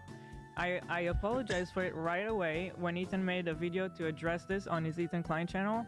Next day, made a quick appearance in that video just to say I'm sorry, I misspoke. I shouldn't have called him a really good guy. Like, I don't know why I said it like that. What more do you want from me? I did the same exact thing. Okay, you can't be serious. How did I run out of? Immediately apologized the day after and did not double down like you did. It is completely different. If you went live the next day with actual remorse and said, I'm sorry, I didn't know what I was thinking. I was in the heat of the moment. I said something vile. I shouldn't have. I won't do it again. I don't agree with that. Then we wouldn't be here. People make mistakes all the time. It's fine. But every single action you've done to this date just doubles down on what you've said that time, and you obviously still believe it, and you routinely wish the worst on everyone you don't actually like. So I don't know, it's just not the same at all. And to those who are constantly defending me and having my back, I appreciate you and thank you so much. You know, during a time like this, it feels like the damage has been done. How does this lady deserve anyone supporting her? Physically, mentally. Crazy people who also agree with her. Dubs, his people are not on your side. Like, this is what I'm talking about. It's the complete echo chamber. I mean, yeah, if the only people you talk to are your little group of iDubbbz, Hassan, Denims, then yeah, I guess people are on your side. But if you ask any regular person on the internet or in real life, they will not like you. If they hear the things you've said, they will think you're a vile, disgusting person. And all of this damage you were talking about, I've been damaged physically. Like, the only physical damage been done to yourself is when you stuff yourself every day, let's be honest. You decided to yap on the internet, and you got criticized for it. Like, how is that other people's fault? Then she says her life is now hell because of all the backlash. It's been a nightmare for me. To Ethan, if you're watching this for some reason, you've made my life hell. I will say that. No, she did that to herself. But at the end of the day, what I said at the end of the content cop still stands. I wish you the best. Yeah, Ethan, I wish you the best, but also I want your kids taken away from you, and I'm gonna lie about Oh you my at every gosh. chance. You know, I can't believe I'm saying this, but I'm glad your life is hell. Like, you are one of the few people that actually deserve it. I was gonna say, people don't deserve the bad things. This lady sounds like she deserves everything bad that's ever happened to her. An apology is not going to change anyone's mind. You made my life hell. I'm sorry. Aren't you associating with people who call CPS and send human skulls? You didn't even mention that once, obviously, because that would make her look bad. Ian approaches Content Cup with empathy. Ian the Content Cup claims Ethan needs a good ass whooping. Plays the "oh brother, this guy stinks" soundbite because the Seattle guy wouldn't go along with his dumb plan to lower Ethan's apology grade. Never gives context for the CPS stream. Says that Ethan has always been a light friend. Misrepresents his arguments about the tier list. Poses with the blatant swastika sword. Weaponizes Ethan's history of mental illness. Turned a segment where he was supposed to say something nice about Ethan into a personalized therapy session where he cries on camera because people don't like his wife. Dropped a video a month after he said on the podcast he didn't want to get involved with drama. I don't even like Ethan, but his content cut was so blatantly in bad faith and gaslighting that it baffles me anybody could have liked it after sitting down to watch it. Exactly. That's like most of our takes, honestly. I have no problem apologizing. Doesn't apologize. Anyways, we gotta move on to the Denim's apology now. This is the woman who made fun of R-word victims and denied SA happening because they were Israeli, and, you know, humanizing them is not at all allowed. First, Ethan points out how Denim's called his wife a baby killer. Who literally calls my wife a baby killer. I've literally never called your wife a baby killer. Just to like bring her back to reality for a second. I mean, having the queen of cell phoning. Damn, dude. The IDF member is bringing us back to reality. Okay? The IDF member is bravely taking a break from killing unarmed children to bring us back to reality. Now, she did Sorry, say children. Terror babies. Terror babies. No, she called them terror babies. Sorry. Yeah. I see you were trying to be generous there. Yeah, so just for some context to show how deranged this is, Ethan's wife, Ela, was a secretary. She wasn't on the front lines, like gunning down people or something. She was serving mandatory military service. There's a bunch of countries in the world where if you were born there, you have to enlist in the military. Now, you don't have to actually go in on the front lines and shoot people, and that's not what Ela did. She had a desk job. She was a secretary. These people are so unhinged, they'll try to dehumanize anyone who disagrees with them and then lie about it. Now, Ethan talks about her quote-unquote apology, where she apologizes for literally lying about Ethan's kids. Oh, well, what about the Denim's apology? She did a quote-unquote apology. All right. Well, that's actually... I'm obviously embarrassed by that that. clip of me talking about poop. I obviously don't want people to watch it. Wait, you don't like that one? What about the one of you saying children can't remember Hey, things? let's hear her out. Okay, I've Stop watched cutting the her clip off. already. That's why I'm getting tricked. Oh, okay. Yeah. And you're streaming it for everybody to see. Sorry? And it's embarrassing and it's mean-spirited. It's like, hey man, I'm sorry. You know what? Sorry? I'm mean-spirited for You're a showing meanie. You Crazy ass take. talking about my kids eating shit. You're the victim of that. She's the victim of watching a bad empanada video and talking about my kids eating dog shit. You're the victim. Yeah, you don't understand, Ethan. She is the victim here. Everything is actually about her. After lying about Ethan's kids and leading to CPS being called on them, she says she's embarrassed about that clip. Oh my god, Ethan, why are you still showing the clip? We're past that. I mean, maybe don't flip and lie about people, you absolute freak. And then she doubles down again, saying that she only did it because Ethan called her the B word. You know what? You're right. It was mean-spirited that I showed people that clip. Okay. You're right. It was. It sounds like she's being sarcastic anyway. But that's after you called me like a fucking 20 times and like... Oh, come on. First of all, even if I just maliciously out of nowhere called you a bitch, does that justify lying about my children eating dog shit that led to the CPS coming to my house? Are we fucking insane? Of course, I didn't call you a bitch in a vacuum. I called you that for telling Israeli survivors that they're liars. Yeah, so if somebody swears at you, you're allowed to lie about their kids eating dog shit and have their kids taken away from them. That is a totally proportionate reaction to somebody swearing at you. Ladies and gentlemen, another one of Hassan's best friends right here. Just some of the most People are moral insane. people on the planet, actually. And you know, I have to ask you guys genuinely, right? After seeing all the videos I've made and just shown how completely unhinged these people are, how do they still have a following? Like, is politics That's what I really said that earlier. bad, where you can ignore all of this blatant, disgusting shit just because it's your side? Can you not have nuance and say, okay, these people may be on my side, but they're taking it way too far and I can't support this? Like, I know you guys get it and most people in my comments get it, but occasionally you'll get that one comment from that fucking psychopathic Hassan fan who's just still brainwashed in this cult. And I don't know, I guess you guys need to tell them, like, shut the hell up, you know? I don't know. You're right. I'm sorry for what I've done to you, but I didn't do it for no reason. I did it because of all this other stuff that you had done first. Sorry, but that makes her sound even crazier. You don't lie about people's kids and have CPS go to their house because somebody was mean to you. Do you not see how psychotically insane, how warped and broken your brain is? Holy shit, dude. She sounds like a little kid. You did it first. Call me names. If you say I'm in, well, you already do. You don't talk about my kids eating dog shit. Call me a douche, whatever, you know what I mean? That would be the same.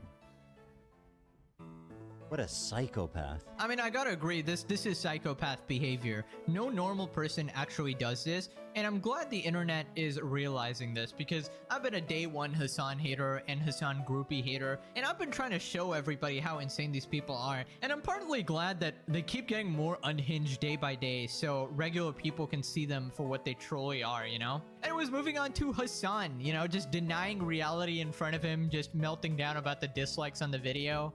Yeah, 6 million views in 5 days, by the way. What a flop this was, huh? God damn. The like-dislike ratio ain't good. Yeah, the dislike ratio counter is not correct. It can only make a assumption on what it is. The extension is not accurate. I think a lot of people just want to feel like it's valid to convince themselves that this is like a dud or something, and that there isn't a lot of people that are not on Ethan's side on this. That's right, the 500k dislikes on iDubbbz' video, completely fake. It's actually a 99% positive like ratio, guys. All the people who hate Hassan just don't exist. Fake, bots, all the videos I've made that have a 99% like ratio hating on Hassan and his group friends, yeah, they're all fake. You guys are all fake as well. Anyways, if you thought Hassan couldn't get worse, here he is defending Bad Empanada, the psychopathic creep who wanted to kill Ethan's wife in a video game. Like, that's why he's mad. Like, Bad Empanada behaves in an insane way, just like Ethan behaves in an insane way. That's it. And you can't deal with someone giving back the same level of smoke to you. Like, he'll be like, Bad Empanada played that, you know, the Al Aqsa game or whatever, the role reversal Palestinian game. Role reversal game has to be the top 10 most unhinged things I've ever heard. Very rational, Hassan, as always. So, you know, hypothetically, if somebody made a game specifically where they were searching for Frogan to hypothetically Minecraft pickaxe in-game, obviously, that is completely in-game. That is not psychotic at all, right? I just love how Hassan has so few supporters now that he has to resort to getting help from absolute deranged lunatics like Bad Empanada. It's just funny how desperate he is at this point. Anyways, quick bonus clip of Hassan being a massive hypocrite. I like that immediately. The first thing is like, let's remove this photo, please. Like, it's always policing content. Okay. Yeah. Yeah. Policing content. Where else have I heard that phrase? Didn't you participate in a fucking series called Content Cop? I was just thinking you want to talk to me about policing content? You fucking dipshit, dude. Look in the goddamn mirror. Anyways, click this video or Frogan comes to your house, ransacks your fridge, and eats all of your food. That's it, guys. I love my job. I'll see you guys in the next one. Bye-bye.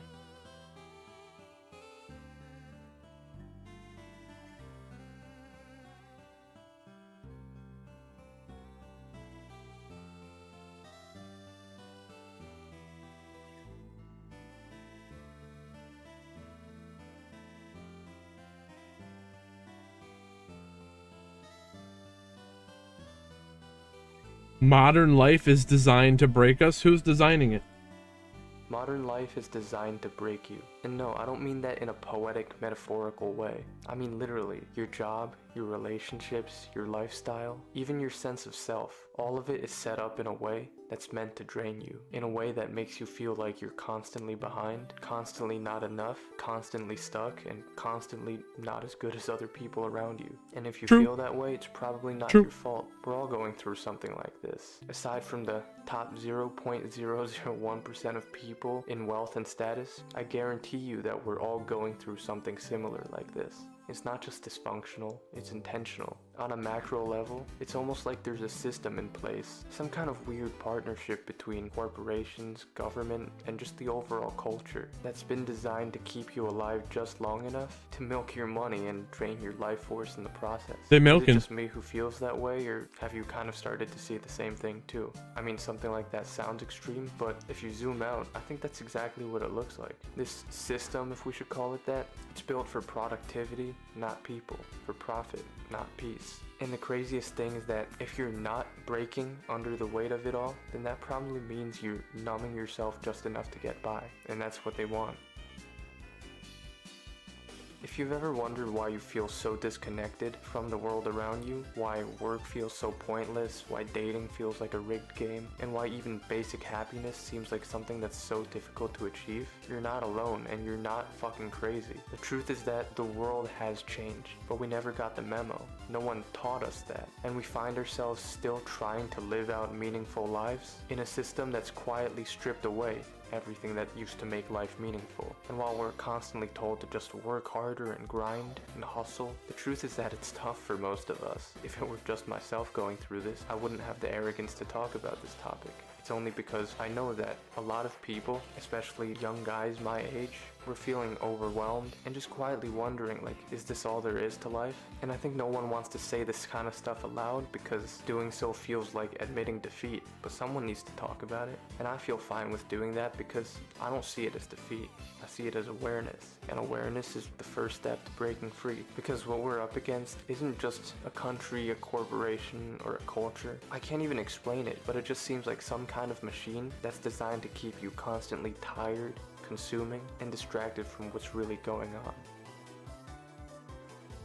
I feel like the most obvious problem nowadays is work and your career. For one, even just getting a job nowadays. It's like playing a slot machine that only pays out if you have a master's degree and already 5 years of experience. But forget all that. Job.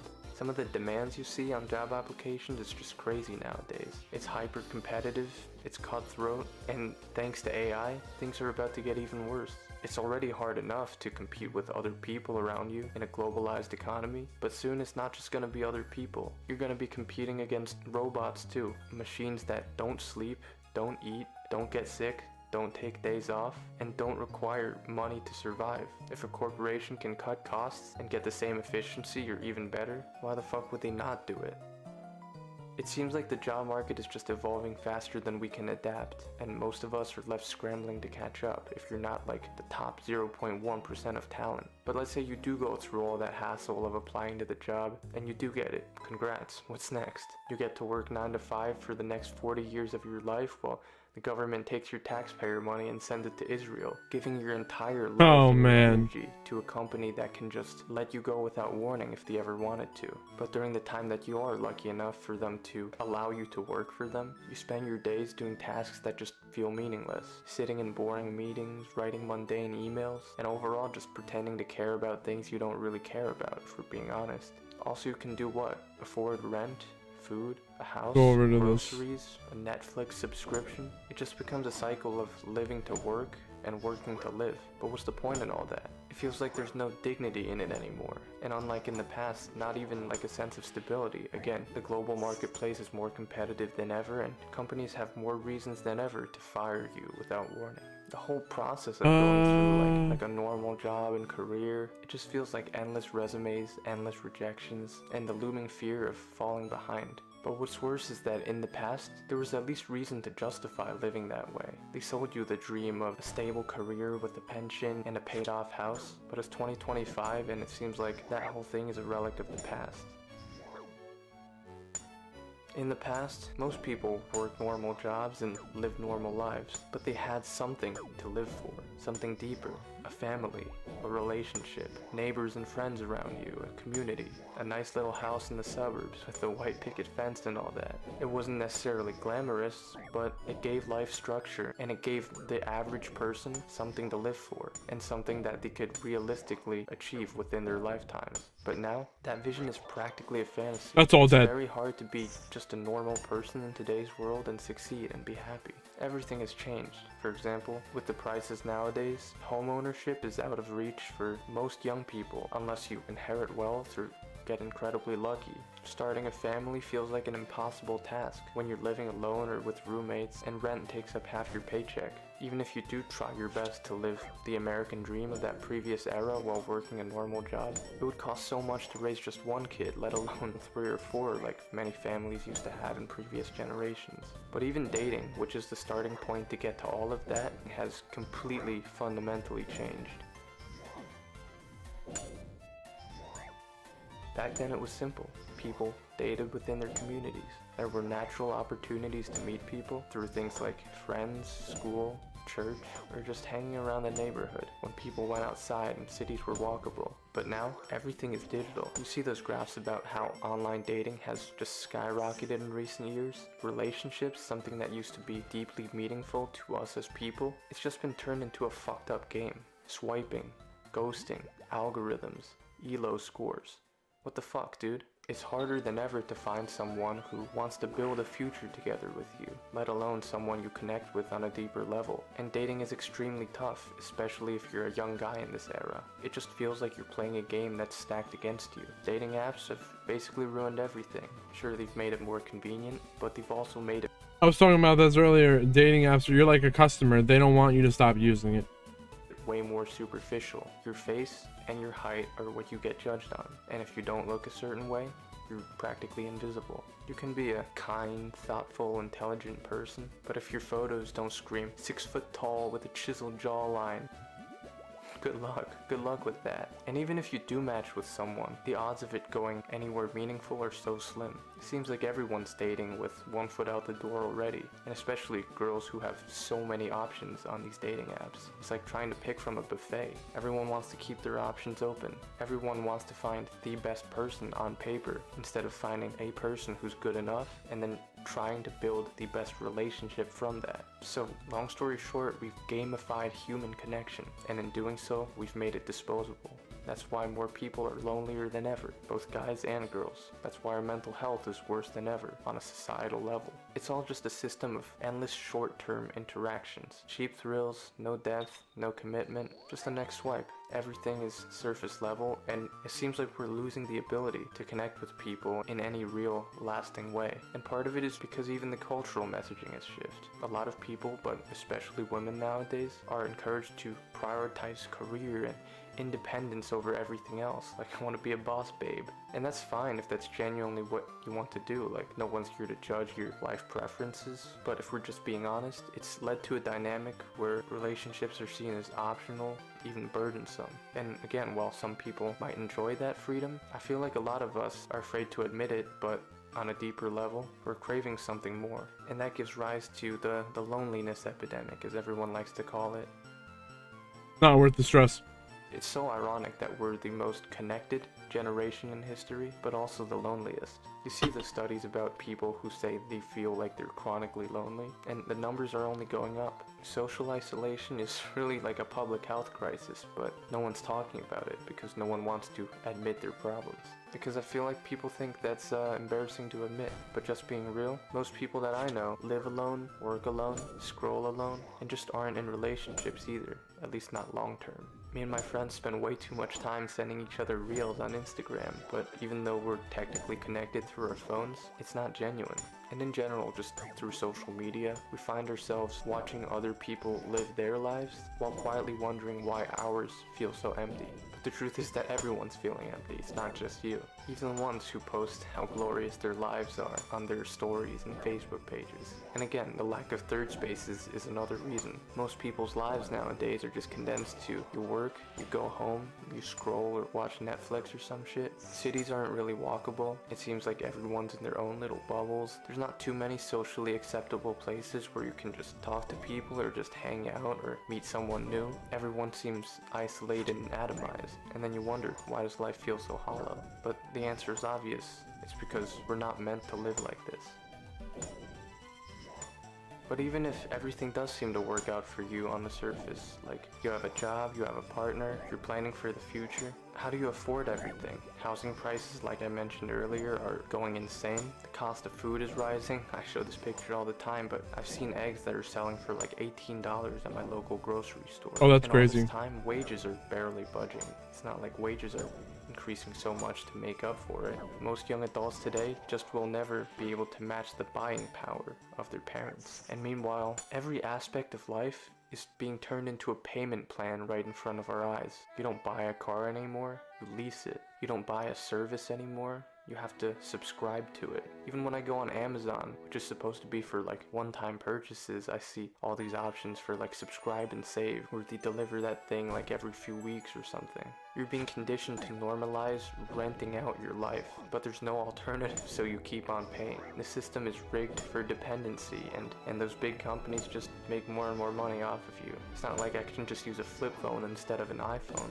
And the looming threat of all this is that, especially in a country like America, a single emergency, like a medical bill, it can set you back months, even years in some cases. So for many people, the idea of saving up for wealth, it feels like a joke. No matter how well off you are, if you're not in like the 0.1% of earners, you're essentially in survival mode. And when you're in survival mode, it's hard to find actual joy and achieve your true potential in everything. No time for passion, no time for a dream, just time to go to work and scroll on social media. I feel like I've been all over the place in this video, but the bottom line I'm trying to get across is that the things that used to give people a sense of happiness, like community, connection, stability, family, purpose, raising a child, those things are no longer guaranteed to us, and it's not even close to that, honestly. And the system didn't give us anything meaningful to replace those things with.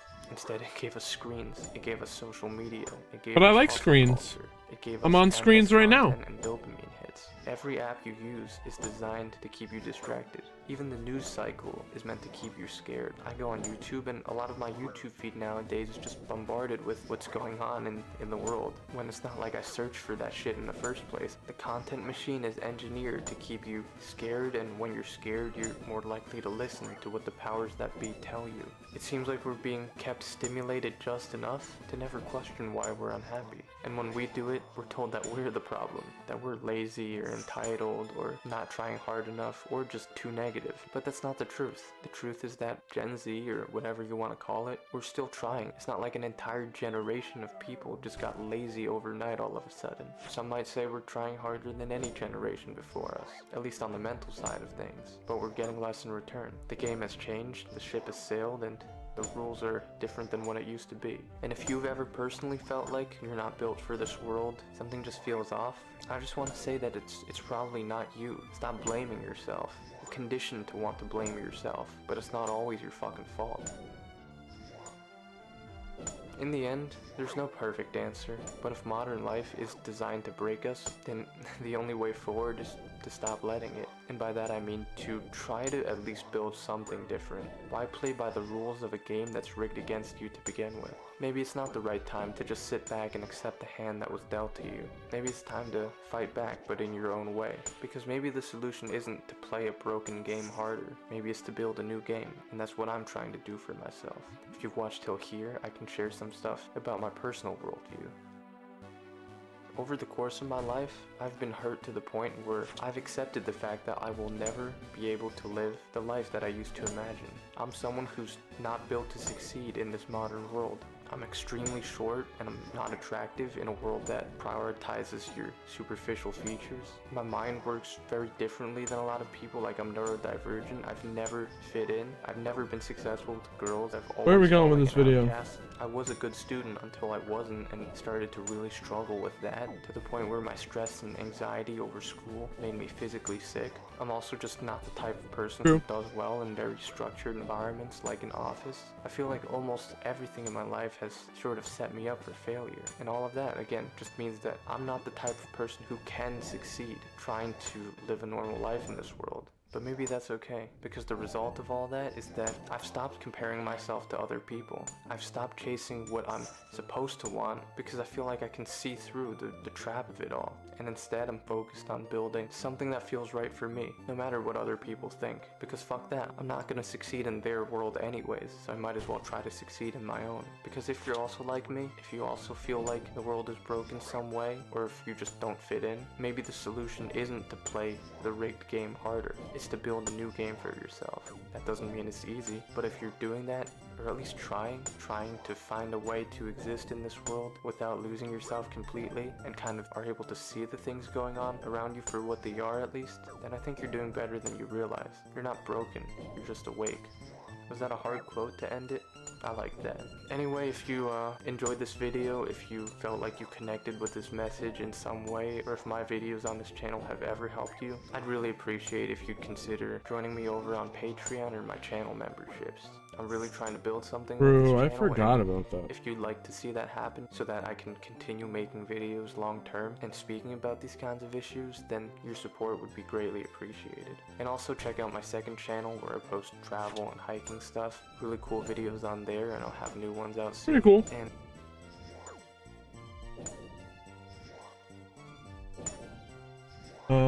we'll do.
I got logged out?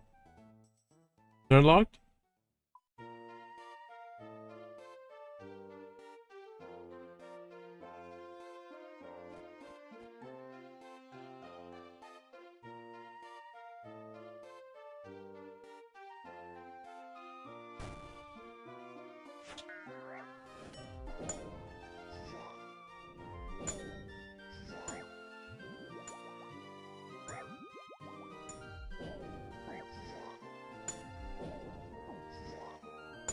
Oh man, bro! Oh man, bro!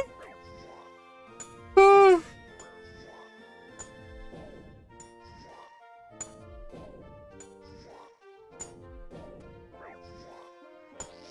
Hipster.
Oh shit.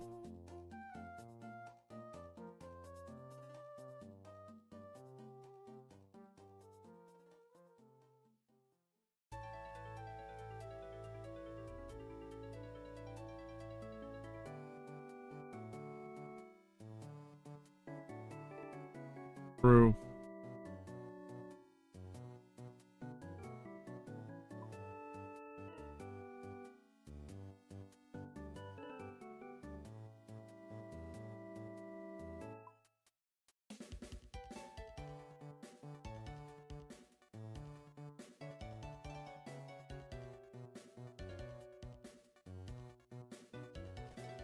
Oh man.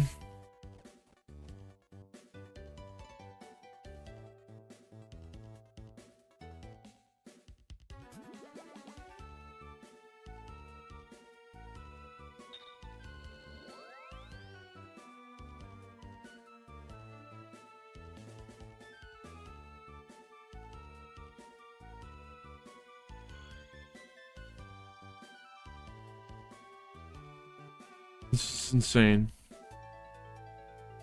Why did I come here, bro?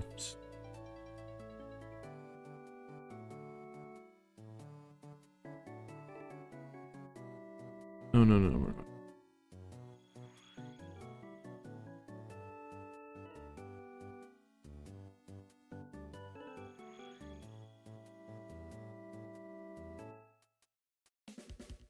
Weird.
Who else was it?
Hipster, Vsauce, Wall, Declan,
Man, I don't even want this thing anymore.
Man, bro. Oh, man.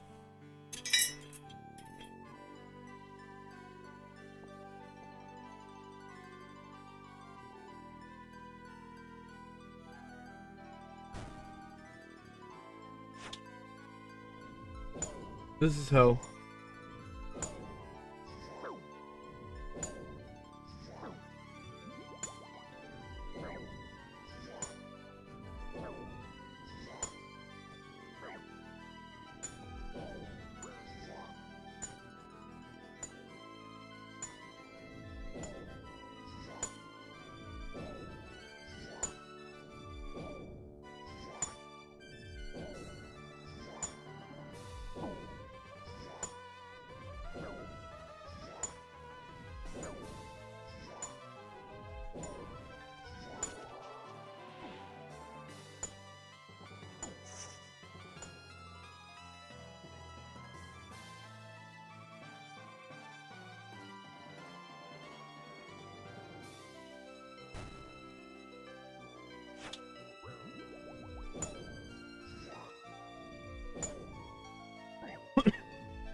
Shit, I forgot.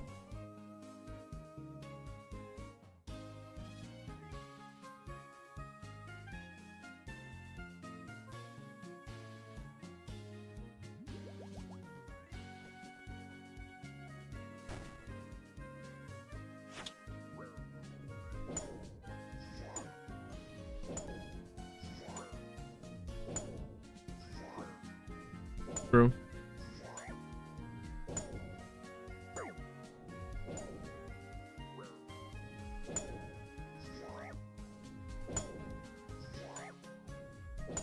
Lemon.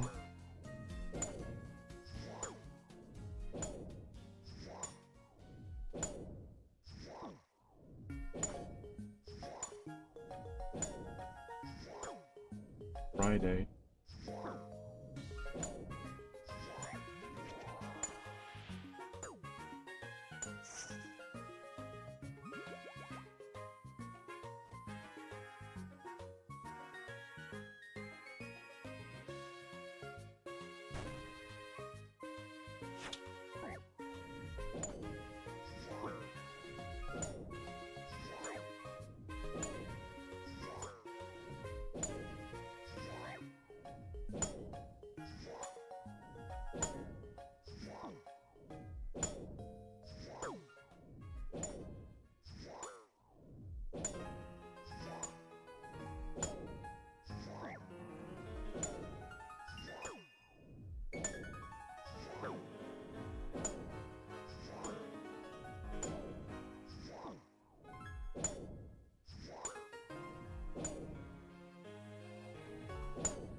Dude, I teleported out of there when I was dying, when it just died. I could have got something crazy and left it behind.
Last destination figure.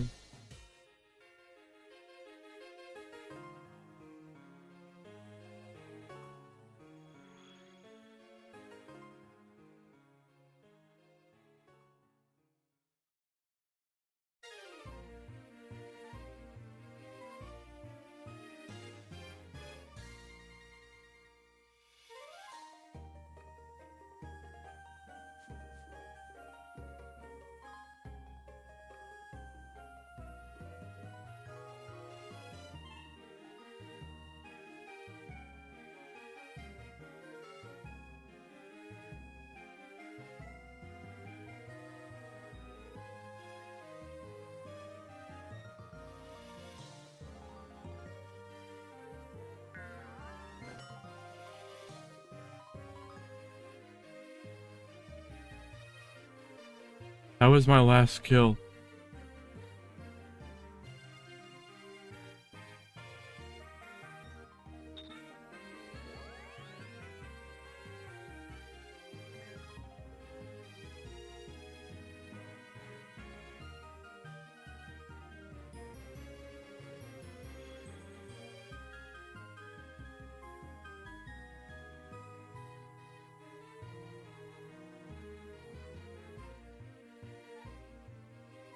Kind of answer.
Dude, who is this guy?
I always forget you can't can in here. I thought you could. Is it that doesn't work over here, but it does in the other spot?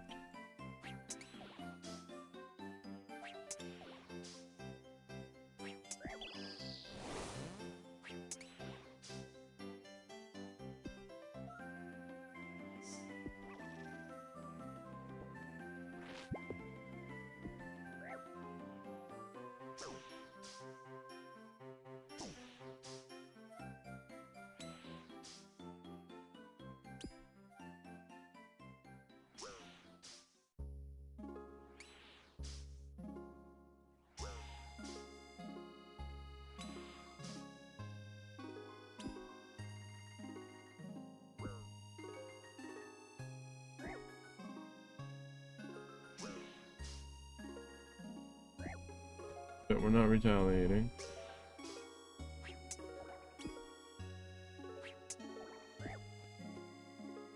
Should I be praying?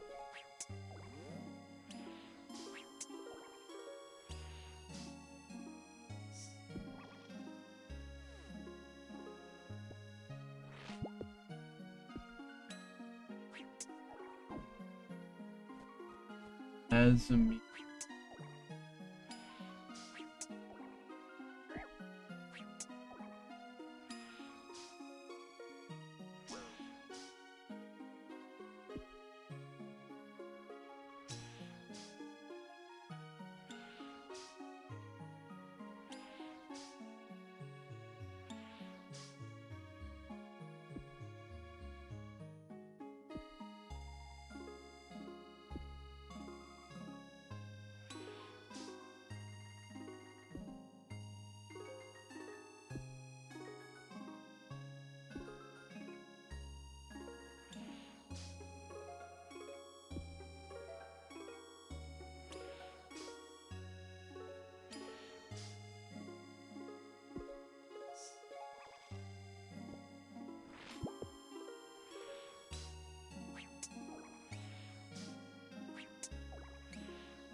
Clever, what is going on?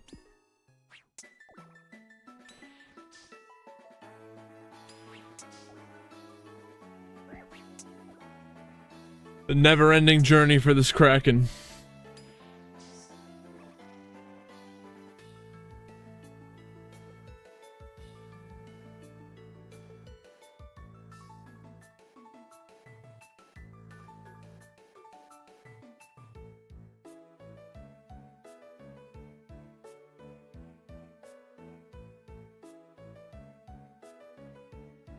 Never stop.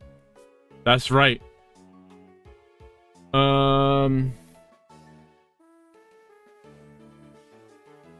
What do I do with this?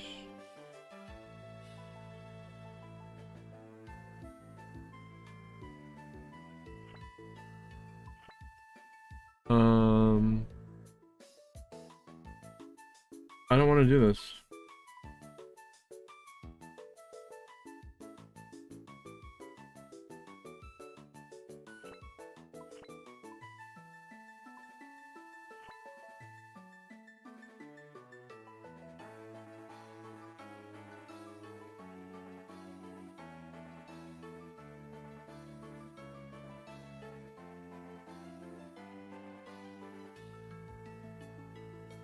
I have to kill fire giants.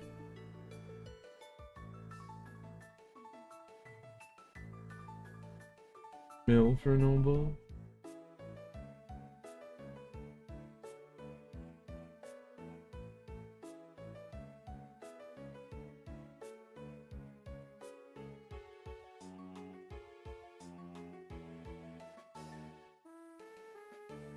this away. Sure. We'll do this.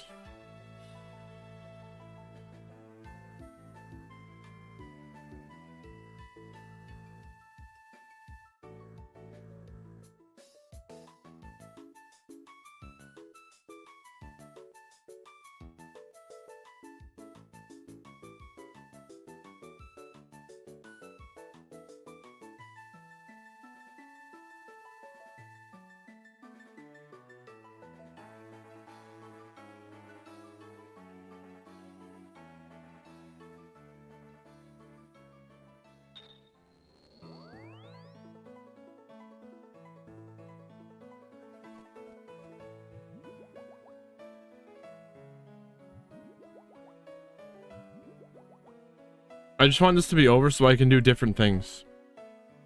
What I want.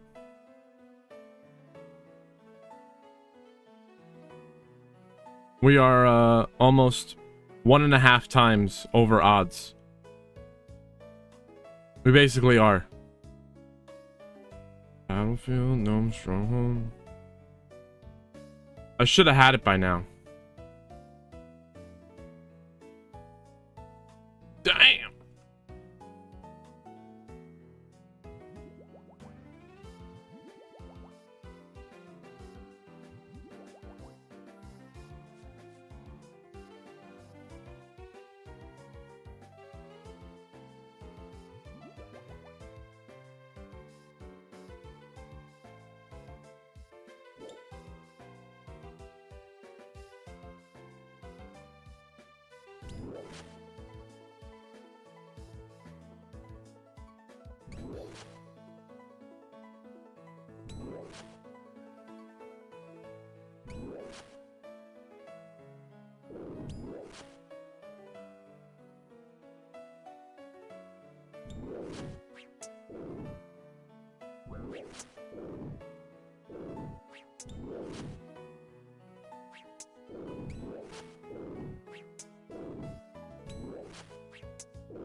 Out.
Oh man. So that's one done.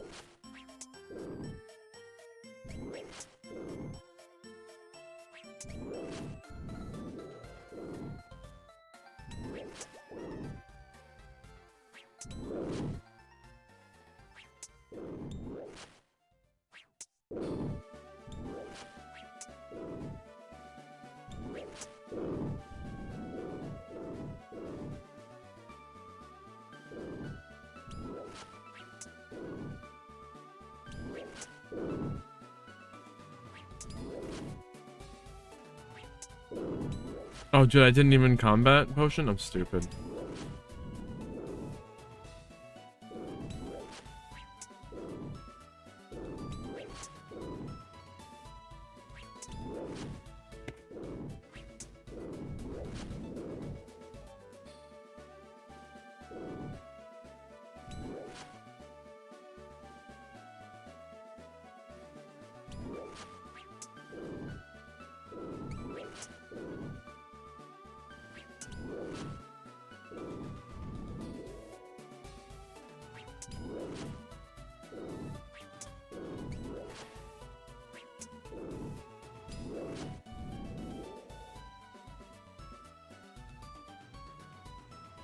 I'm still working. I'm doing the tournament report right now. This stuff does not end ever.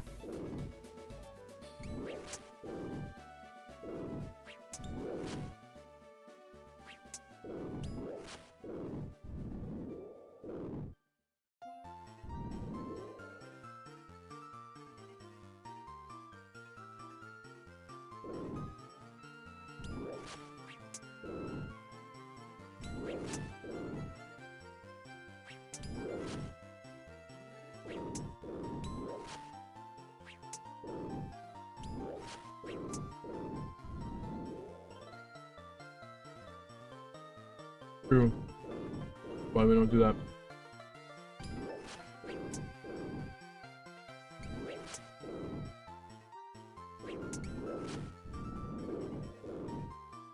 You probably, let's say it's YouTube.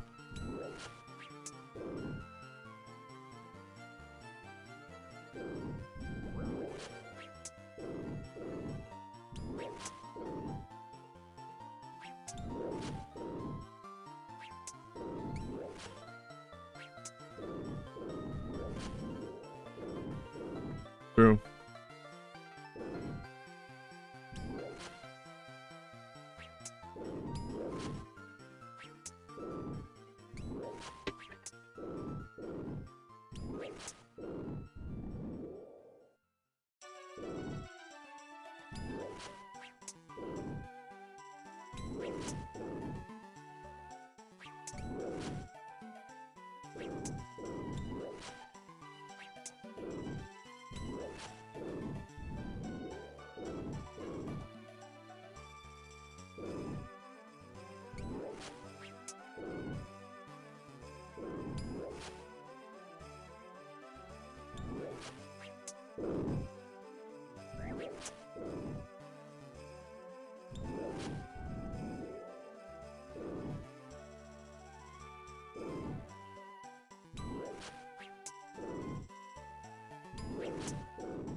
Blue eyes, white dragon. Blue eyes.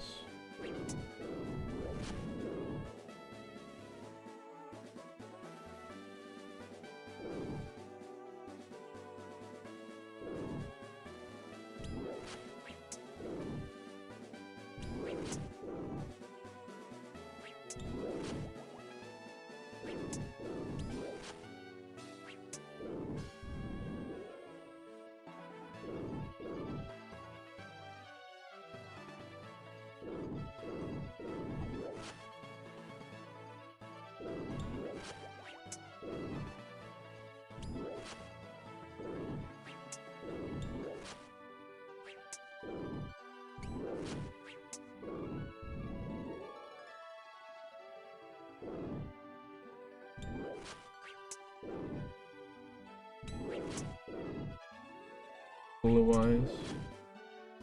Eye Fire. Big Eye Fire King. Memento. Adamantipator.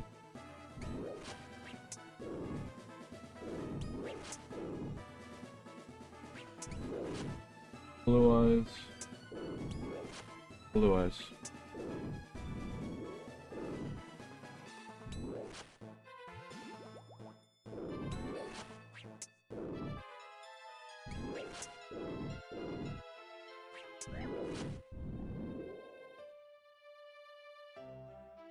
Alright. Bass. Dead 2. Rafa. Costa. Friday. Ega. Akima. No, Goth. Still no Kraken. It's rough. Sorry, I'm working on some graphic design over here. Distracted. We're starting to get in unlucky territory.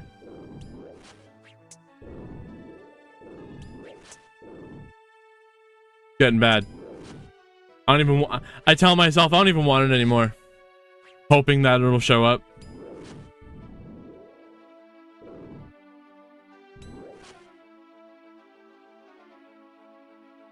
We'll get there.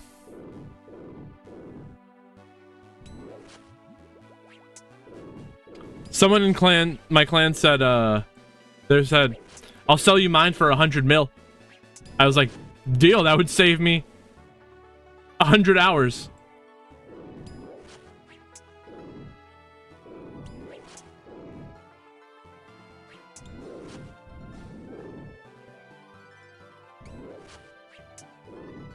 Move this here. That back over here. Slayer, I think it's 92. 92 Slayer. And we're 112,000 from 93. Magic just hit 95. That was pretty crazy. It's like we are getting 99 Slayer as a side effect.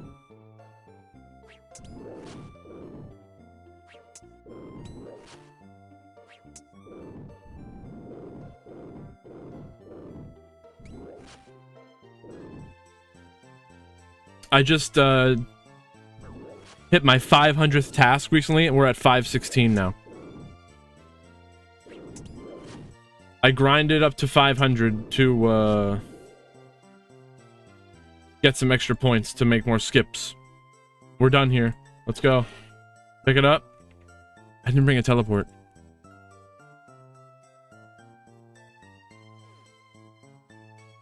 Slayer cape would be Pog.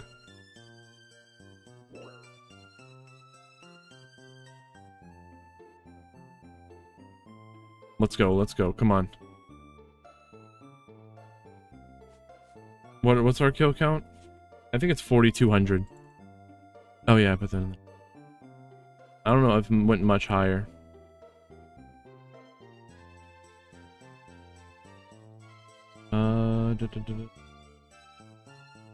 And where's my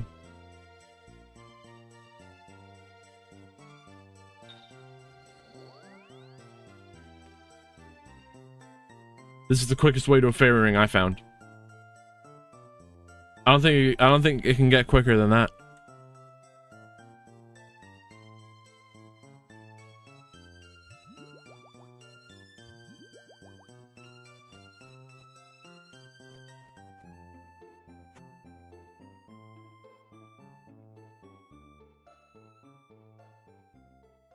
Alright, we gotta get a Kraken task right now. Come on.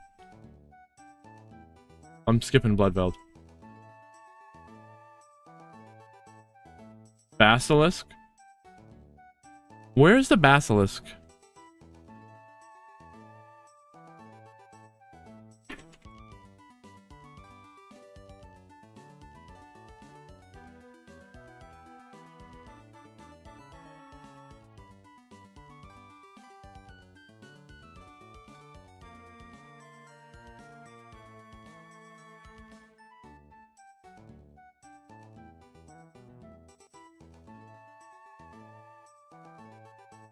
What gear do I need?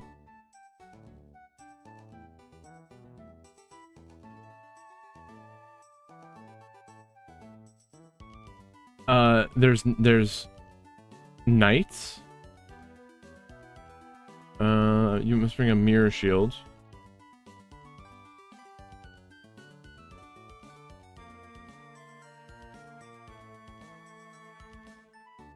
Oh, the jaw.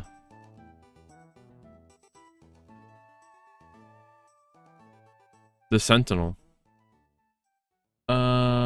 Superior.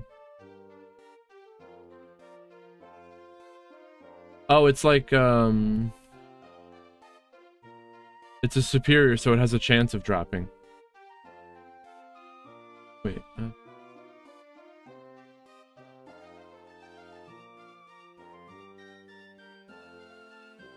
I don't think I done the Isles. I don't think I've done the Exiles.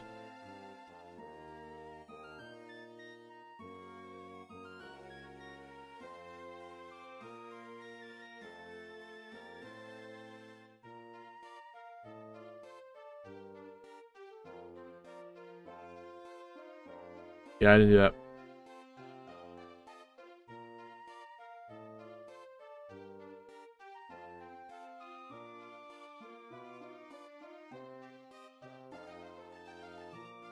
So I need to bring...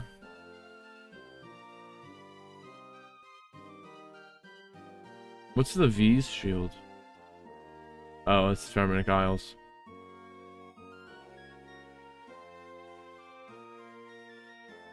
I need a mirror shield. Tradable, I'm assuming. How many is it? 93? This isn't that bad, right? Are they... Ooh. Can you cannon?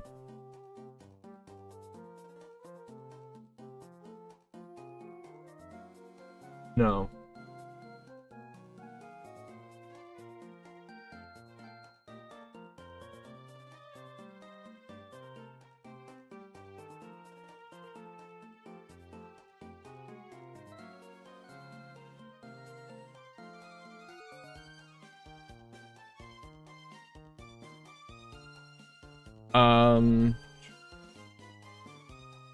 Have a mirror shield.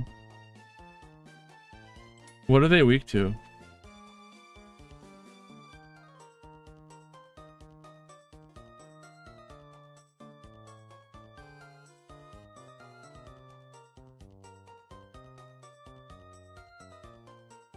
It says they're not worth killing them.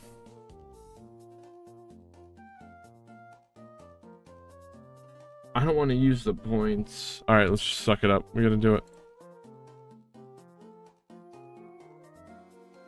Another one of these.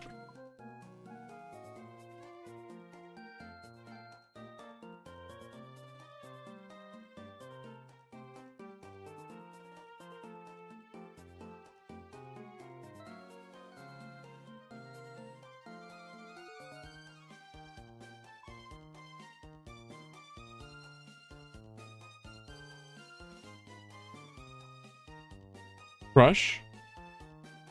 Thank you. We'll bring the cudgel.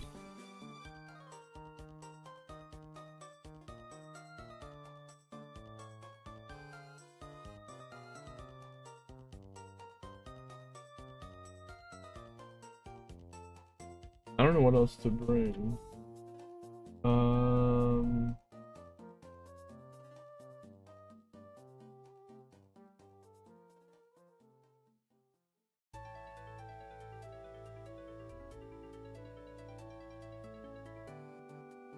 We're good?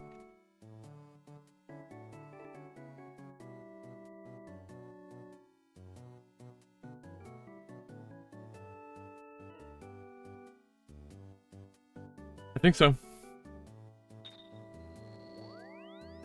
I didn't do the quest for them yet.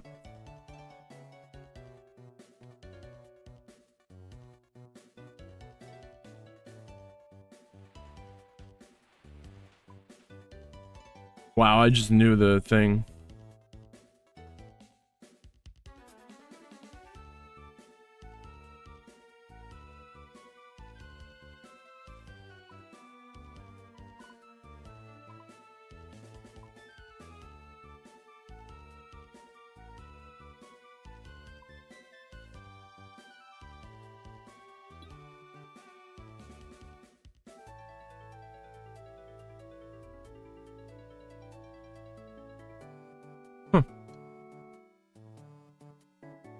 We got this.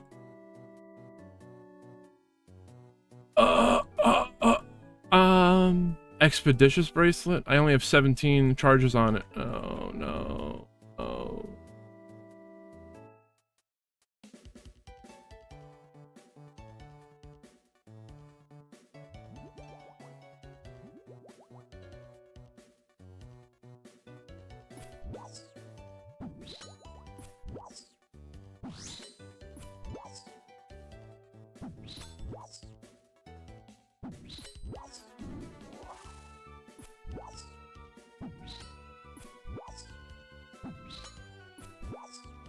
Yo, the mirror design looks pretty cool, actually.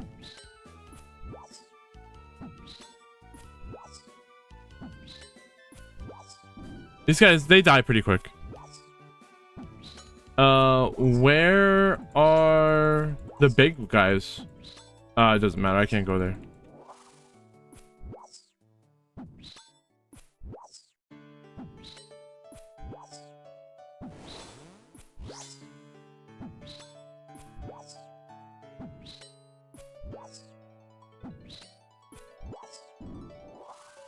I got my 11th tentacle and my 8th trident today from Kraken.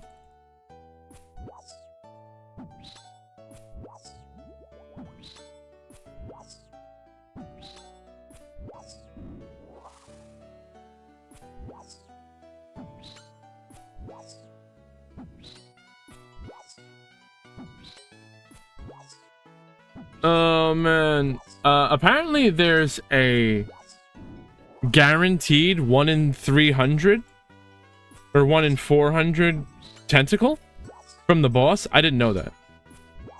I don't know if it's 100% true or not, but yeah, it should be 1 in every 300 you get a tentacle automatically. I think 400, something like that.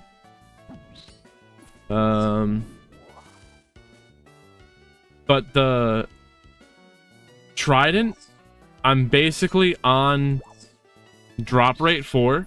Oh, I got 2 jars. I'm on drop rate for both of those. Or maybe even low for the jar. And I'm low for pet. That's not fair. What's the jar drop rate?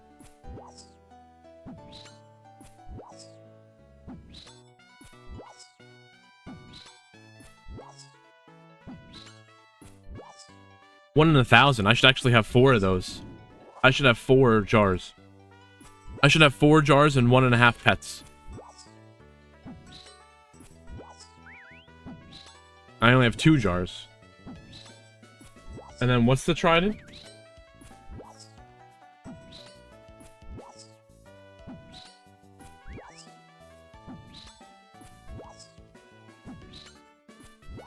Trident of the Seas.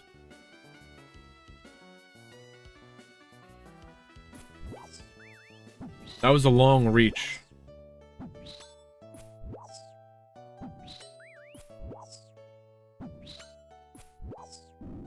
The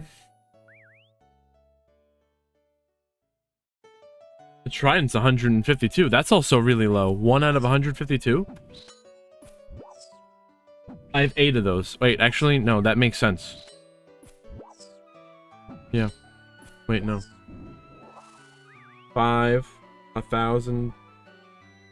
I should have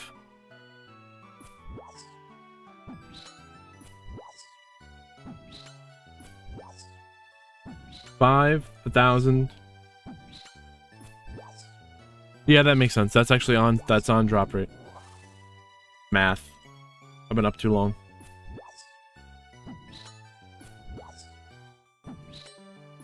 Oh, we're no longer praying.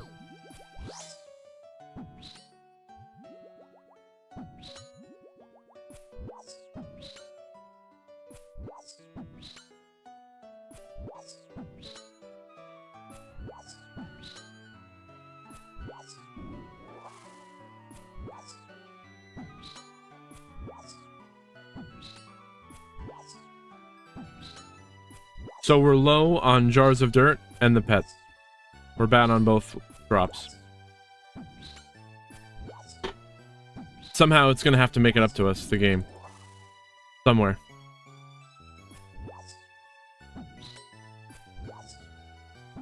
Ahmed, what is going on? Good morning, buddy.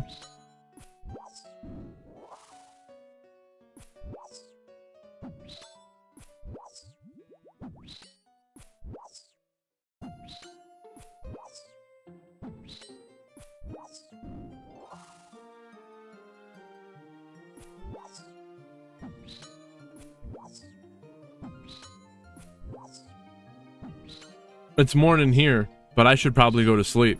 That's how close it is to morning.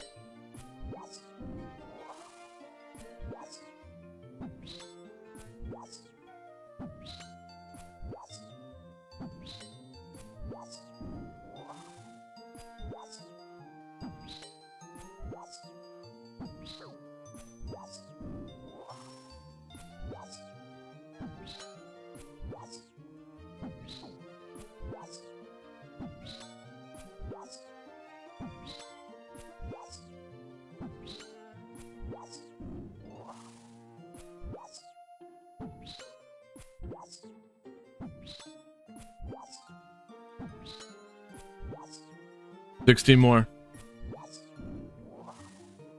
We're not gonna lose focus now.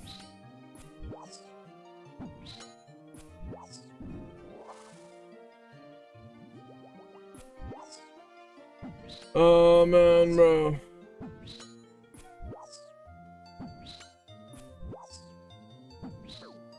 True. True.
True.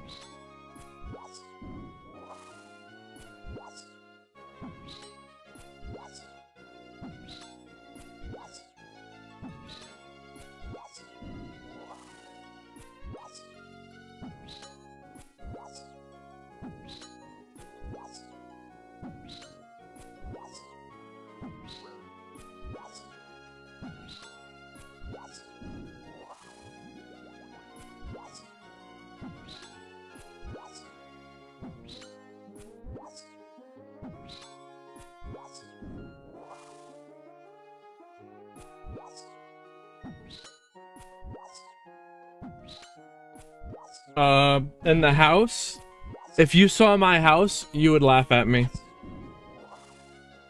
I didn't see you said that, my bad.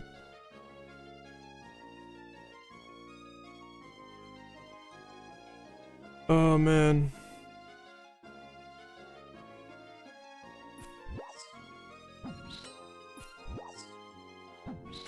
The house is terrible. So we have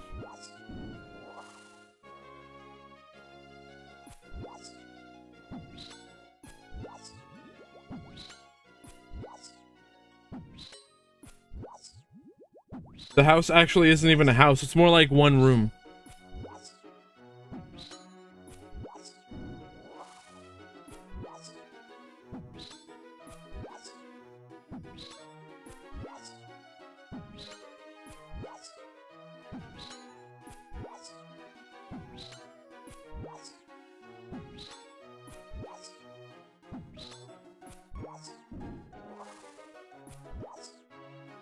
My construction is level 27. I definitely got to work on that though.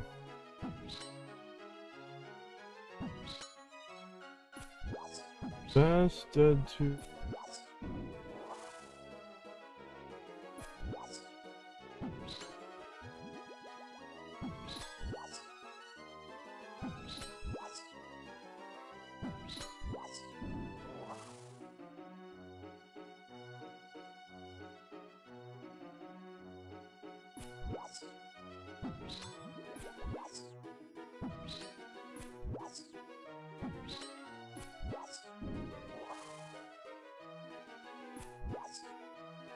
Correct.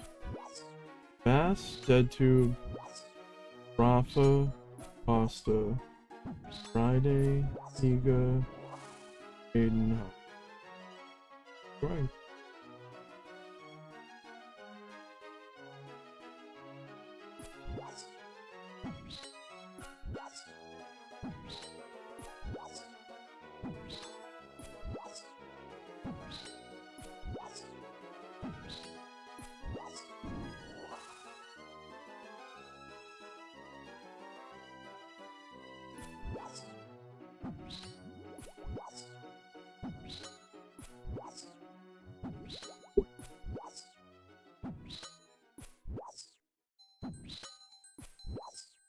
Okay.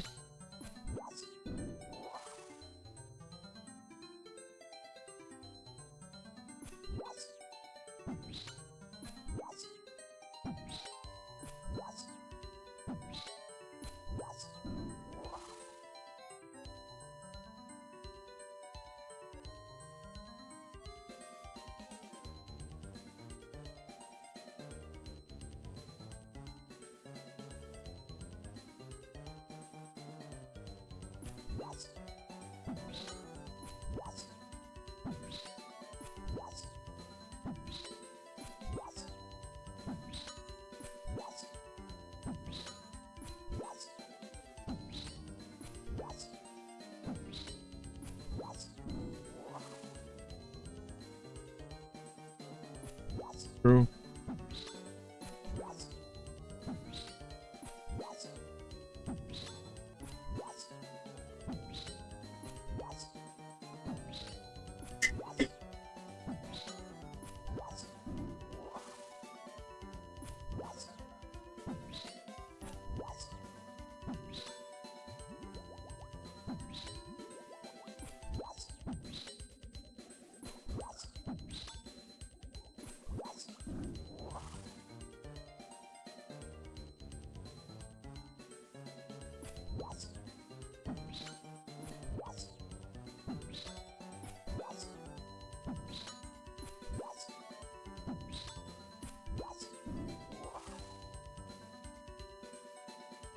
Do that too. Dead to.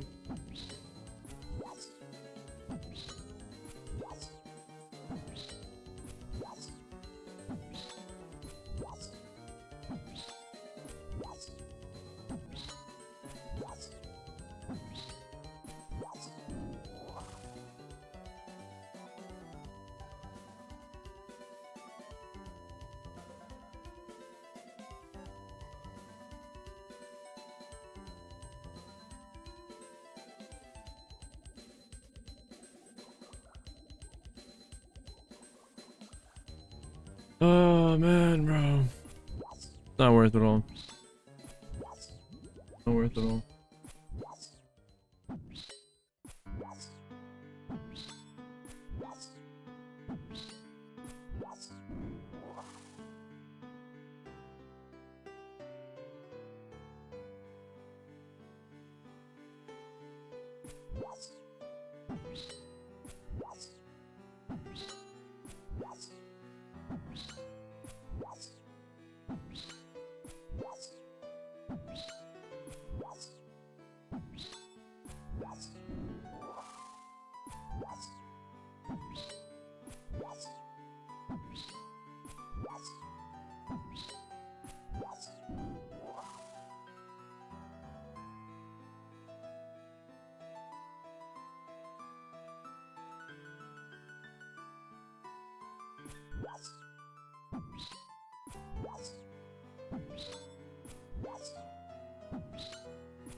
Copy, Higa, do this.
$15 more. This isn't that bad. Jaden.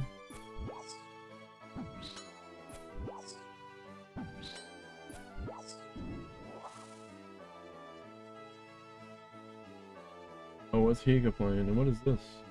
Bell, obviously. Oh, bro.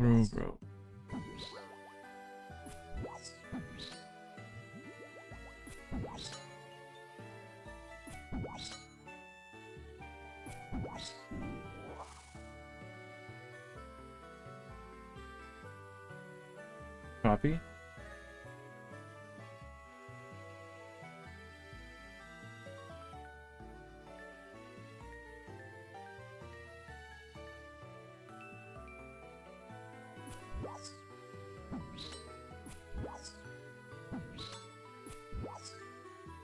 Okay.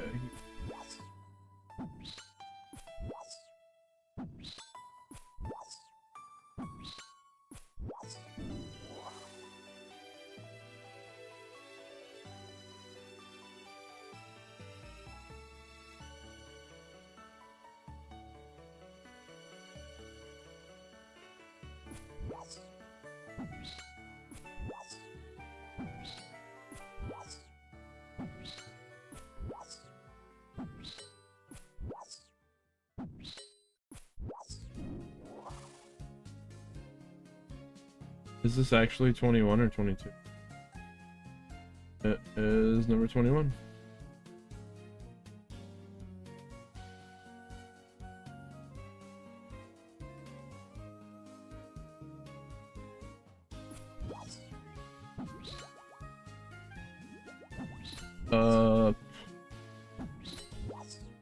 One blue eyes, two blue eyes.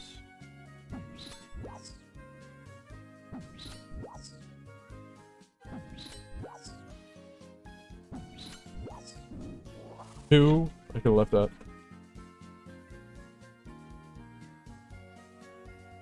I'm surprised no Fire King today. Blue eyes. We have Cash, Emancipator, Ubel, Centurion.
Is it correct? 2 Blue Eyes, 2 Snake Eye Fiendsmith, 1 Kashtira, 1 Adamant Speeder, 1 Ubel, 1 Sentry.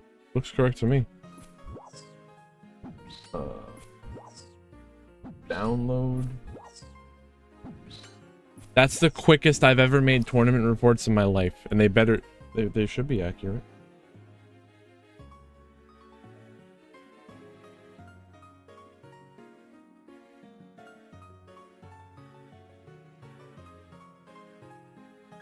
Well, see, it's not even done. It has to go to someone else.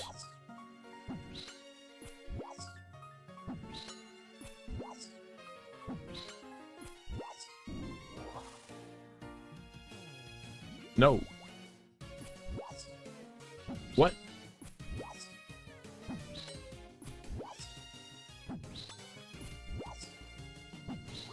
Dude, the sun's coming up, bro. Yeah, it's not good. The sun's coming up. Is this what being cooked is?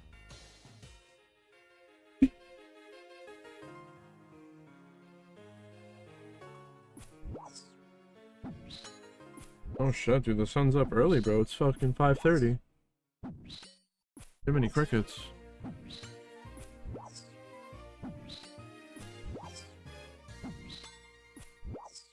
Who got this, bro? Who woke up the sun this early?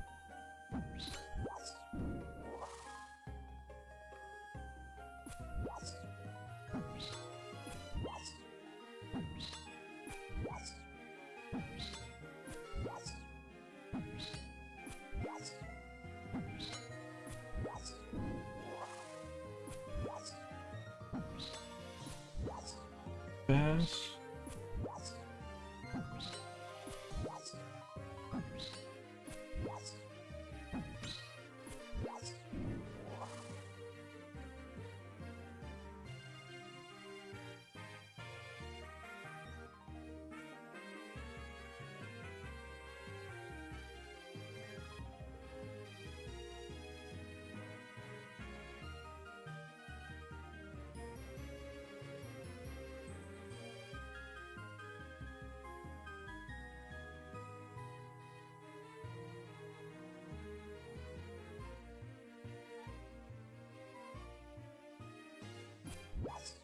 Turian, Ubel, Blue Eyes, Adamantipator, Snake Eye,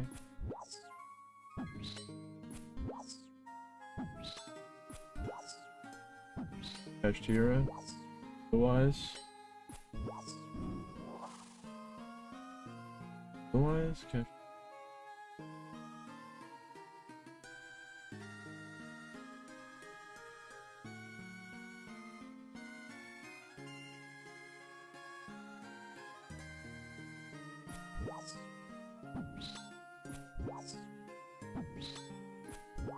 two more. Music stop.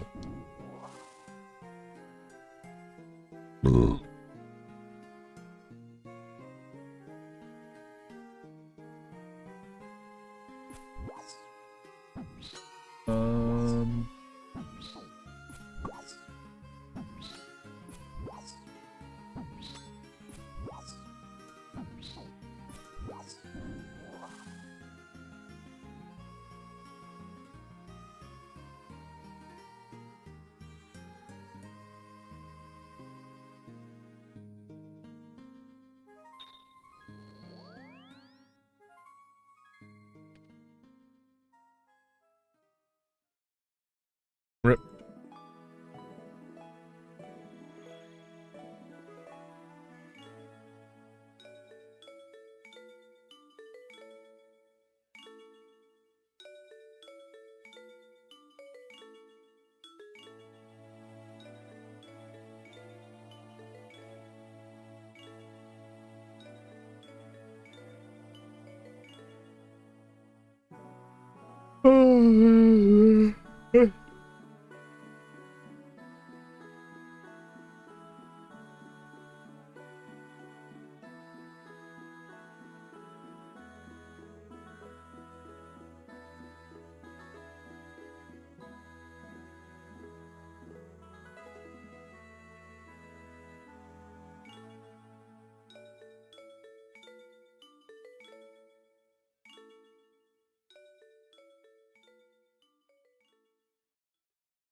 This sucks.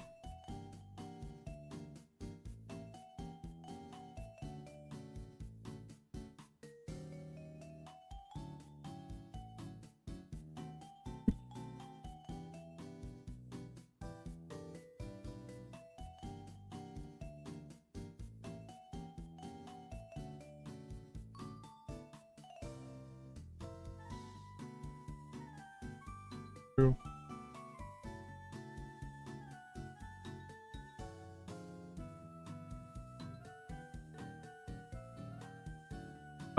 What did we get? Okay. That's crazy. We're geared up already.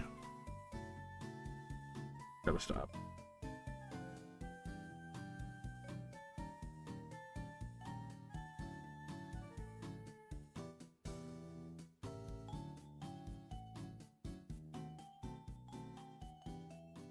I need a bracelet slaughter.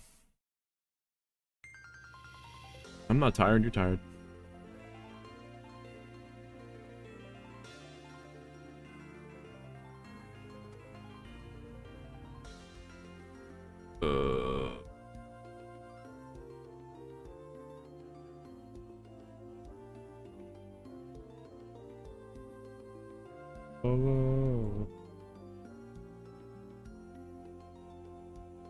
We're out of prayers. Oh, wow. All right, we're making a trip to the Grand Exchange. It's gonna be grand.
Where's their 3 mil here?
We're here.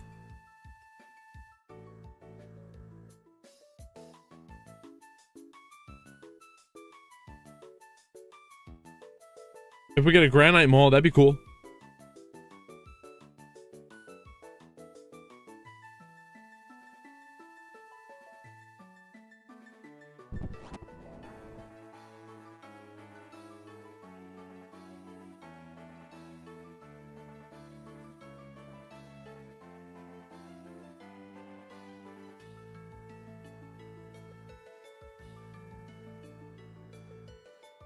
V6 what? V6 what?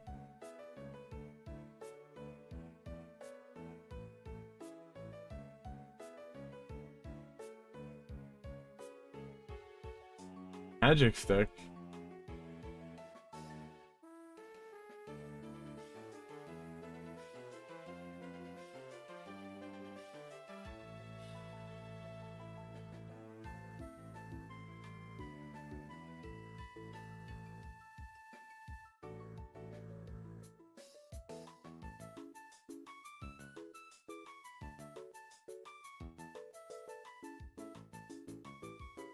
Ah.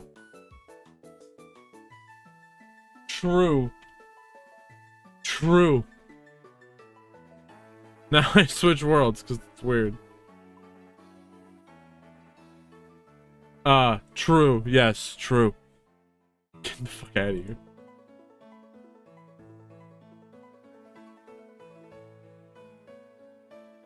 Oh, dude, I forgot the little thing, bro. I forgot the rock hammer.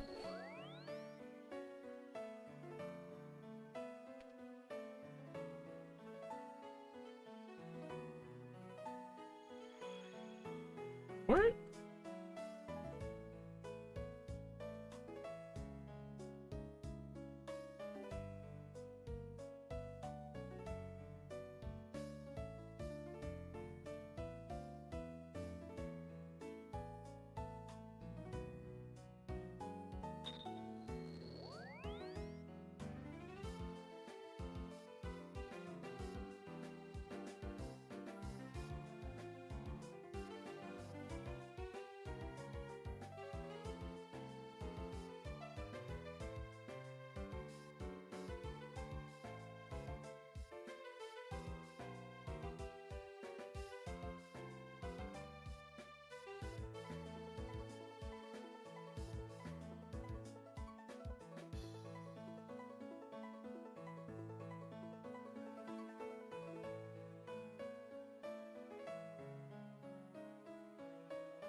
Thinking about moving my side camera up.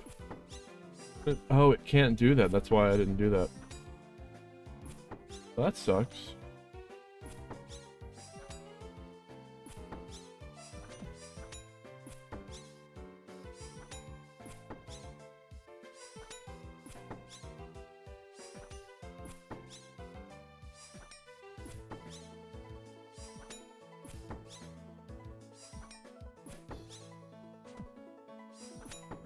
I was on a roll.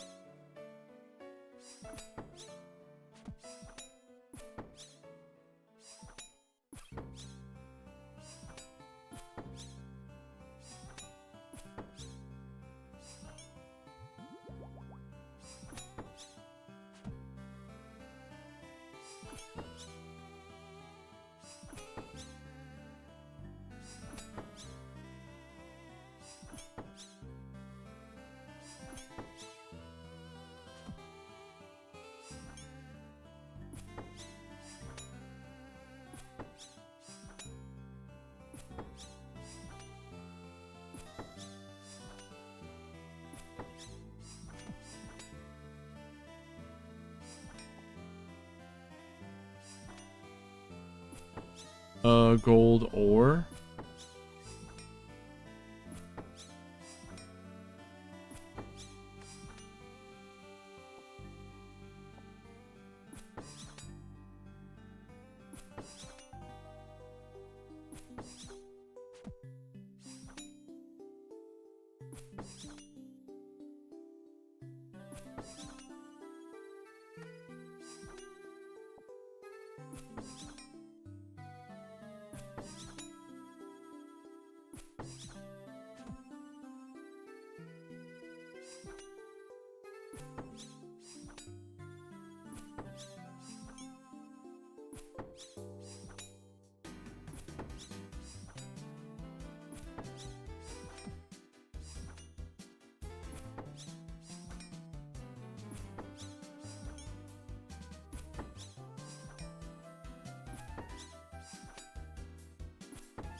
True.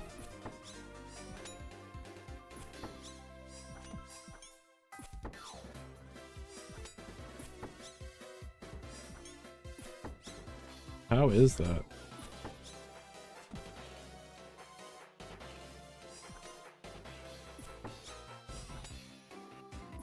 This like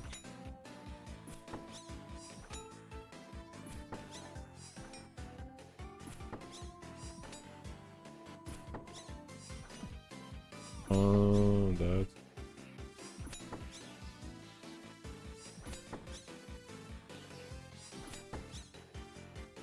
unlock.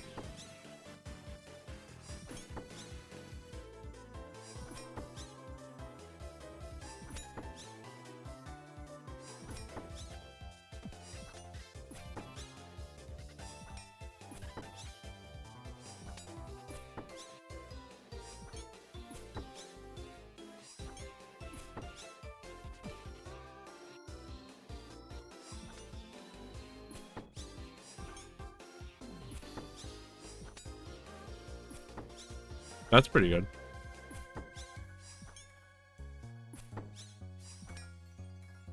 But there's the other scene.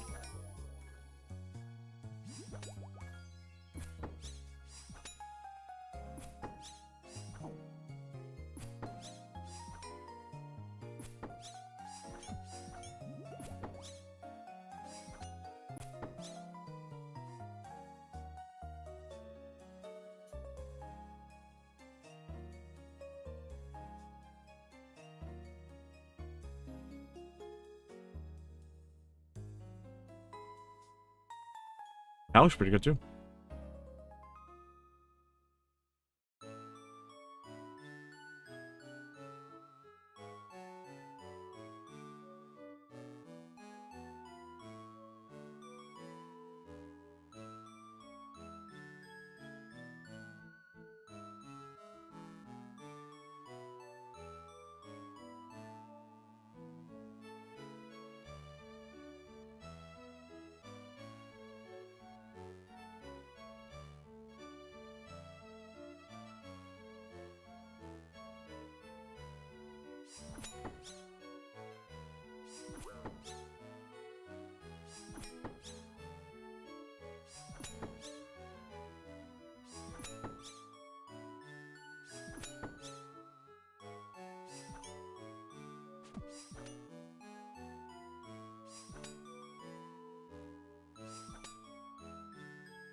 Are we praying?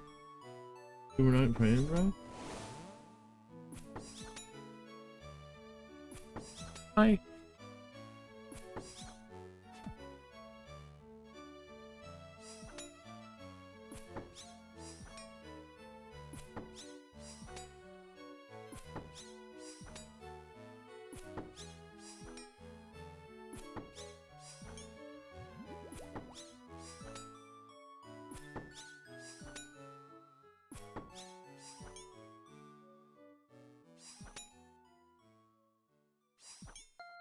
Where's the thing, bro? Why aren't you hitting it?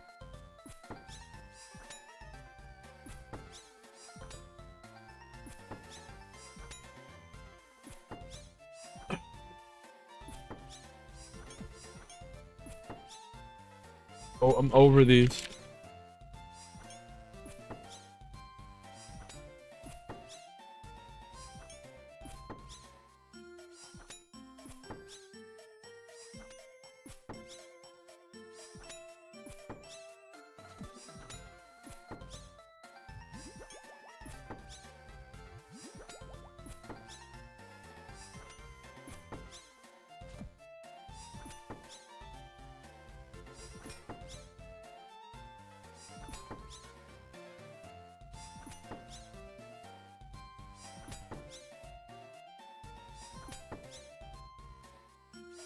That's crazy.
Crazy.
Oh man, bro.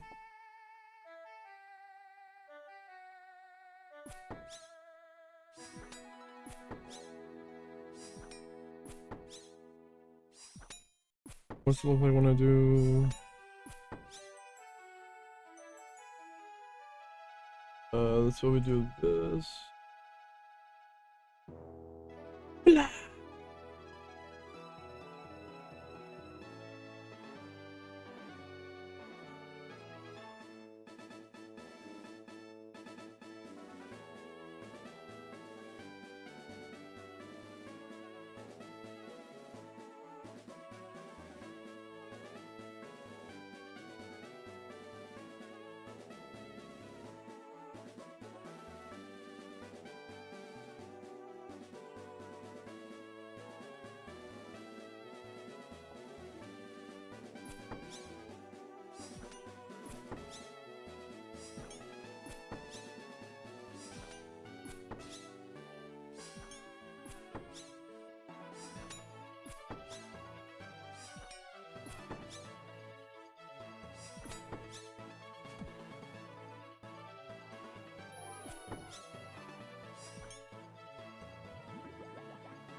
What do I do now?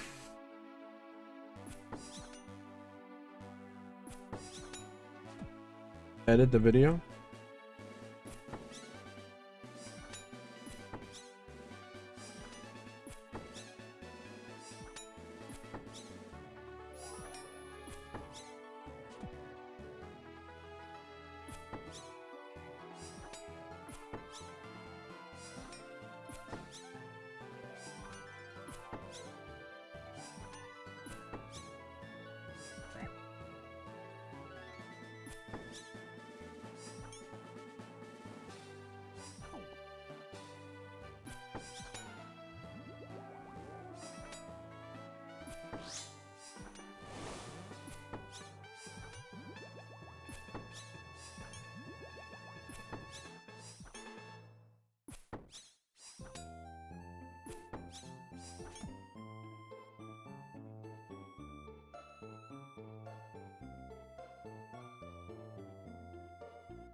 In a what?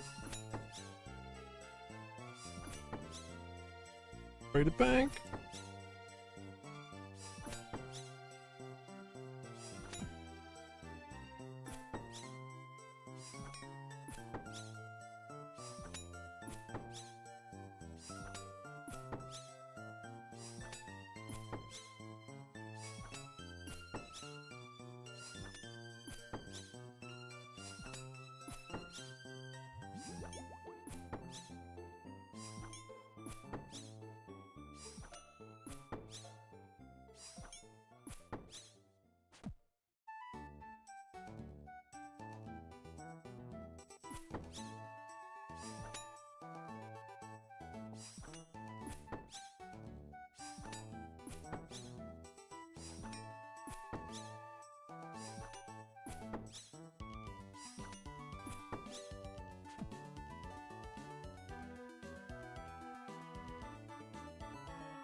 Yep.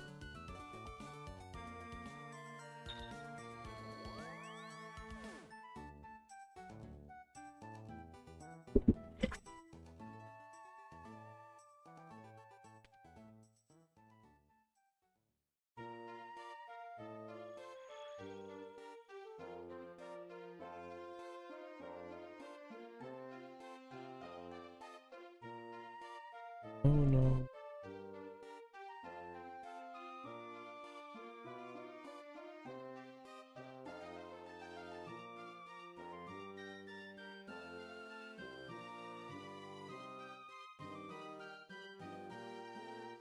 Yeah.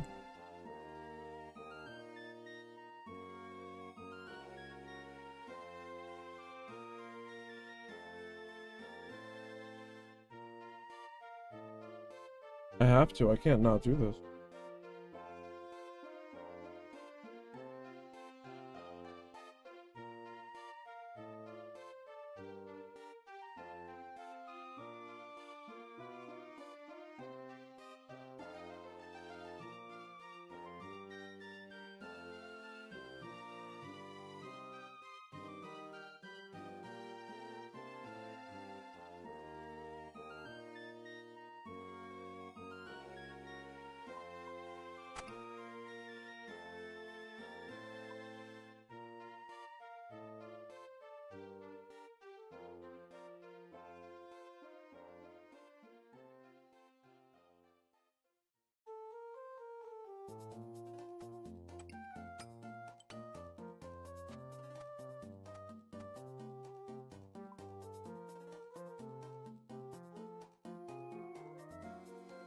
Yep.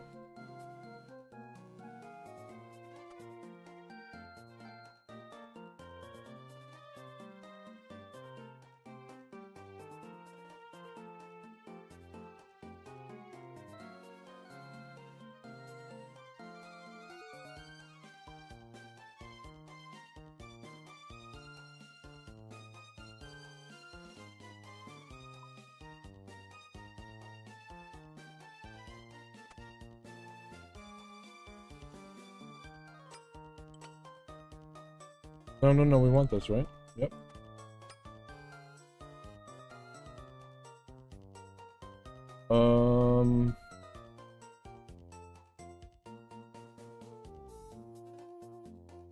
Cannonballs.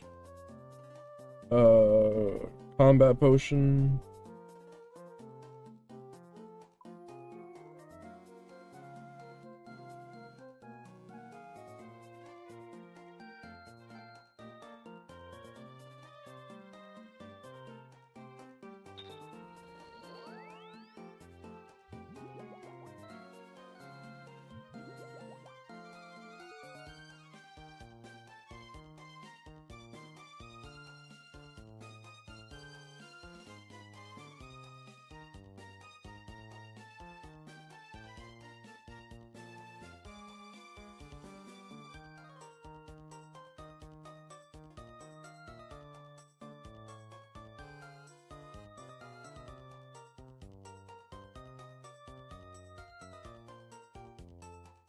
What are we doing? We need cannonballs.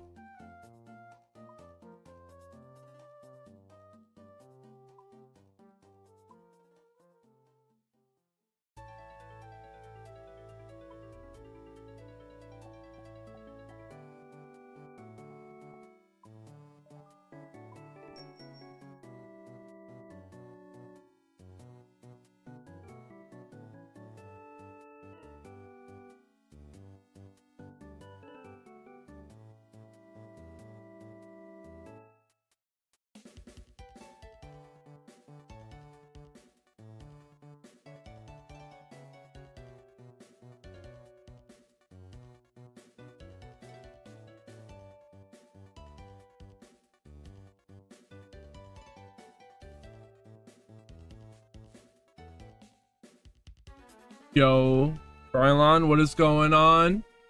Good to see you, buddy. What is going on? He says I'm finding out.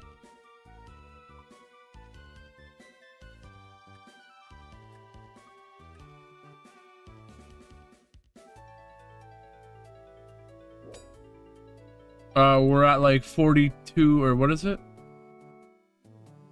I might even be at 4,400 kill count right now. Yeah, I think so.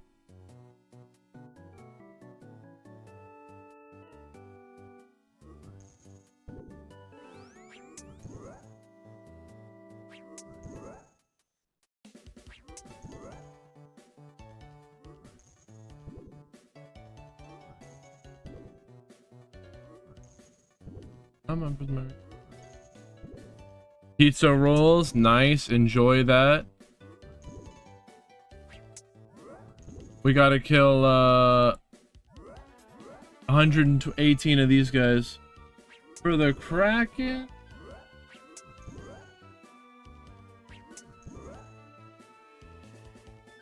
$4,456.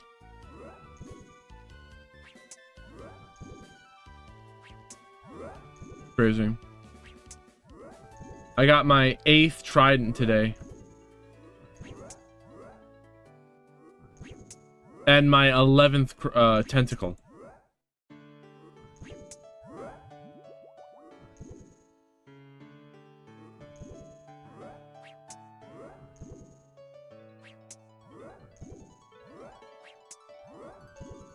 Oh.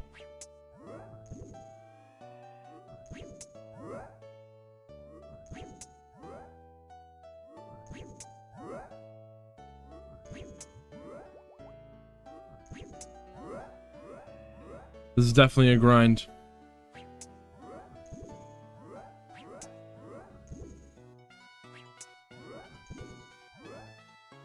Yes.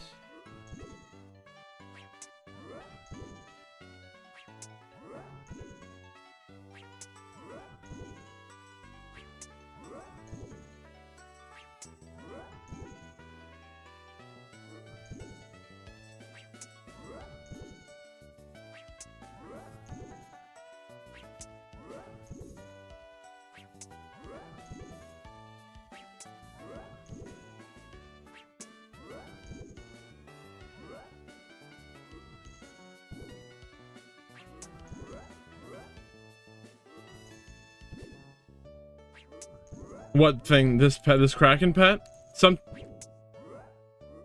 Sometimes I wonder if it even exists.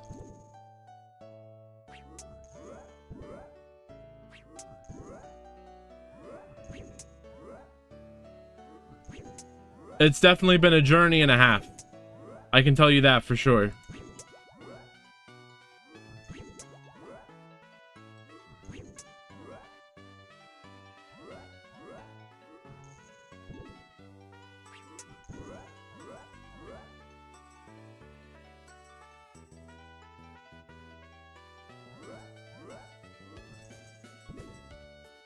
I had to do this. I didn't want to skip it.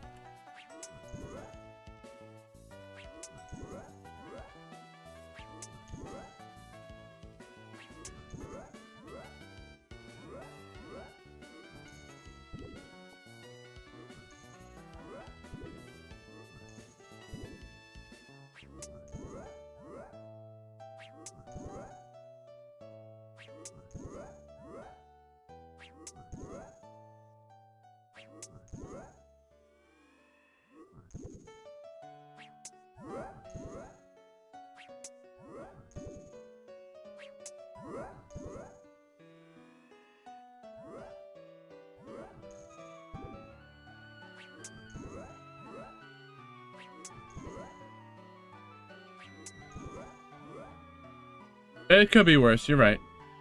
Could always be worse. It's not over yet, though.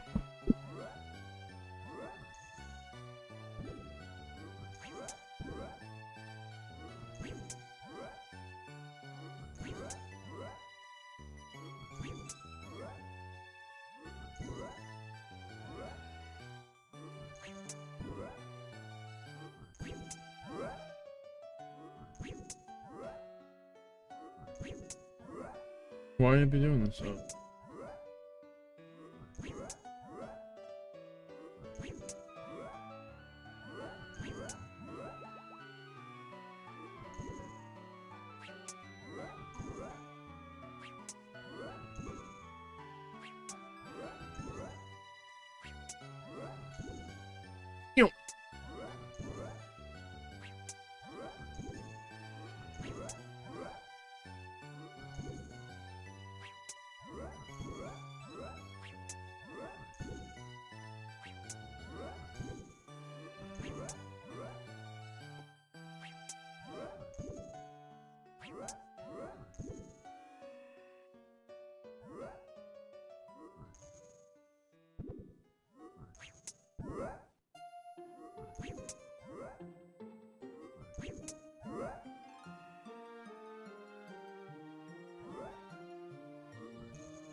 No, we were so low.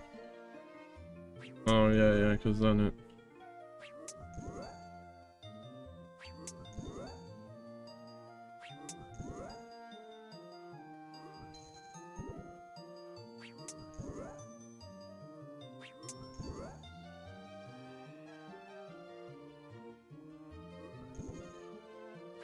$85 more, dude. Took me a while, bro.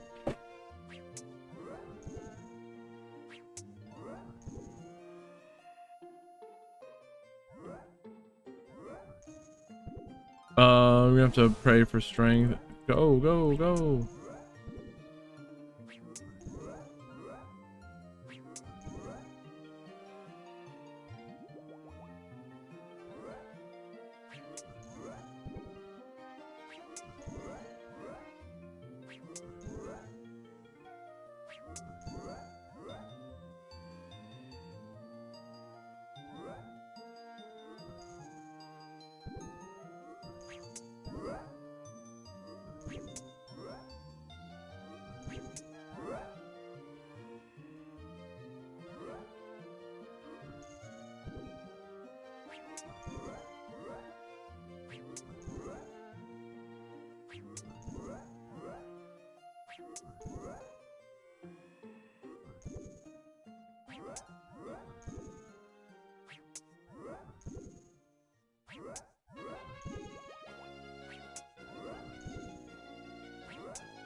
We haven't taken a hit.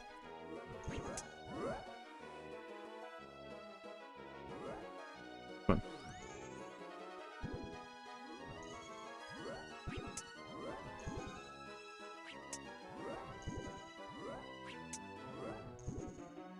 on. Hmm.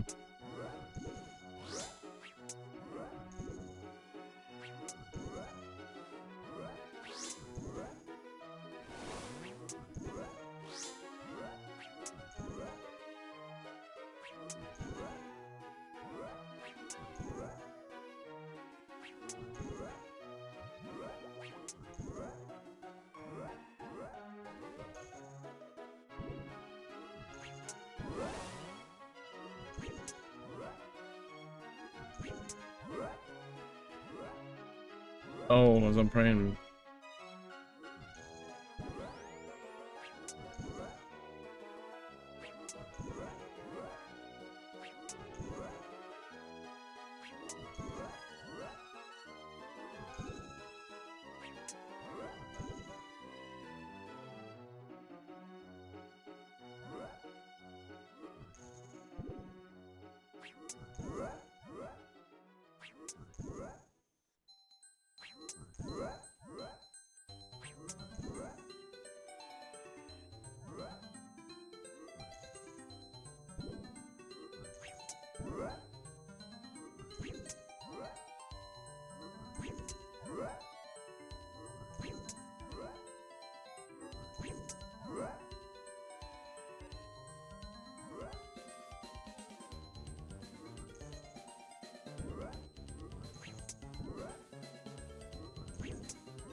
Oh, you're listening to that. My bad. Oh, man. So none of them are that good?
Wow, it even skips through shit.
What am I doing?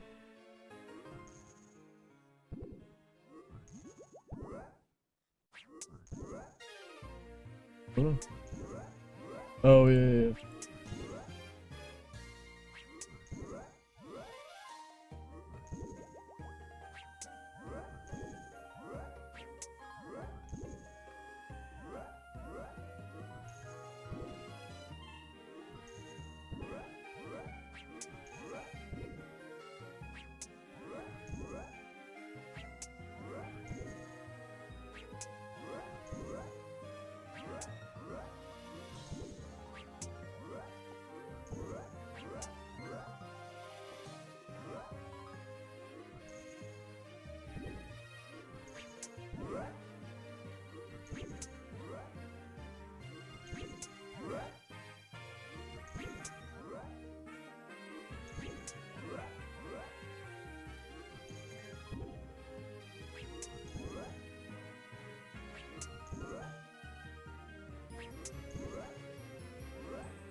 Task over.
Gargoyles.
Should I have brought a goading potion? Maybe.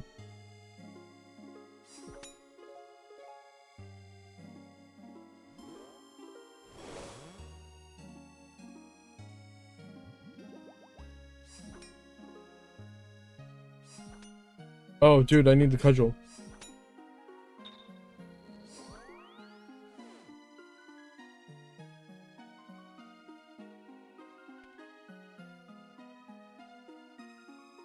What was I saying I should have brought? A goading.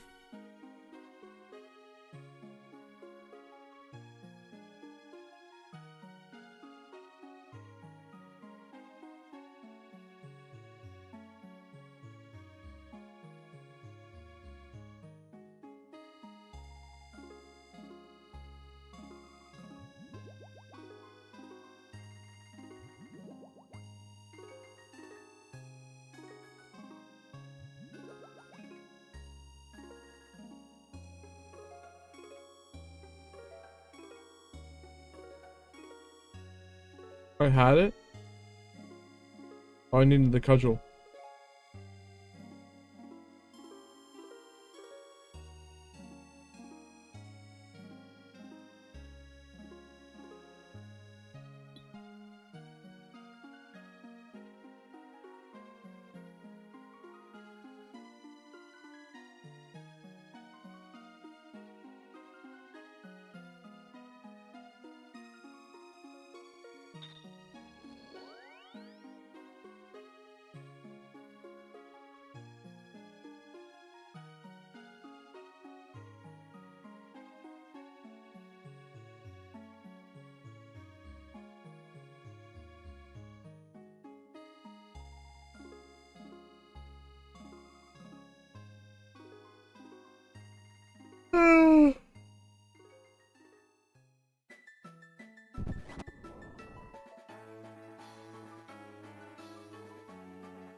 Whoa.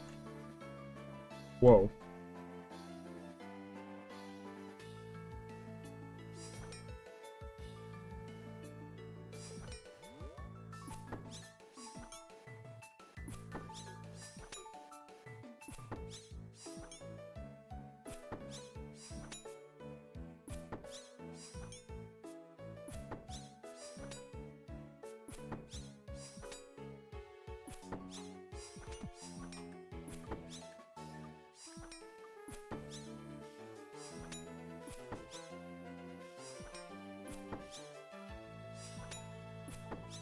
We gotta kill 100 of these fools.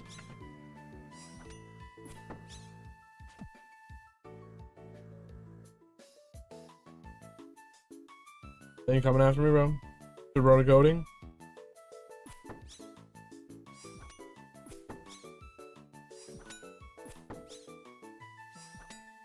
Whoa.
Whoa.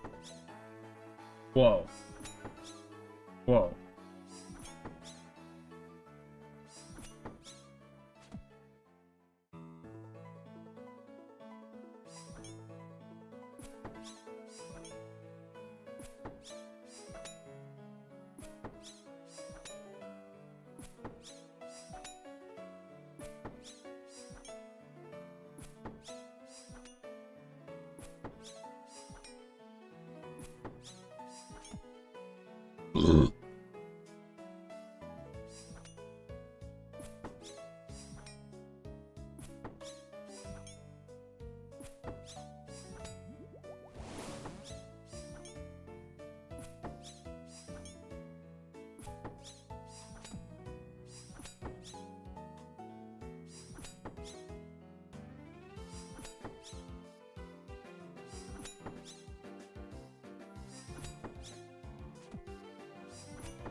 Eat much today. I got these chips.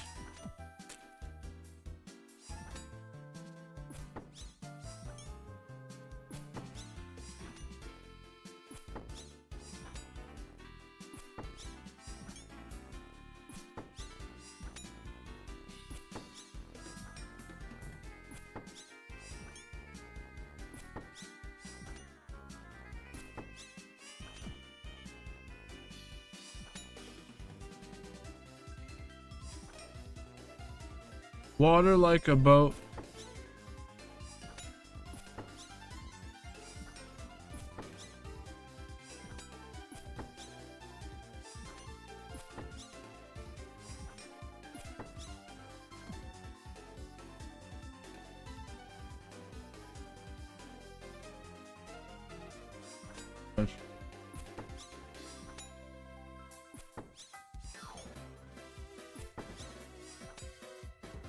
down.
have to upload the video.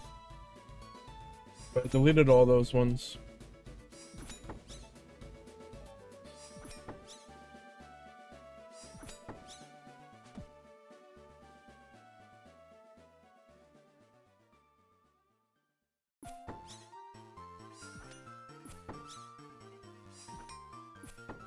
This, wait, where did it?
Oh man, bro.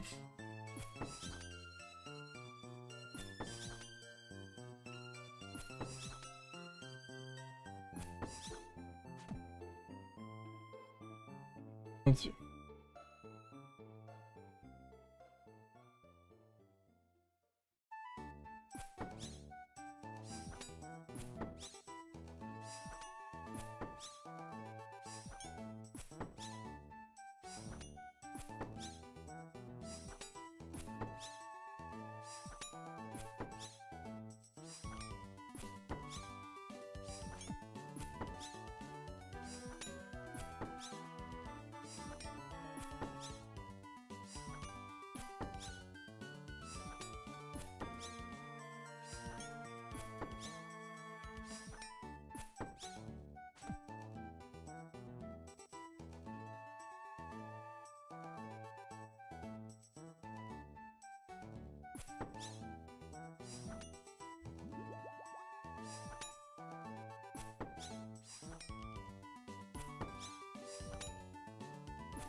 10 more here. No. Block Dragon.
We did it. Another task done.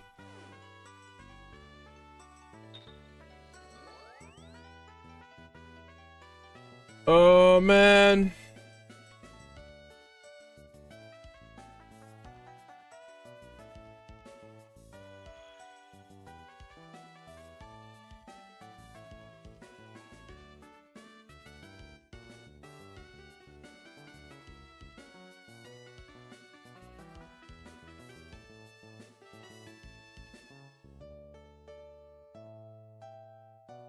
True.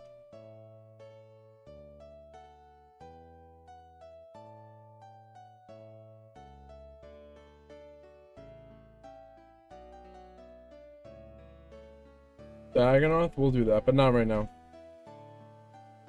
I'm done, I'm out. Not for one day. I gotta sleep. Ah.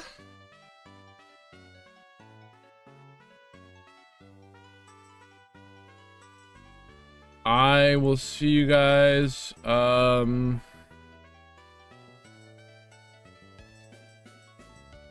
Tuesday or Wednesday. Tomorrow I'm gonna rest, do a video editing, do some chores and stuff like that. Well, really today. But yep. We out.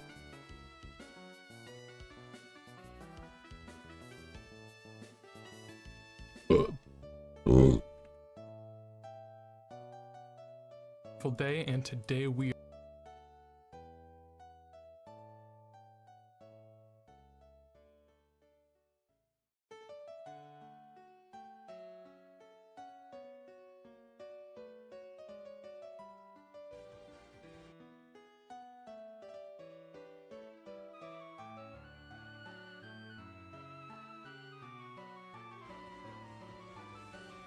All right, we out. See ya. Recording. No. Rerun mode. It's fine. After 5 rounds of Swiss, we have cut down to a top 8 from 42 players. And we've got, I'm going to tell you all the decks in the top 8. We have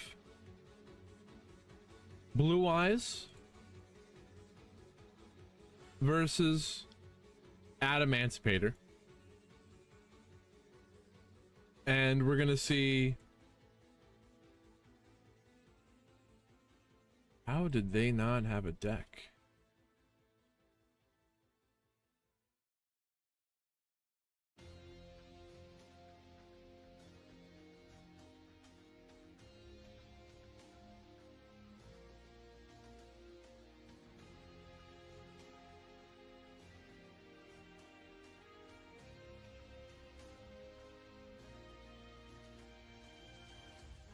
What did I say?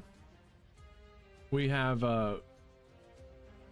Snake Eye Millennium versus Adamantipator.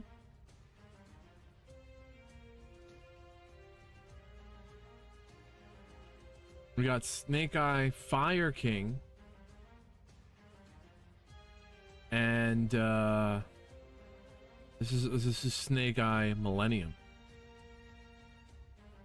And finally, our last two